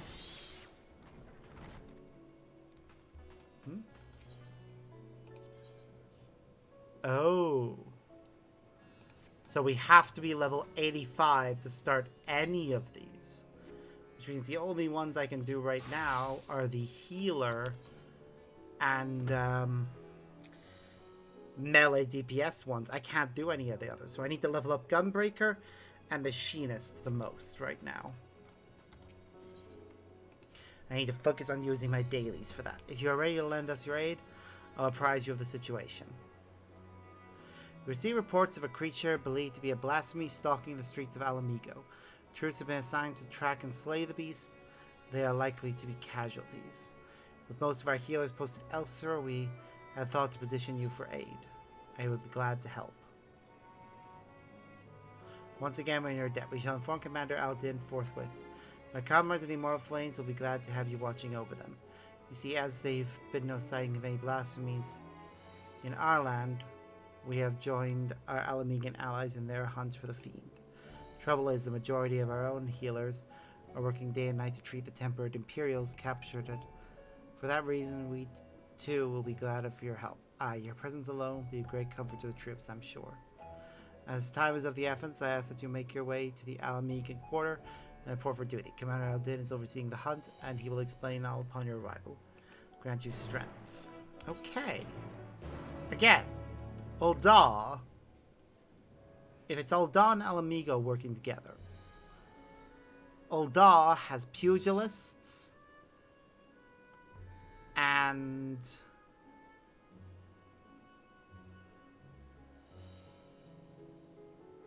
Yeah, it has pugilists. And so does Alamigo as monks. Magical range, black mages for Ul'dah. And red mages for Alamigo. And tanks, well, paladins, gladiators are both abundant in Ul'dah. I think Alamigo has its own contingent of archers. So, yeah. It's no surprise healing is really the only thing that they don't really either have. Okay, so that leaves Lominsa. Wait, let me think. This is melee DPS. Oh, yeah. Lominsa is home to warriors. They're home to Scholar as well. The Arcanists. And Dancers passed through there. That's where they had their start point. But they also have plenty of machinists. And yeah, again, arcanists from magical ranged. But they also have rogues. So they technically have a bit of everything. But I guess they had to figure out somewhere to put these. Sparks. On behalf of Admiral Bloswin, I thank you for your many deeds in service of Limsa Laminsa. You receive troubling tidings, the beast akin to those that plague Radazadhan, are beside the Lenosian coast. The Hamel has mustered the Maelstrom in hopes of quelling the threat, yet there is much we do not understand about our foe, and as such your expertise in this area be a great boon to us. Will you help us? I wouldn't be much of a hero if I refused, would I? Excellent. The Admiral will be heartened to have your knowledge and martial prowess on our side, I am certain. Pray set sail for Limsa as soon as you're able. Secretary Maelstrom Command will apprise you of the details upon your arrival. Okay, so that's 3 different quests we can engage in. I will likely do them later. Let's go switch back to Summoner. Because it's so close to leveling up. And more quests have popped up. I could do those quests and that would help me level up further. I should do them. Yeah. Okay. We're going to the Fibers place.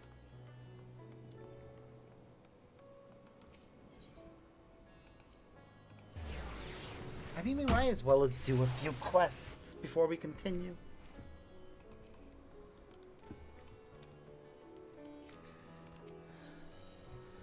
Ooh, hello. It gets me corsages. I will probably take the blue one. What could it be? Yes, you're one of the heroes that helped fend off the beasts for us. Oh, what an honor to actually speak with you.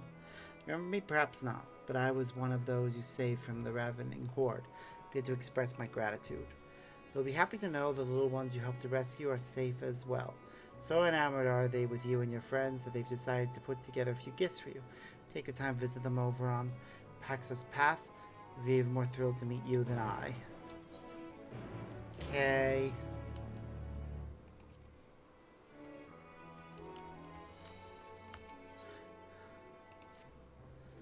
You're the adventurer who fought off the Blasters with us, yes? Oh, you couldn't have come along at a better time.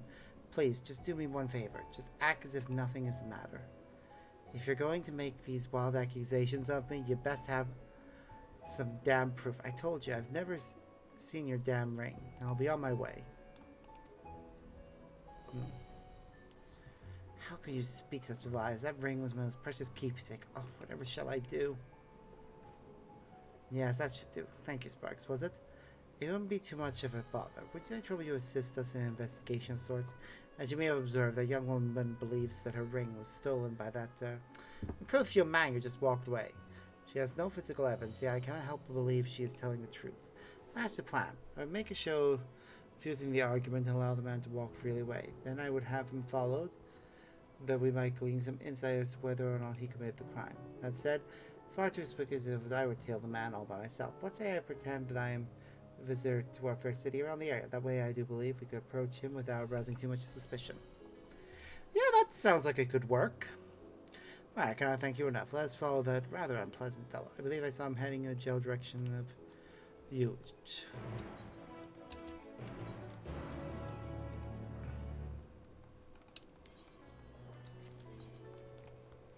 And I'll go do these quests over there.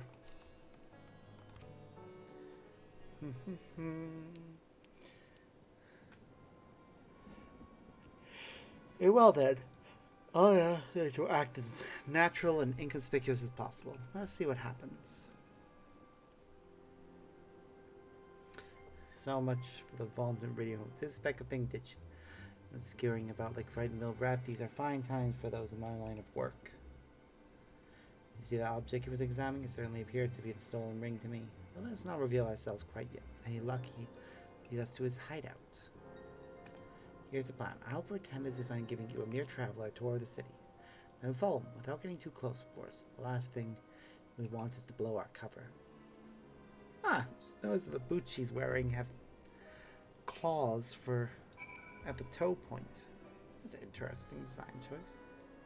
Follow the antagonistic Garu from state to we will end in failure if you are noticed we fall too far behind. Failed to complete the checking, and we try again by speaking to Radiant Host Captain.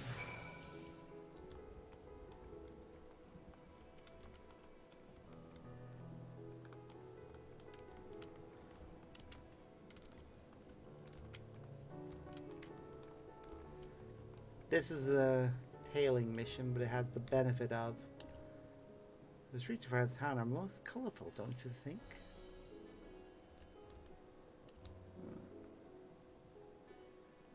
Yeah, we have to follow her and do as she does.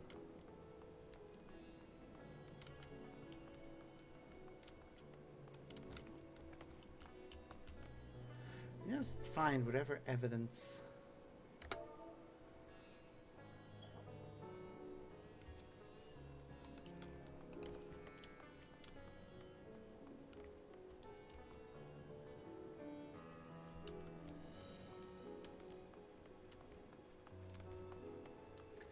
Yeah, we have to. I do find it interesting the Radiant hosts, some of them wear armor that is very dragon-like. Though he can't wait to make profit off of this. No surprise there.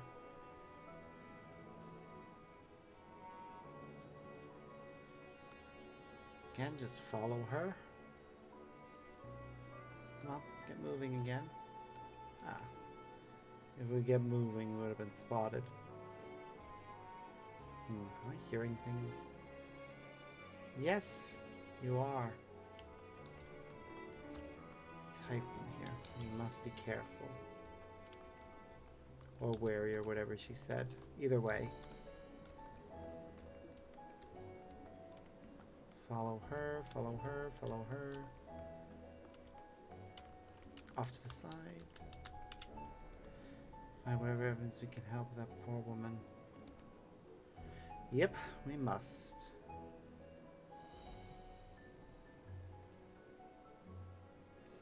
Just wait and follow. Stay right behind her.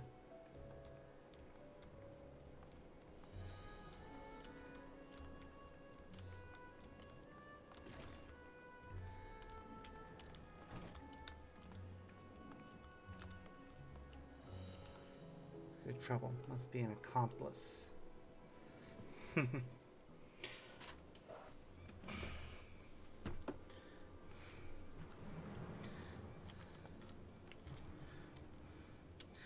Oh, been a while since I've seen a ring of this make.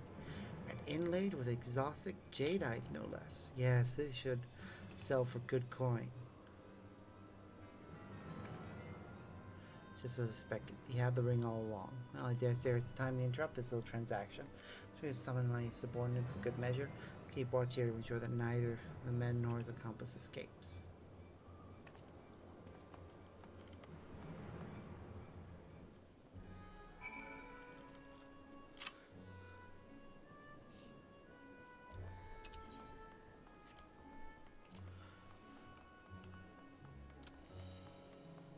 If we complete all these quests, should mean that when we go to do the main scenario one, we will actually level up, or we'll have already leveled up and we'll just funnel the XP into Reaper instead.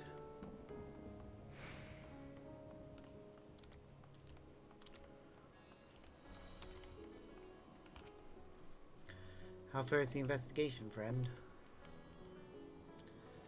A rare jade I bring, you say, that matches this young woman's testimony exactly. Seeing you've caught the culprit red-handed. Anyway, I'll make for this scene of the crime at once. And do not worry, we will not trouble you any further. For any further aid, I assure you, your host can more than handle a couple of common ruffians. Above all, it is because of your efforts that this dear woman will be united with her precious keepsake for long. My captain still allow me to reward you. With that, I must be off. Woo. We did a good thing. Now we go to help more people.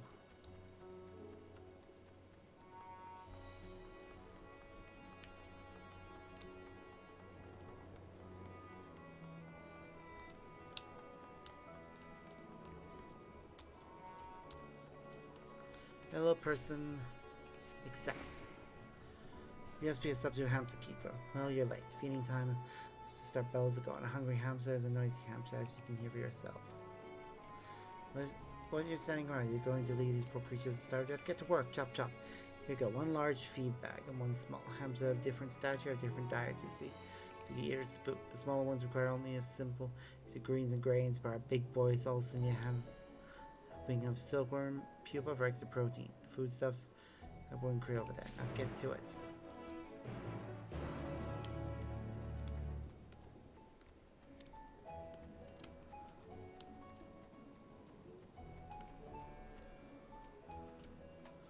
What was it?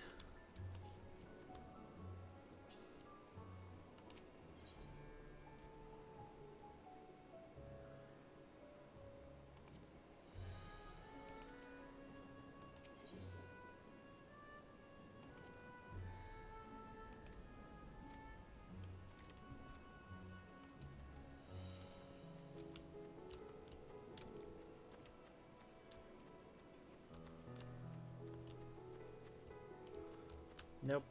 This is for the large one.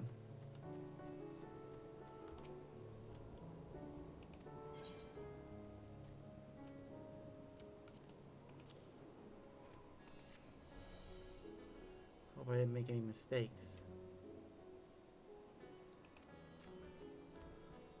Okay.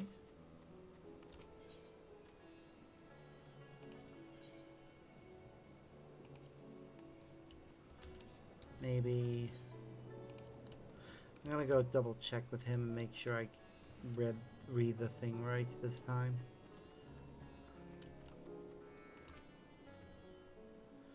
It says smaller hams only get greens and grains. Large ones get silkworms as well. Right, I get it. So first, greens and grains.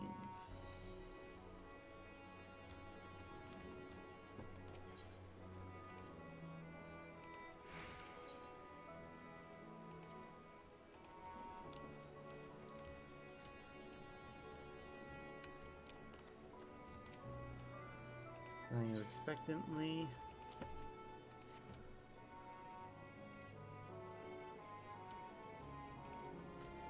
Okay. Now, if I'm right about how this works,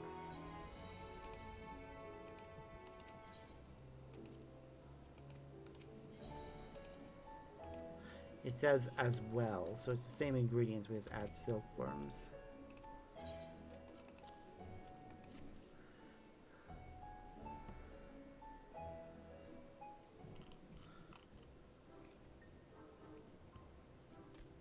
Hamza flaps his wings and his eyes light up with gastronomic delight. Don't know why we need a cutscene to show that, but there we go.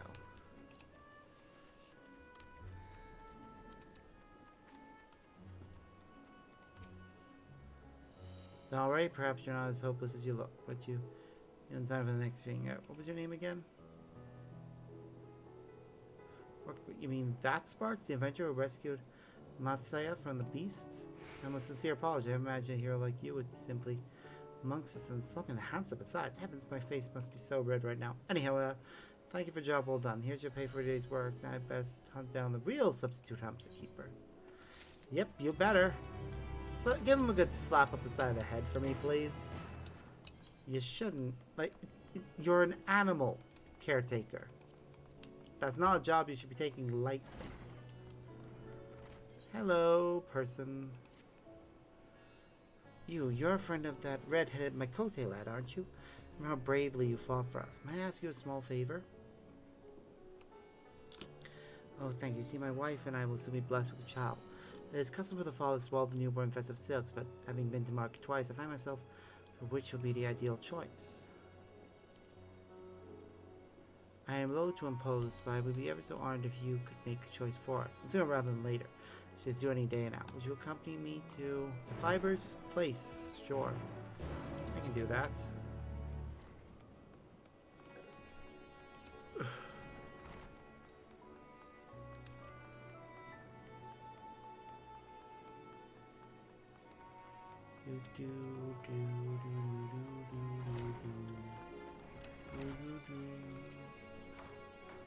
A Warrior edition, the sixth swelling color expresses the parents' wish for how their child might grow, down to 3, but your insight would be greatly appreciated. This lush green fabric represents a wish for a prosperous life, fulfilling not only in wealth, that is, but feasts, festivities, and companionship as well. You want a life as rich as that? The bright yellow swirl symbolizes a wish for wisdom. Intellect is prized among our people, and is said to be the color of Cinderuva. Our child may become a respected advisor or alchemist, and yet, look at this vibrant red zone. It would express a wish for talent in the arts. Wouldn't it be lovely if our child were to grow up to be a master artisan or performer? Hence my lemma. I want my child to be all of these, but I can only choose one color. What say you? Which do you feel the ideal choice?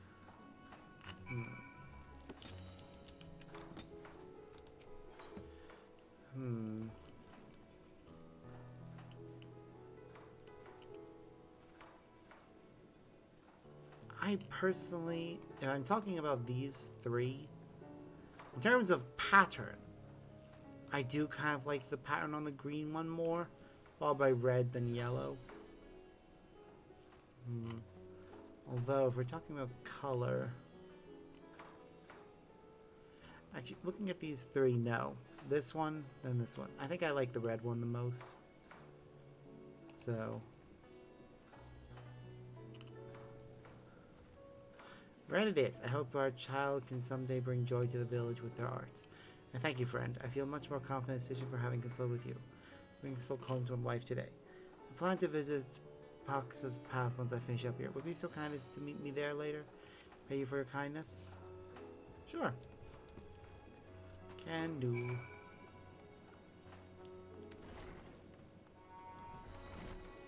We'll go and turn in that quest now. Then we got quests there and there.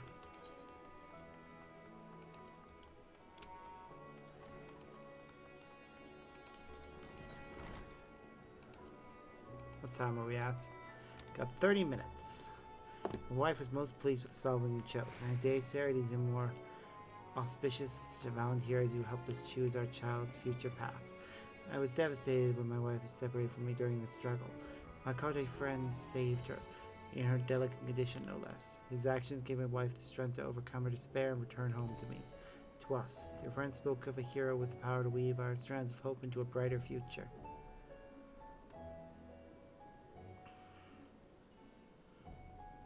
That hero was you, was it not? We shall treasure the swaddling you chose for us as a fairly heirloom now and forever. Most severe thanks for all you have given us. Oh. That's rather sweet. Yep, we are one mission away from maxing out the, well, not maxing out, but of leveling this class. Oh no. You there, please take my coin purse, Mehin. Buy all the apples you can. So hungry. Strength left, my stomach. Wow. so dramatic.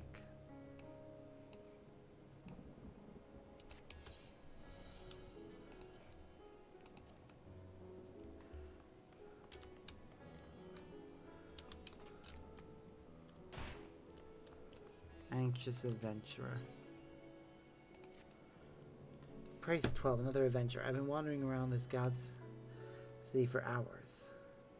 So I hired for some simple express deliveries in Oldal before realizing the session was bloody Radzatan. Still my arse. After coming all this way, I still don't know where I'm supposed to go. With then running out of time. These letters may have a tight deadline. If I don't deliver them, I won't merely lose my job, I'll lose my head. Could I ask you to take these 2 missives to the High Crucible in House Balak, please? You can manage the 3rd one on my own. Return and meet me here when the job's done. I'll see you duly compensated for your efforts.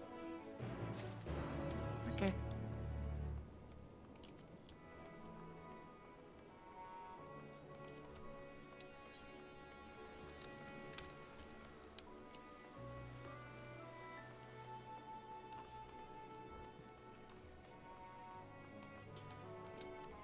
The next mission is over there. And one of them takes us to the main scenario, to where the main scenario is. So we'll deliver that one. We'll do that one last. Marion told us not to talk to strangers. Really? Well, I'm Miss Stola's friend too. She saw I was in trouble and fought off monsters with her magic just to protect me. She's the most powerful mage in the whole wide world. No, Mr. Thancred is the best. He's strong and brave and gentle. I was so scared, but he saved me and carried me all the way back to my mama, just like a princess. Fine, they're both the best. Wait, mister, maybe you can help us. Do you think you could pick out what kind of flowers they like? We're making flower crowns. We want them to be really, really happy here and stay for a while. Will you help us, pretty please?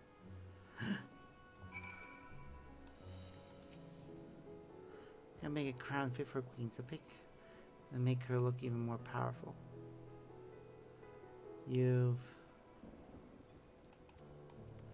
Oh, pick the ones that best suit my friends.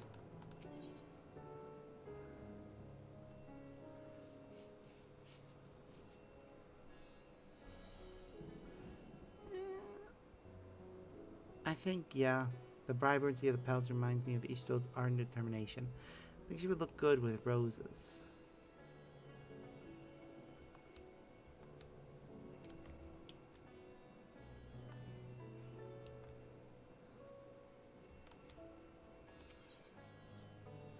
Reminds you of Ether's.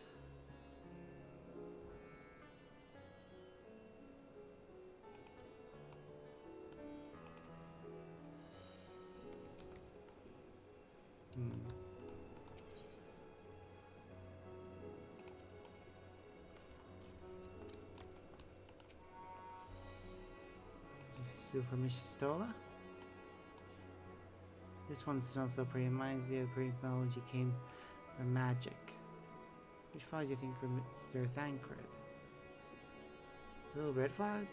Right, reminds me of the flash of his blade when he drove the monsters away. Bam, bam, bam, like fireworks at a festival.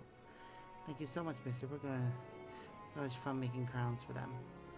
There's a lot of work to do, so we will see you around. Oh, can you tell that we'll be a little late? We're supposed to be back at Belago. Okay.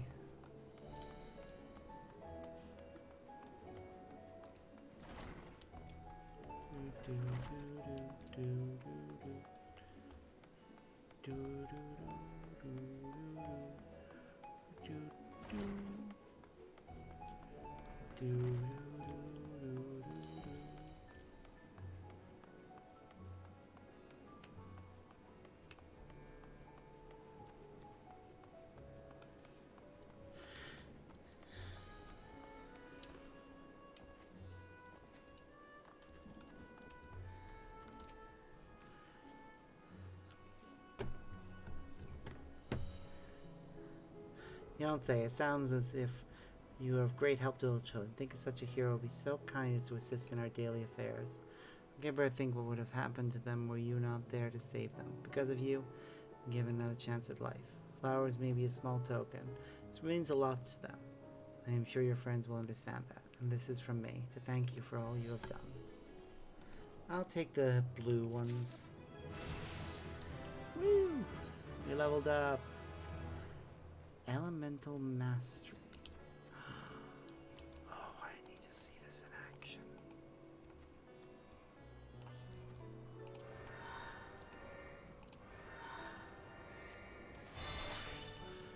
I need a training dummy at some point so I can see this in action.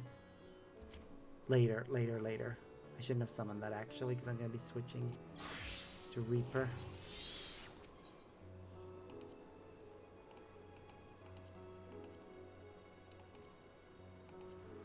Wait, where am I going?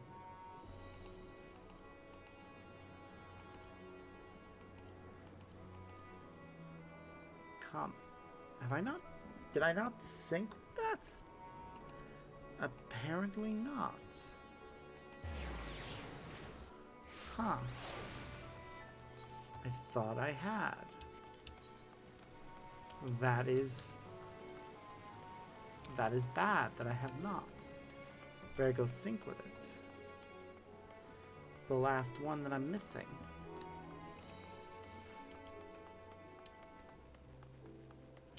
Again, thought I got it. Okay.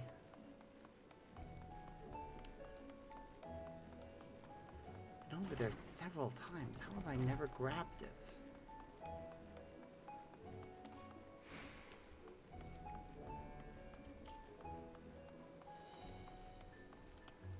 And yet we can fast travel to wherever... Oh yeah, the airship landing has its own one. That's why. Oh, it's such a simple weapon.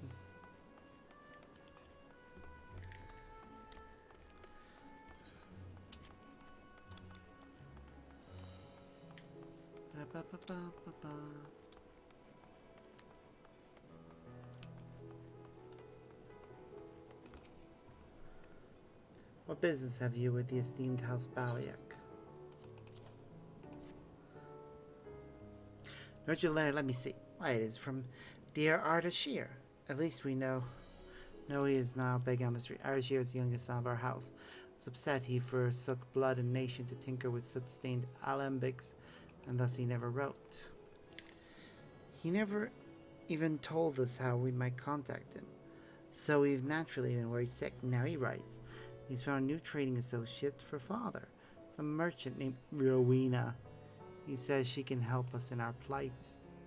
Peculiar topic for him to write about. He was always so concerned about the family business. Perhaps he is homesick and trying to make amends.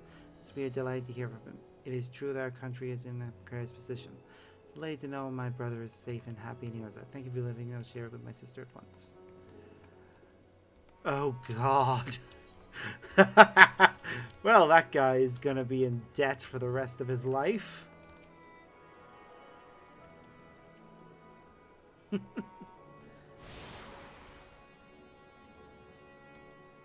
You have tuned yourself to all aetherite shards. Fafnir is accessible as an aetherite destination. Cool.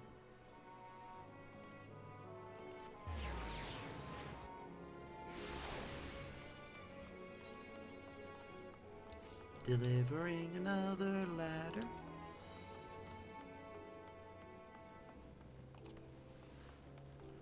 Boo, boo, boo, doo, boo, boo, boo. Welcome to the High Crucible. How might I be of service? What's that? You've a letter addressed to us? Why, this is from Master Jalzan. Last I heard, he was doing field research in Yosa. I do hope all's well. Why, I can scarce believe it. Word of our plight reached him from across the sea, and he's arranged for a shipment of foul supplies to be shipped. That he will be thinking of us in these trying times, easily doubtless is facing his own fair share of hardship. Truly is a great man, but forgive me. I must make arrangements to have the shipment picked up at once. I just... Anyone who knows Rowena knows that being indebted to her in any way, shape, or form is not a good idea. Because she is not the forgiving sort when it comes to debts.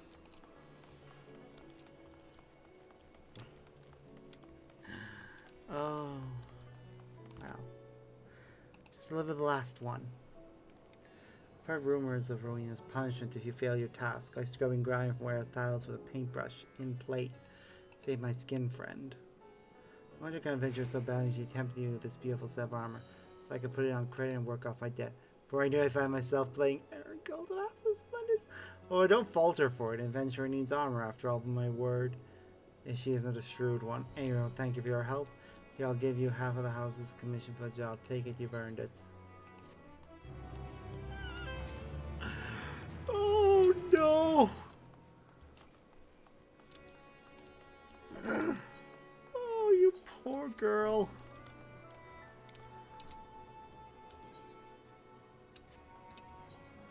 She's gonna be indebted for a long time.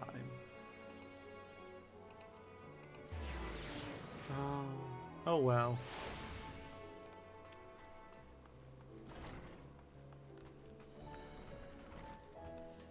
Hello. Welcome. What can I... Something amiss?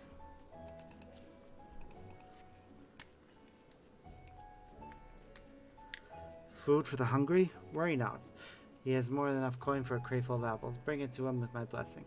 I'll take what I'm owed and leave the rest. Pray return the remainder to him. Grave vows in front of the Mahang.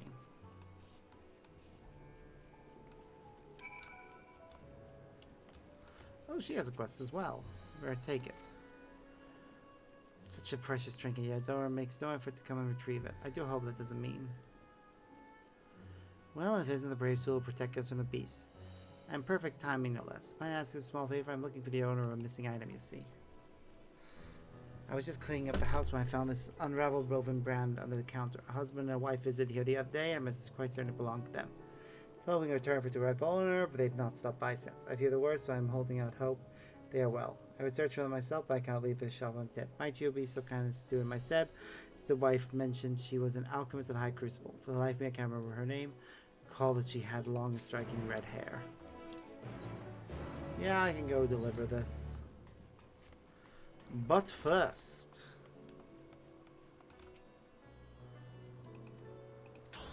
I have 2 minutes to carry this to there. God damn it. Behold my amazing strength. I am a beast. Seriously though. It's not surprising that he's this strong considering the weapons he wields. And the speed at which he's able to move with them.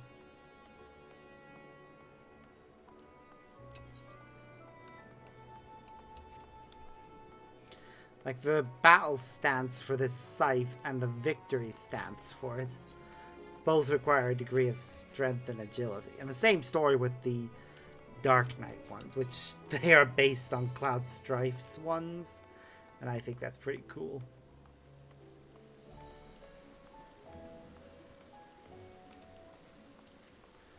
Alright, we got 50 seconds left. Shit, I didn't think it would take that long. 39. Oh god.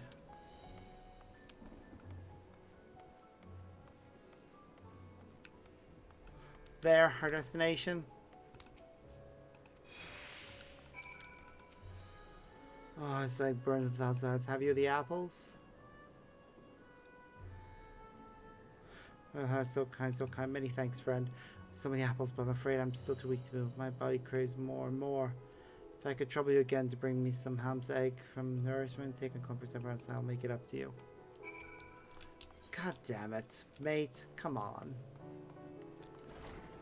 So now we need to go get some eggs. I hope we don't have to carry them in the same manner. But we probably will. We're basically building a feast for this guy.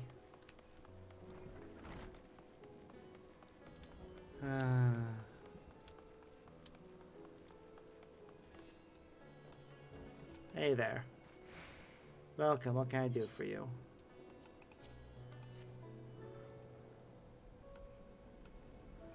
As many eggs of a coin this purse can buy, well, you're in luck. I have quite a surplus today. Extras so they won't go to waste. Here you go. Here's a share of your friend's coin. Back, it would seem he's greatly overestimated the cost of eggs these days. No, he's just very hungry. Oh, thank goodness we don't have to carry them the way we did the eggs. Or the apples, rather. Eggs is what we have right now. Of course he's overestimating. He's hungry. So hungry that he needs not only the nutritional sugar from the apples and the other things in it. Jesus Christ, mate! You're back. Did you find the eggs?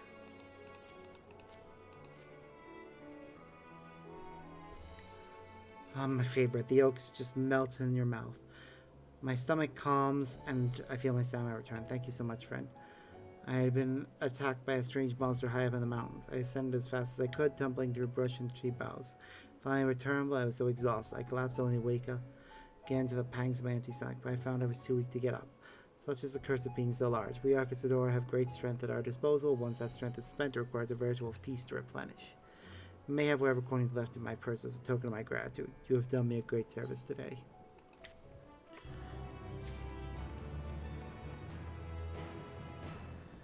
Well then. Alright, our next stop is the High Crucible.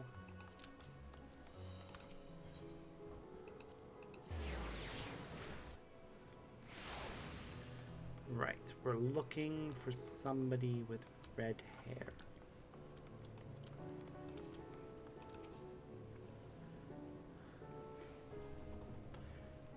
And fear must mistaken, for I know of no man. That said, I too have loved ones I have not seen since that horrible day. I hope your friend is safe.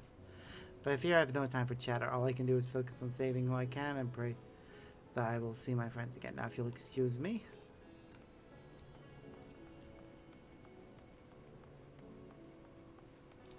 Wait, that person over there has red hair.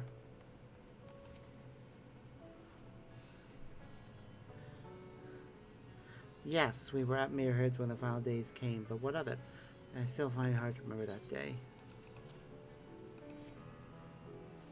My band, I was wondering where it had gone. My husband gave me this, and now is all I have to remember him by. Stubborn to the end, that one. He distracted the beast so that I was able to flee, then went off to save the others. The Radiant host found me later. They told me he was gone, with not even a corpse left to bury. To tell the truth, I have been at a loss ever since. How do I carry on knowing that he gave his life for mine? So many plans. What our home would look like, where our children's names would be. And now, nothing. Just a circle of woven thread he once slipped on my wrist. Never how happy we were to share our lives with each other. So we go on living, because anything else would tarnish that memory. Forgive me my outburst. It has just all been so much. At least the Crucible has been keeping me busy. I think that's what I need right now. Yeah. I respect and understand those feelings. It's shit, really. The whole world is going up in flames. And there's very little we can do to help the people. Welcome back. We're able to track down the couple. I do hope they are safe. Yeah, I'm terribly sorry to hear that. At least we're able to return the band as a memento for the woman. As small a solace as that may be. That woman embraces a talisman sword, creates a bond between gods and mortals. The higher the brain, the stronger protection offers from a fate most dreadful. Perhaps it has tradition to present one to your lover, to beseech the gods to offer divine protection to one for whom you care deeply. It would seem her husband's prayer was heard, despite the cost of his own life. I imagine she will need time to heal, but I hope she will visit again, that I might offer her what comfort and kindness I may. At any rate, I thank you for attending to this task for me.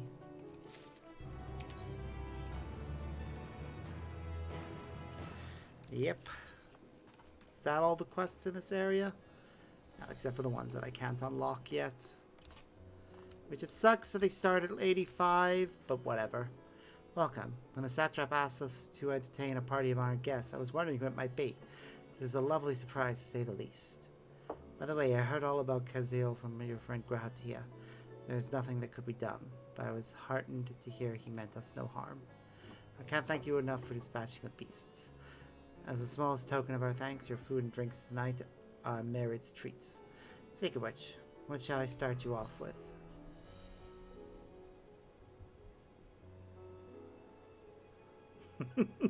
I have those options. Water, just water, please. As you wish. Pray join your friends and I'll bring you your drink.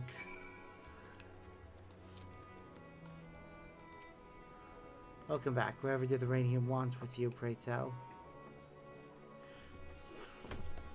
Our allies have some military delegates. That's news to me. Mind sharing the details?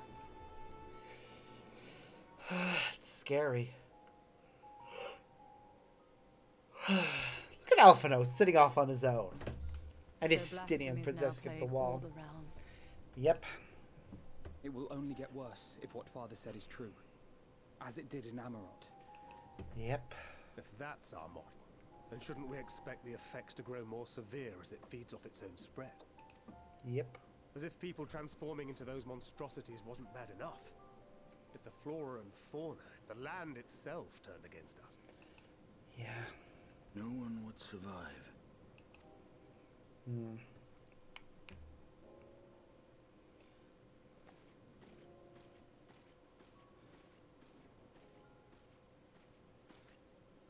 Here's your order, friend. Thank you. Such a gorgeous cup for water. May you find comfort in these dark times.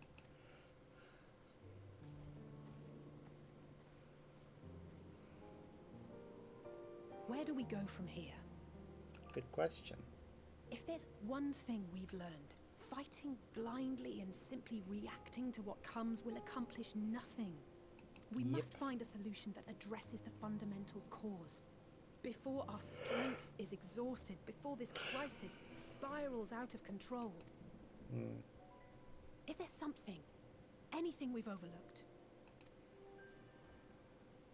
If there is an answer, Hydaelyn herself will have it. 'Twas she who bound Zodiac and forestalled the final days. Yeah, we can't really talk to her that easy. We have heard naught from her since the Tower of Babel. Whether she cannot or will not speak, I can only speculate. Even the flower she gave us is no more. Yep.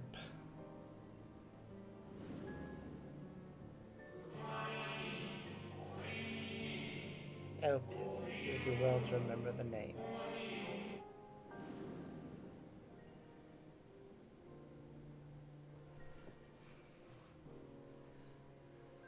So advised the Watcher. What could be the significance of that name? It is entirely unfamiliar to me.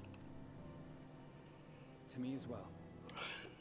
It meant something to the ancients, though. In our time. Yeah. Most surely. Yet I do not recall a single mention of it in the records of Anida. Another dead end.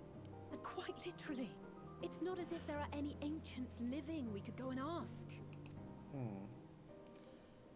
Technically. Not alive as such, but not quite dead.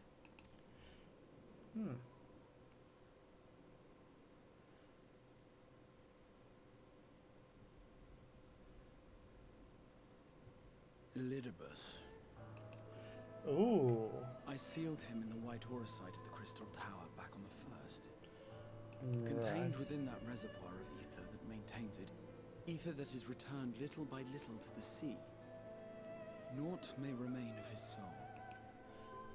However, if part of it lingers, we might be able to speak with him there. Okay. I know we can no longer make that journey, but you, my friend, still can. Yep.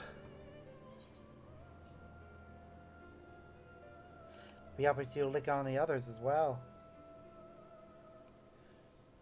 Thank you, my friend. That would mean much to me. If nothing else, should we learn the first is safe, we'll have that much more reason to keep fighting the good fight. Yep. That said, the odds are not in our favor, to say the least. Which is why we're fortunate to have Urianger up there on the moon, working hard to make all the necessary preparations for our departure, should it come to it. Yep. And why we have nothing to lose by staying the course till the last instant.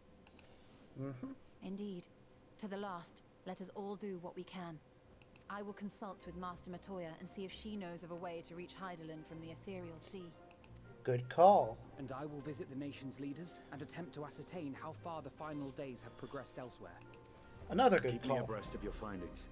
I can seek out and slay the worst of the immediate threats, if only to slow the spread. Good shout. Unease, terror, despair. Try as we might to suppress them, these emotions will return to harry us time and time again. But when they do, remember this. Your friends and loved ones are out there somewhere, sharing in your struggle. You are not alone. Yeah. So ends the brief respite before the next revelation. Yes, so much left for you to see. Where beginning ends and end begins.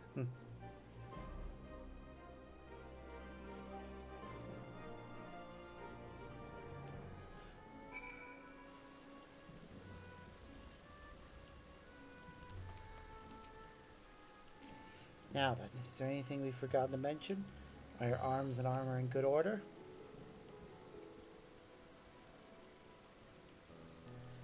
In that case, it's time we each attend to our tasks. And when you arrive on the first, give my regards to Reen. Tell her I miss her.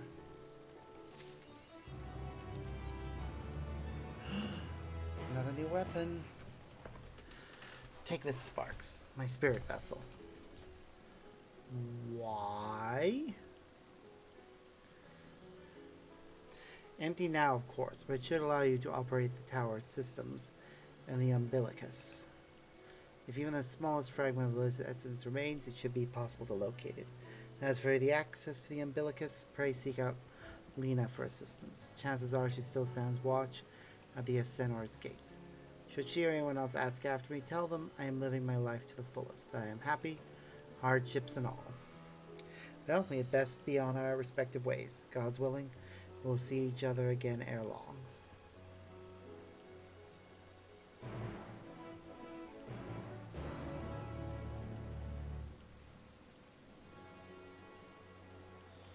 Alright. Cool.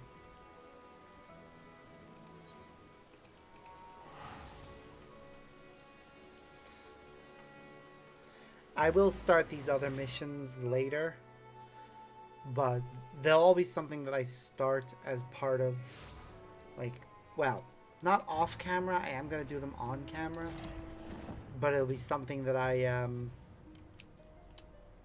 prepare for off camera, because I'll need to get Gunbreaker up to 85 and Machinist to the same level, and that's going to take time. So, yeah.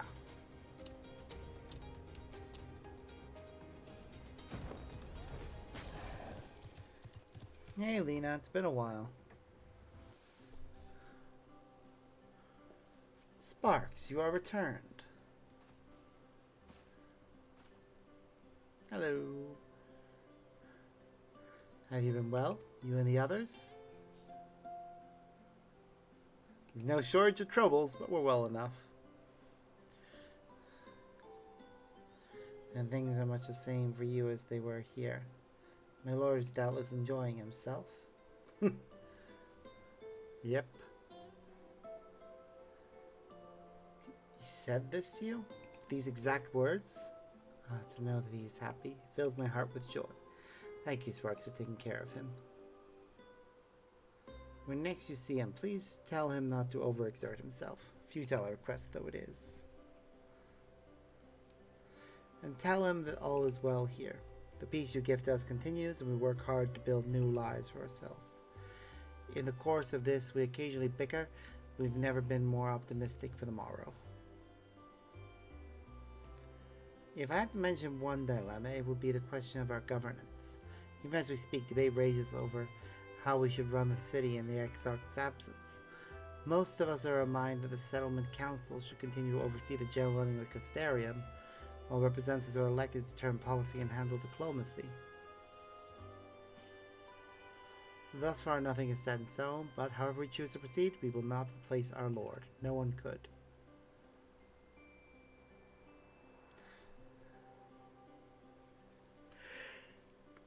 Have heard any unusual phenomenon? No, I can't say there have been. Curious as you should ask me this question, though. Some days ago, Reen came and asked the very same. She was rather unsettled, in stark contrast to how cheerful she has been of late. She and other Castarium youths just hosted a festival, you see. It proved so popular there are already plans for another celebration, one much bigger than the first. Between her preparations for the festival and the restoration of the empty, she struck me as happy and full of life. So when I saw her in a state of such worry, I couldn't help but feel worried in turn, especially since she wouldn't tell me what troubled her. Dare say she would be more willing to confide in you. I ask you to broach the subject with her? Where might I find her? You wish to enter the umbilicus? Very well, I shall fetch the key at once, and take the opportunity to find me. Please wait for me in the city in front of the Cabinet of Curiosity, shall we say. I'll be along as soon as I can.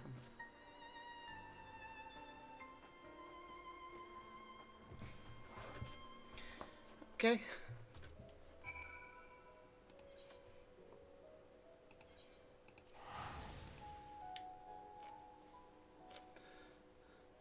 We are running out of time, so I think when I complete this quest, it'll be about the time I go to bed.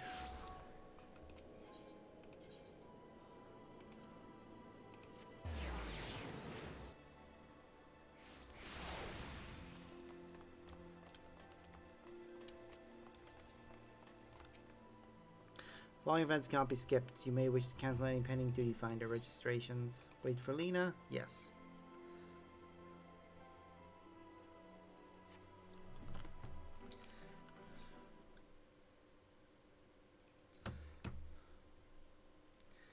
Ba-da-ba, ba-da-ba-da-ba.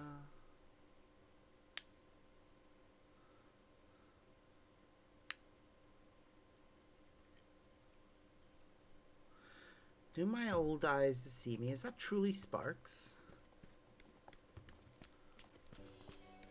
Hey guys, it's been a while. How are you? Ah, it is. Full glad am I to see you hale and whole, my friend. What a little surprise it is to have you back with us, and at this most opportune time. In case you haven't heard, we are planning to produce a tome chronicling events from the Flood to the Knight's return. For its project, we intend to draw upon records kept by the world's peoples. Historical and contemporary first-hand accounts will be the centerpiece of the tome, but yours will be the one to crown them all. I've been asked to contribute a chapter on the soul, a subject that is key to understanding much of your endeavors. In the course of developing a spirit vessel, I gained valuable insight into travel beyond the rift. Knowledge will allow me to attest to your existence and deeds. There is no end of questions I would ask you, but if you would indulge me just one for now. In your quest to restore the night, you faced many a familiar Mungo. Who offered you the greatest struggle? Oh.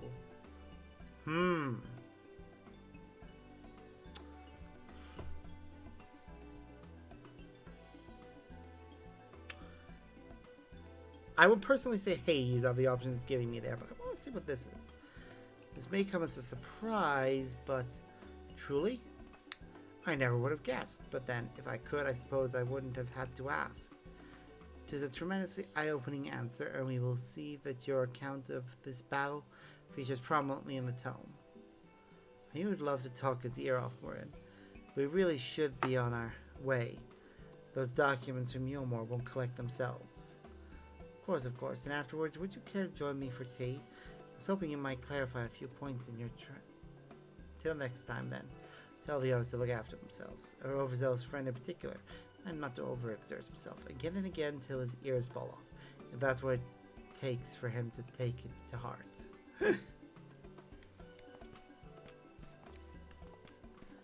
Okay. Well, I'm glad we actually get to see the first. I thought for sure after Shadowbringers, the first would just be like non-existent. Is that the Warrior of Darkness? I keep forgetting that's my name here. Hello, children. It's him. It's really him. What are you doing here? If you're going to battle, I can give you some medicine. I made it myself. Best not. You'd only give him a stomach ache. We've come to see Moran to get his advice. One of the guards finally agreed to teach us how to fight, but first, we need to choose a fighting style. Well, I know that I want to be a mage. Our kill isn't short. Magic isn't really my thing.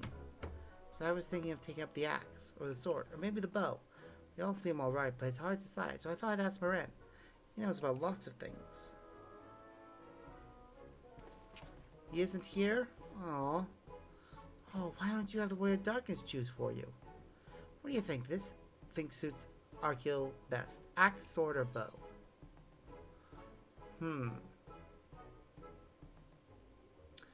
Based on his appearance. Yeah, I'm leaning towards sword. Protecting your friends, the sword. Sword. If you took up a sword, you could be just like Brandon, the Warrior of Light. I love that tale. Let's borrow the book today. It's really popular, though. I hope it's still there. Thank you for helping me aside, Warrior of Darkness. I'll start with that style. May try something else later. When I get really strong, I hope to have a bout with you. You'll lose that bout, but hey, why not? Try your best. Ooh, music's changing.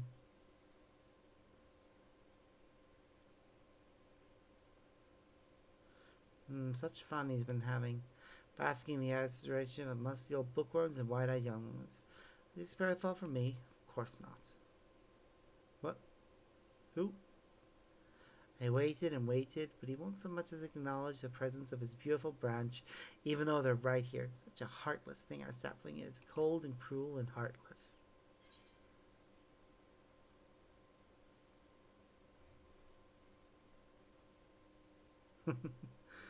Don't you have more important things to do, Your Majesty? Would be a thing to say, but oh faithful Faol, lovely as the branches, how I have missed you. If you truly missed me, you should have cried for me at the top of your lungs the instant you arrived. To make up for it, you will call with me twice to the passion next time, though for there to be a next time, you have some struggles to overcome. Few struggles. So much overtime. The world's on the verge of destruction, is it? How do I know this? Joined as we are, spying on you is as simple as sliding down the back of a rainbow. Would that I could aid you in your quest, but the fate of we Fey folk is bound to that of the star. Whither it goes, so too do we follow. Such is our way. The most I could do for you is spare you the pain by giving you the sweetest of eternal dreams. But if escape's not to your liking, then you must struggle with your fellow mortals. Yep, that's the plan. But here are the ones you were waiting for. I wonder what manner of conclusion awaits at tale's end.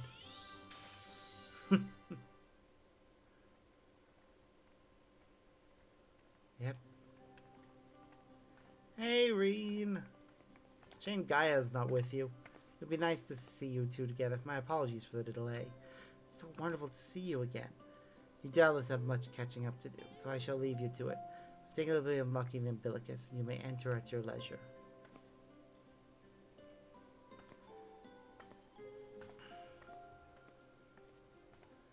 Hey.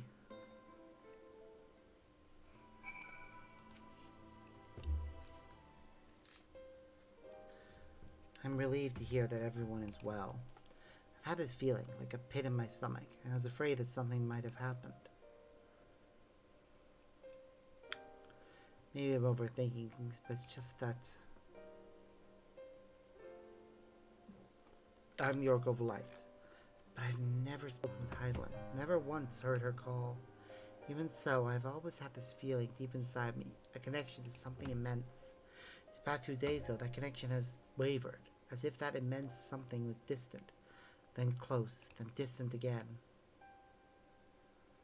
And then the other night, I was jolted awake by feeling it had been completely severed. Wanting some fresh air, I went to open the window, and to my horror, the sky was ablaze, like during the star shower. But then I blinked and everything was normal. The next day, no one said a thing. No one else had seen what I had seen. As far as I could tell, nothing was out of the ordinary. I began to wonder if it was a figment of a half-remembered dream. Sparks, what are you not telling me? I have to know, please. It doesn't matter how terrible it is. So we're telling her about the final days. And the fact that she got a glimpse of them just like we did. Which is delightful.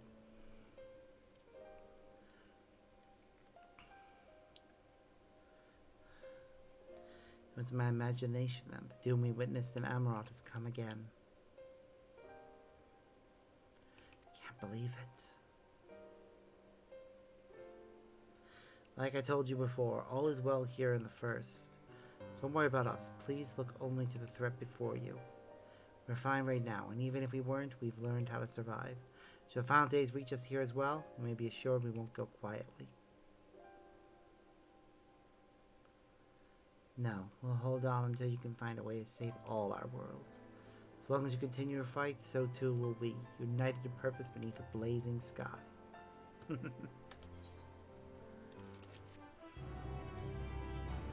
just want to check something before I go opening this chest. 536. 539.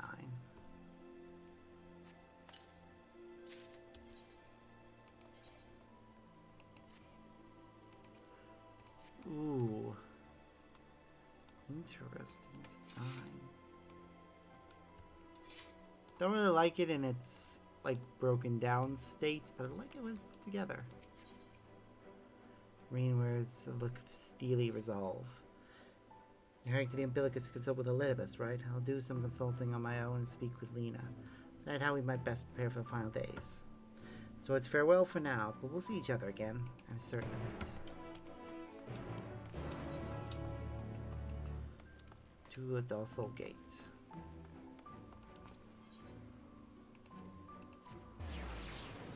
I know, part of me. I know I said I was going to go to bed after I finished that quest, but well.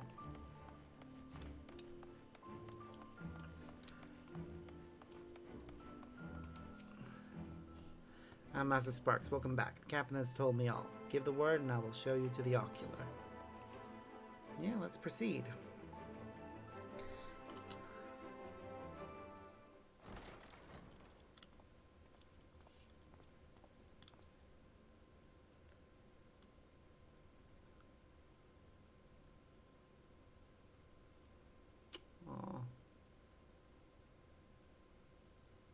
Aww. Those were good outfits they wore during that section. Kind of miss those outfits.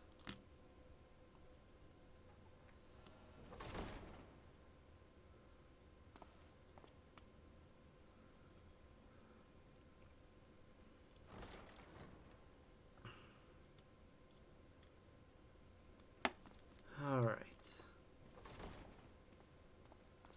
So many books.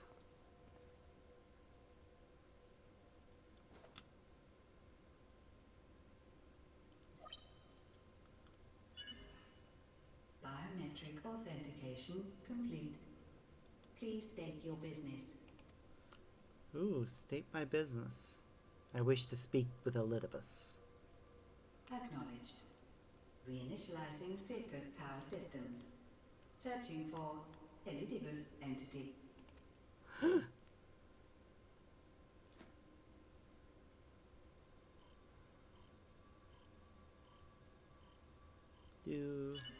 Target located in subterranean core power accumulator. Projecting image. Oh, wow. My home. My friends. no more than a dream. Huh. He's a child now.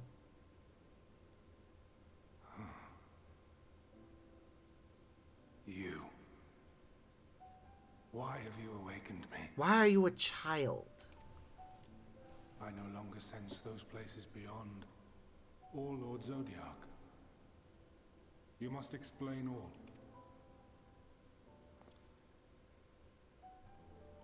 Sorry, Zodiac's dead.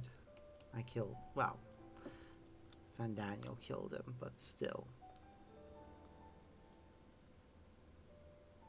So, he is fallen, and my brethren's souls returned to the star.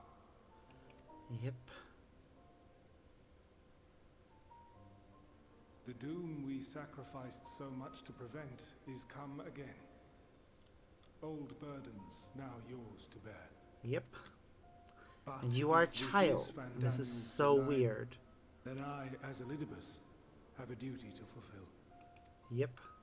Your unsolicited act has restored to me some few memories of the convocation. Okay. Such knowledge as I have, I will share.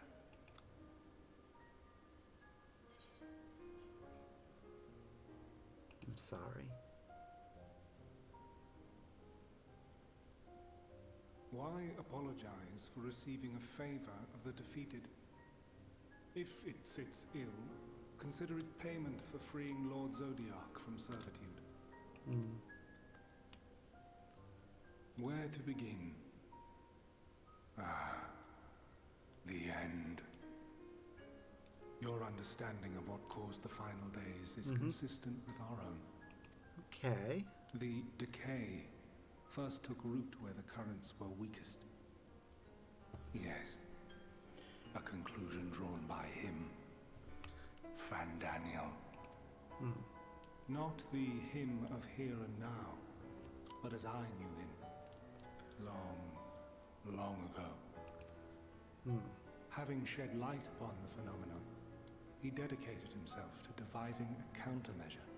Were it not for his knowledge of the Celestial, we would never have made the connection, and thence forestalled the final days. And though he inherited that noble soul, how different this last incarnation. So consumed by self-loathing and hate.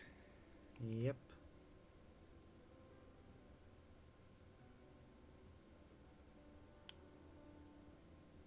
Elpis.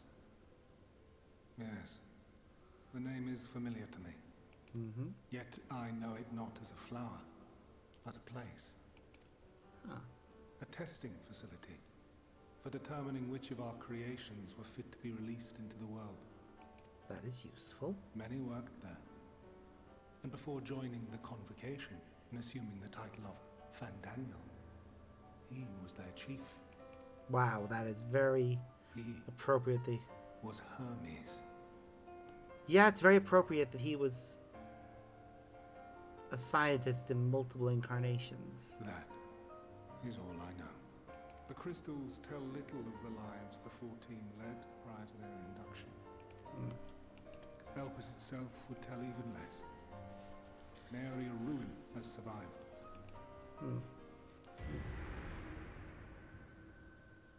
Wait. I saw you there. In Elpis. What? No. I did not. But I did. I did. A lingering trace of impossibility. What? And a truth that fills my heart. What? What have you seen? Are you saying my original incarnation was on this place? My memories remain clouded, I fear. However, they have revealed to me one possible course. Okay. You must travel to Elpis, to the time when Hermes served as its chief. I'm sorry, are we now engaging in time travel? In glimpsing the Exarch's memories, not only did I make his summoning magic mine own, I also mastered the workings of this tower, which, having absorbed my empowered essence, now harbors an abundance of energy. Okay. As such, I believe I can deliver you unto the past, unto that place and that precise moment. Okay, so yeah, we are doing time travel. I know that's how we have Grahatia as he is, as a Crystal Exarch, but still.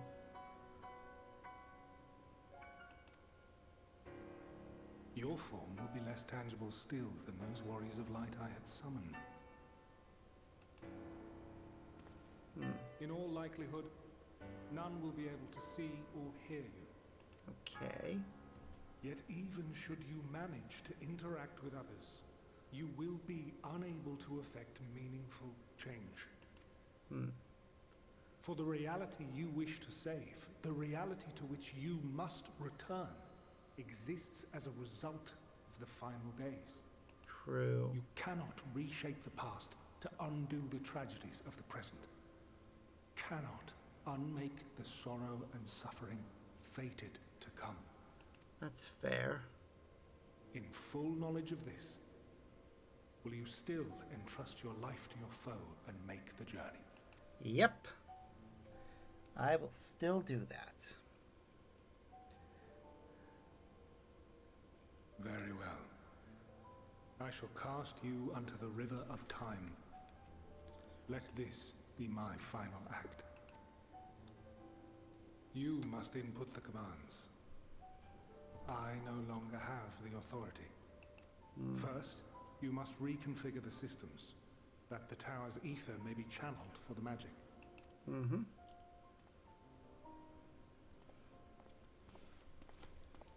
It's still so weird seeing Elidibus as a child.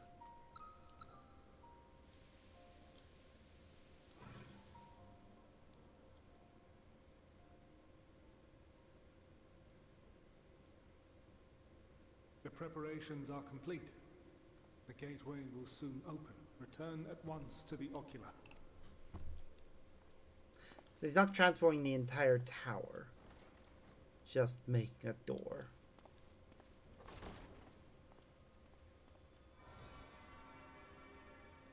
All appears to be in order. The ether flows unimpeded. The magic should consume every last mote of my essence. Oh wow. Why are you surprised? Did I not say that this will be my final act? Well then. Lord Zodiac is no more. There is nothing for me here. The ones I love and long to see again are waiting in that promised land, beyond memory and dream. Now go, warrior of light. Go and do not look back.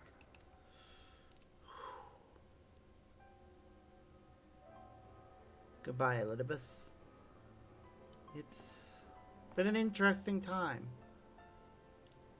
Well, Heidelin, I take my leave of you.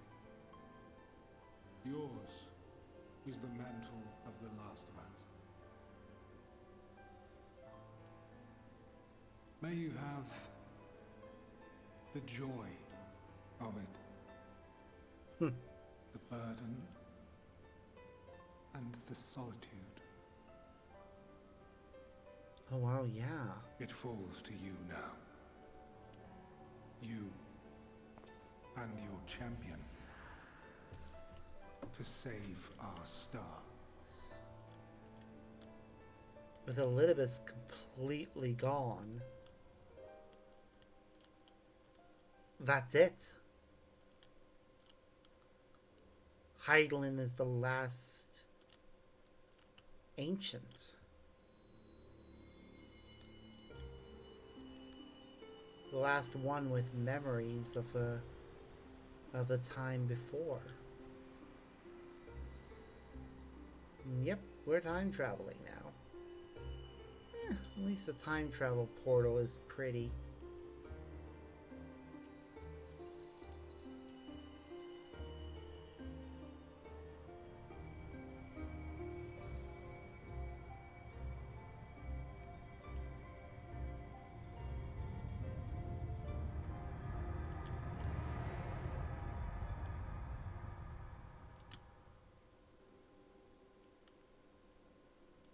Ooh, and there's an aetherite. Very pretty one, too. One of the prettiest so far. And we're see-through. Of course we are. They did say that we were, you know, not technically here. And yep, ancients. Properly. Not ghosts. Not weird, mixed up things. Actual ancients.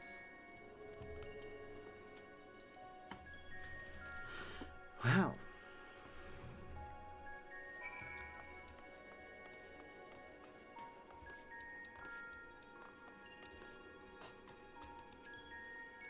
Vice Supremacy, perhaps it is possible to tune with it.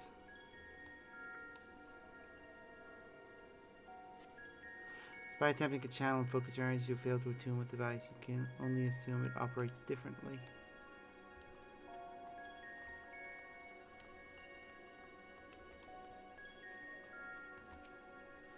The Michael Large Man wears a black robe and a half mask, much like the phantoms you encountered in Mare Lamentorium and the recreated Amaranth. It would seem you have made it to your destination.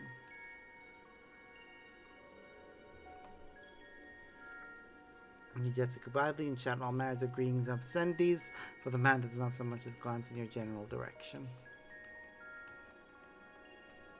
So we can't attune to that, which is a bit of a problem, because it means we can't easily teleport back and forth duly by the Aetherite-like device, a guide for this facility in all likelihood.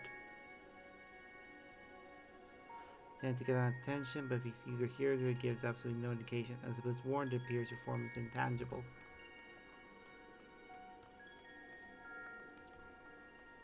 Ah, she wears her mask around her neck. This is the right place, yes? Proper land? Why the woman's where this facility is called. Yep. Tend to gently prod the woman to attract her attention, but feel nothing. It seems neither does she.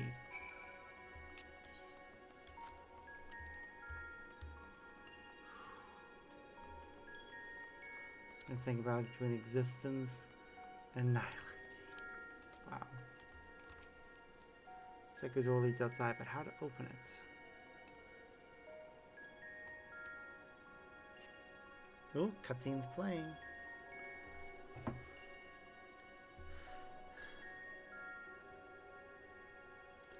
We're stuck in this room, it appears. And here we are, Elpis. Oh, hello. Well, well, how rare to receive you in person. To what do we owe the honor?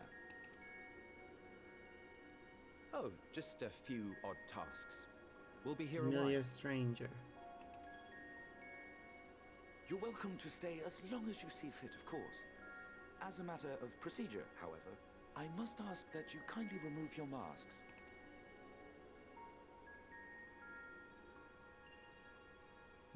Come now. Is this truly necessary? Surely you can tell who we are. That voice. Who you are, perhaps. But I am far less infamous. Regardless, if we do not follow protocol, 'tis our hosts who would be held accountable. So, please, do favor us with your handsome face.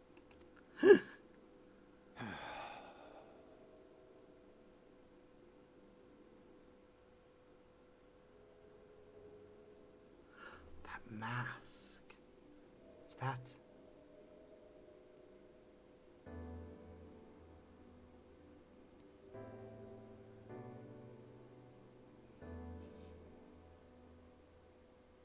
We recognize them. Is that? No. Is that Elidibus? No. Get it? Satisfied? Where's that Fandaniel? I thank you for your cooperation. You are free to go about your business. When he has a special mask, it definitely looks like Fandaniel's one.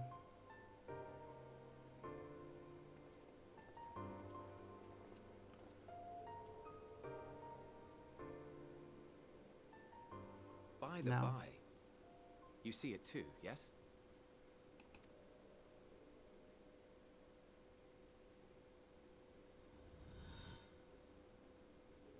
I haven't the foggiest what you're talking about.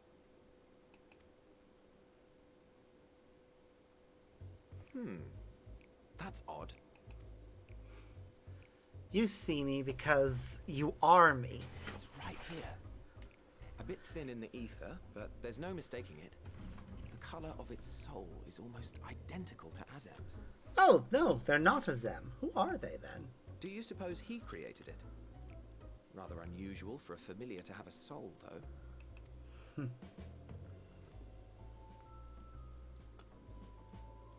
Don't ask me. All I know is that it's trouble. Doubly so if it's his spitting image. So let's leave it be. Come now. So yeah, they can see me. Huh.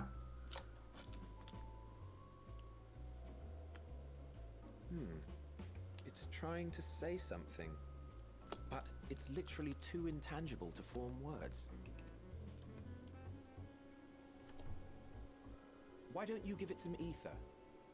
Spare a snifter of your bounteous reserves. Okay, I know these two. Some way. I need their names. Who do you take me for? Why, They are familiar. A dear friend, of course. One who wouldn't let acts of kindness, such as my accompanying him on errands to far-flung outposts, go unrewarded. Ah, you little shit.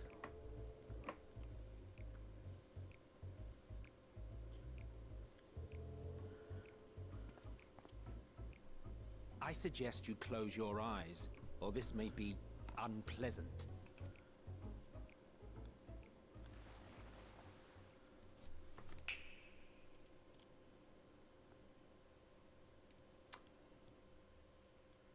I have a body again, I think.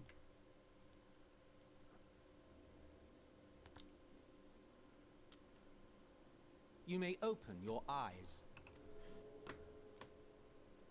Yep, I am tangible again. Well then.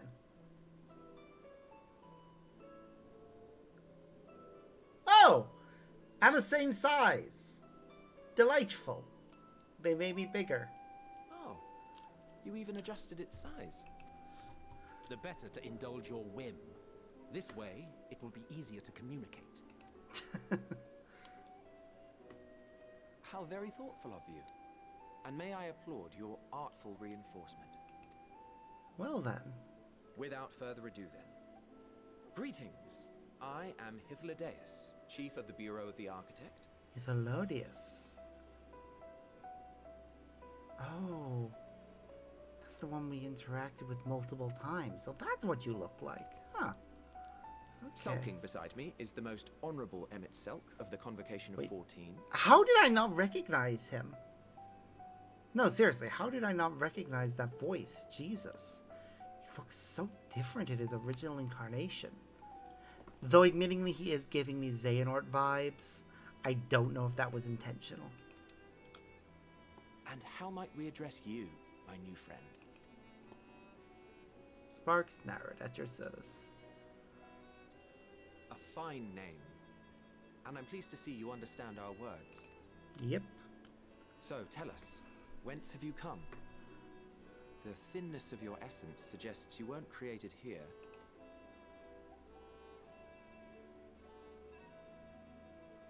You do not know? Or cannot say? Allow me to ask a different question then. Yes, please do. What brings you here? I seek a man named Hermes.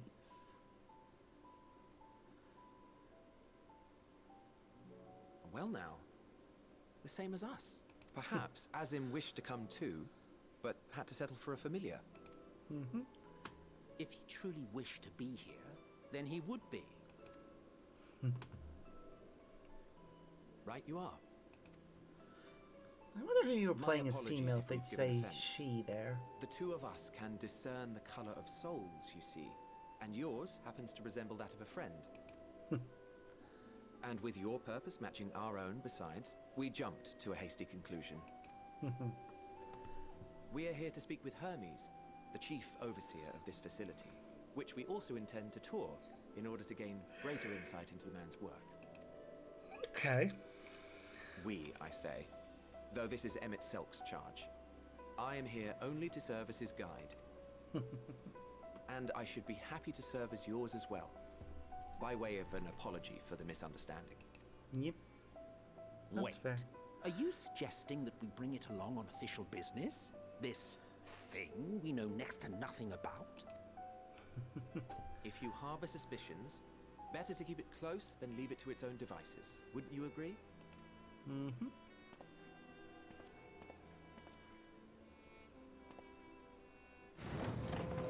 Well, here we are. Besides, having a mysterious life form in tow is the norm rather than the exception here. This is true. You're in a research facility.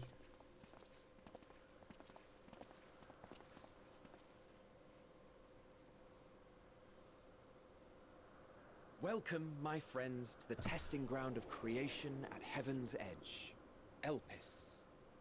It's beautiful. Also, kind of reminds me of Labyrinthos to an extent.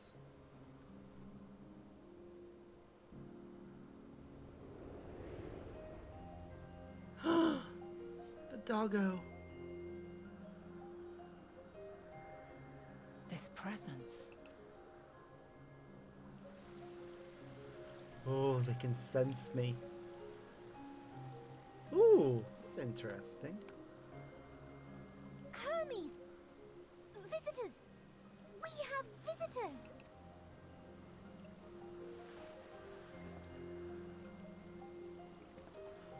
Hermes himself.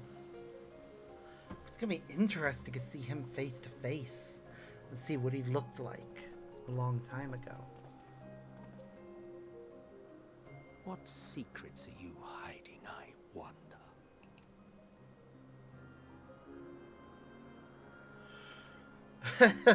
Quite a lot. Oh, we are going to fuck up so many things right now.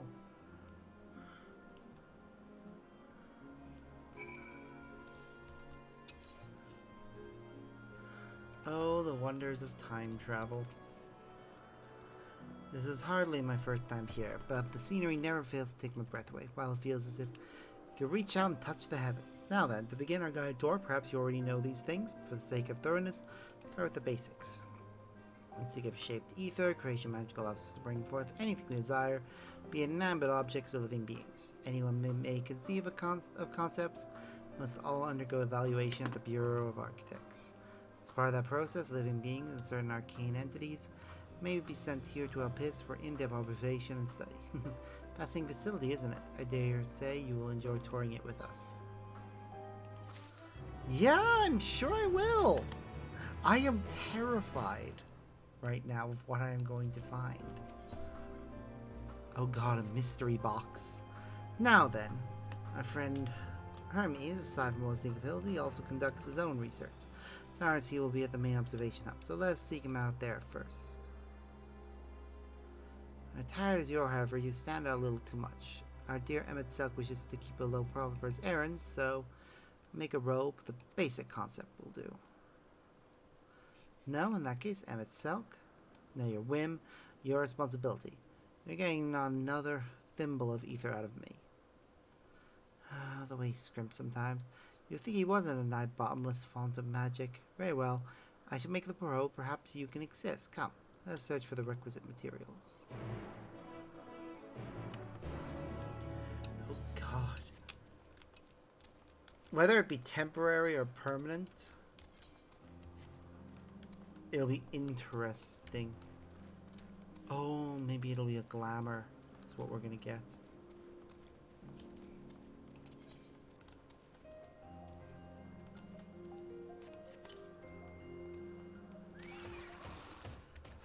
Fine.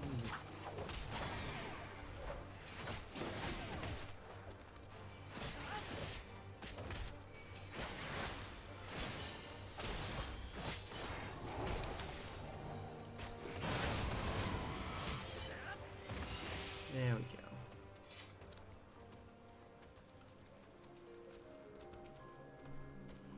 Yes, these creatures should suffice.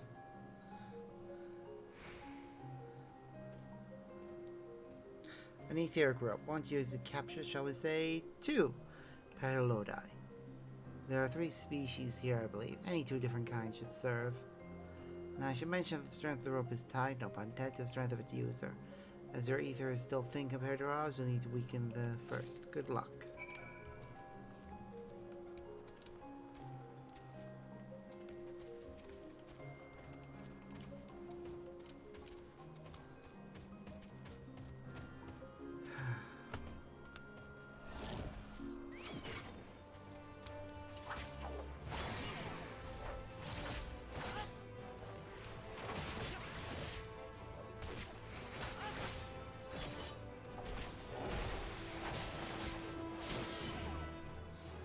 Oh, right. Weaken, but don't kill.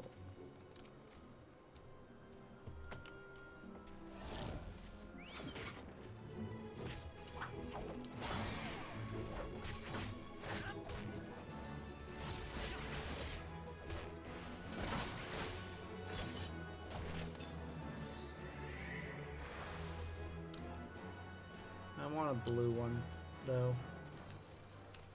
Purple and blue. I don't know if the color, well, the color of our outfit probably won't be in any way affected by the one we bring, but just in case it is.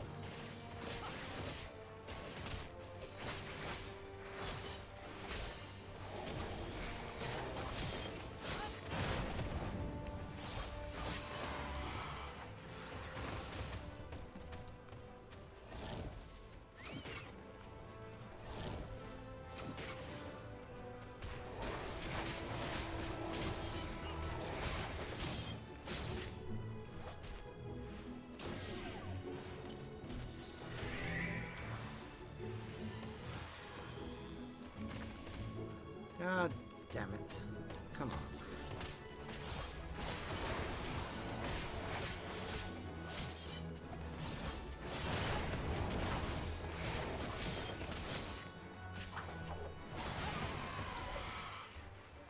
There. You've caught the... Come, let us see.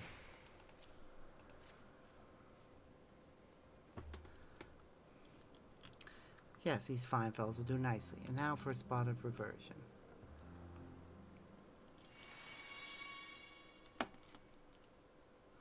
There, it's ready. It's nothing fancy, but then we're trying not to stand out. Try it on for size.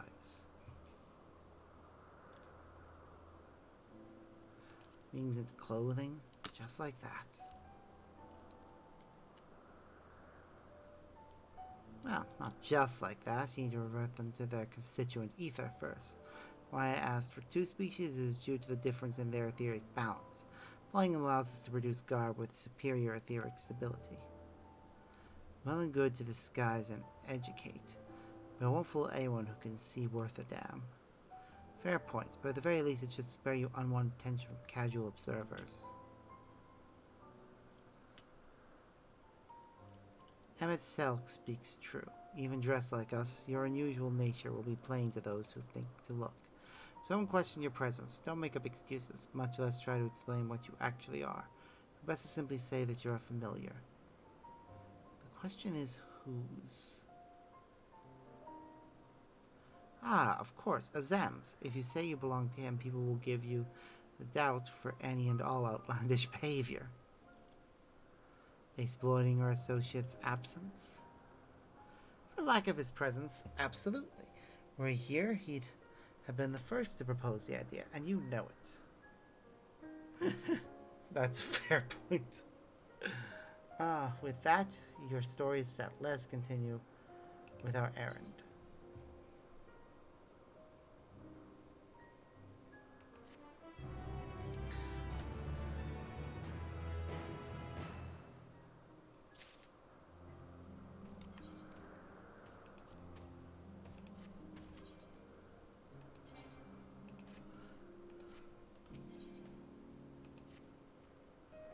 If you're ready, let's continue along the path. The place serves as an observation hub and residence both. Should be able to point in the direction of Hermes.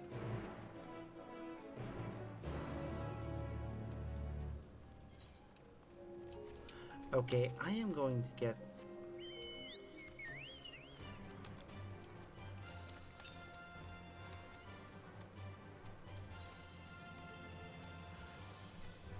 Okay, let's just carry on. When I get over to... When we get to that place... Well, I can actually see the, that from here. I intend to get the glamour made.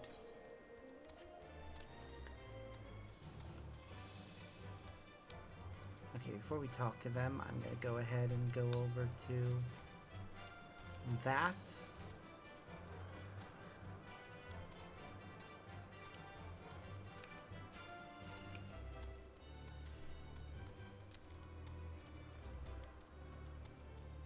Please, let's be able to sync with it.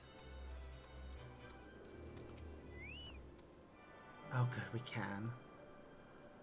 Thank goodness. There.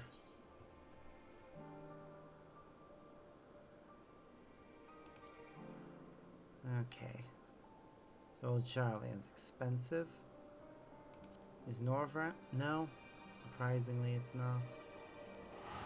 We'll just go to Crisarium and make the glamour and log out over there.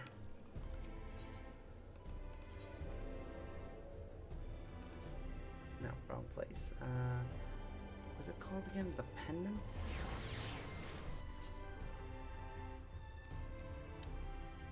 Yeah, good to know we can easily come back and forth as we please. Apparently, using Aetheryte to travel through time is easy.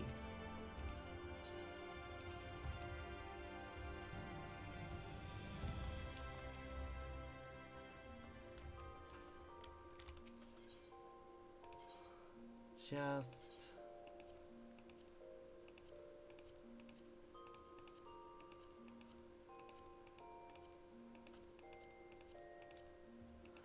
must remember to repair that. Okay.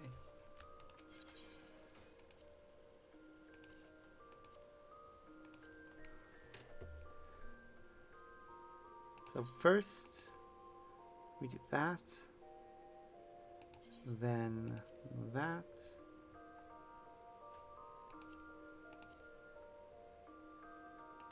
Then this. And then this.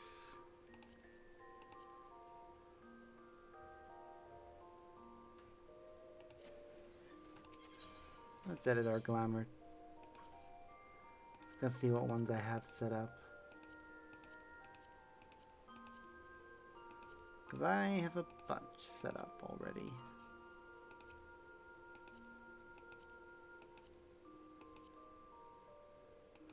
Just set up that one. That's the one I'm not fond of.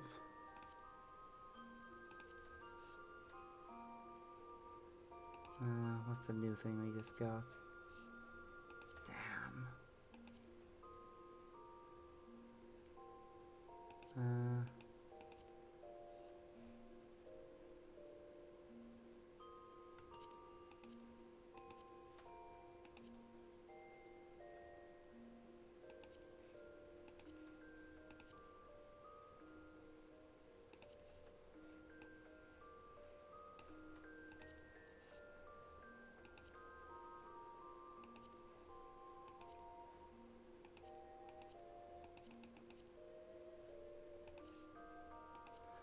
Gonna see.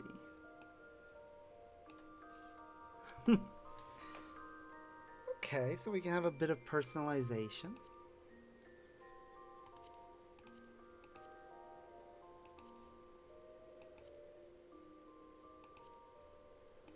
Now leave the jewelry and such alone.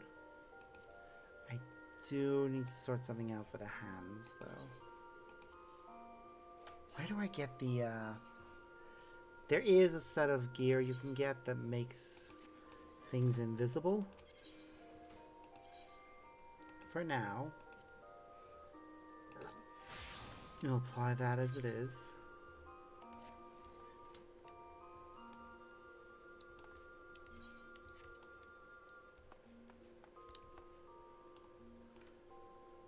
The gloves we're wearing right now don't actually stand out much. Our weapon does. The necklace we're wearing doesn't, thankfully. Neither does any of our other jewelry. So I think we'll be fine. Should be fun to continue the story dressed like this.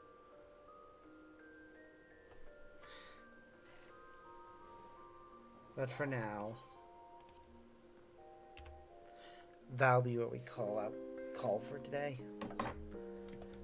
Or this week, rather, because we won't be getting back to Final Fantasy XIV until next week. Most likely. If I happen to finish Chain of Memories before the end of the week, then I might jump into finishing Final Fantasy XIV sooner. And if we do finish, once we finish 14,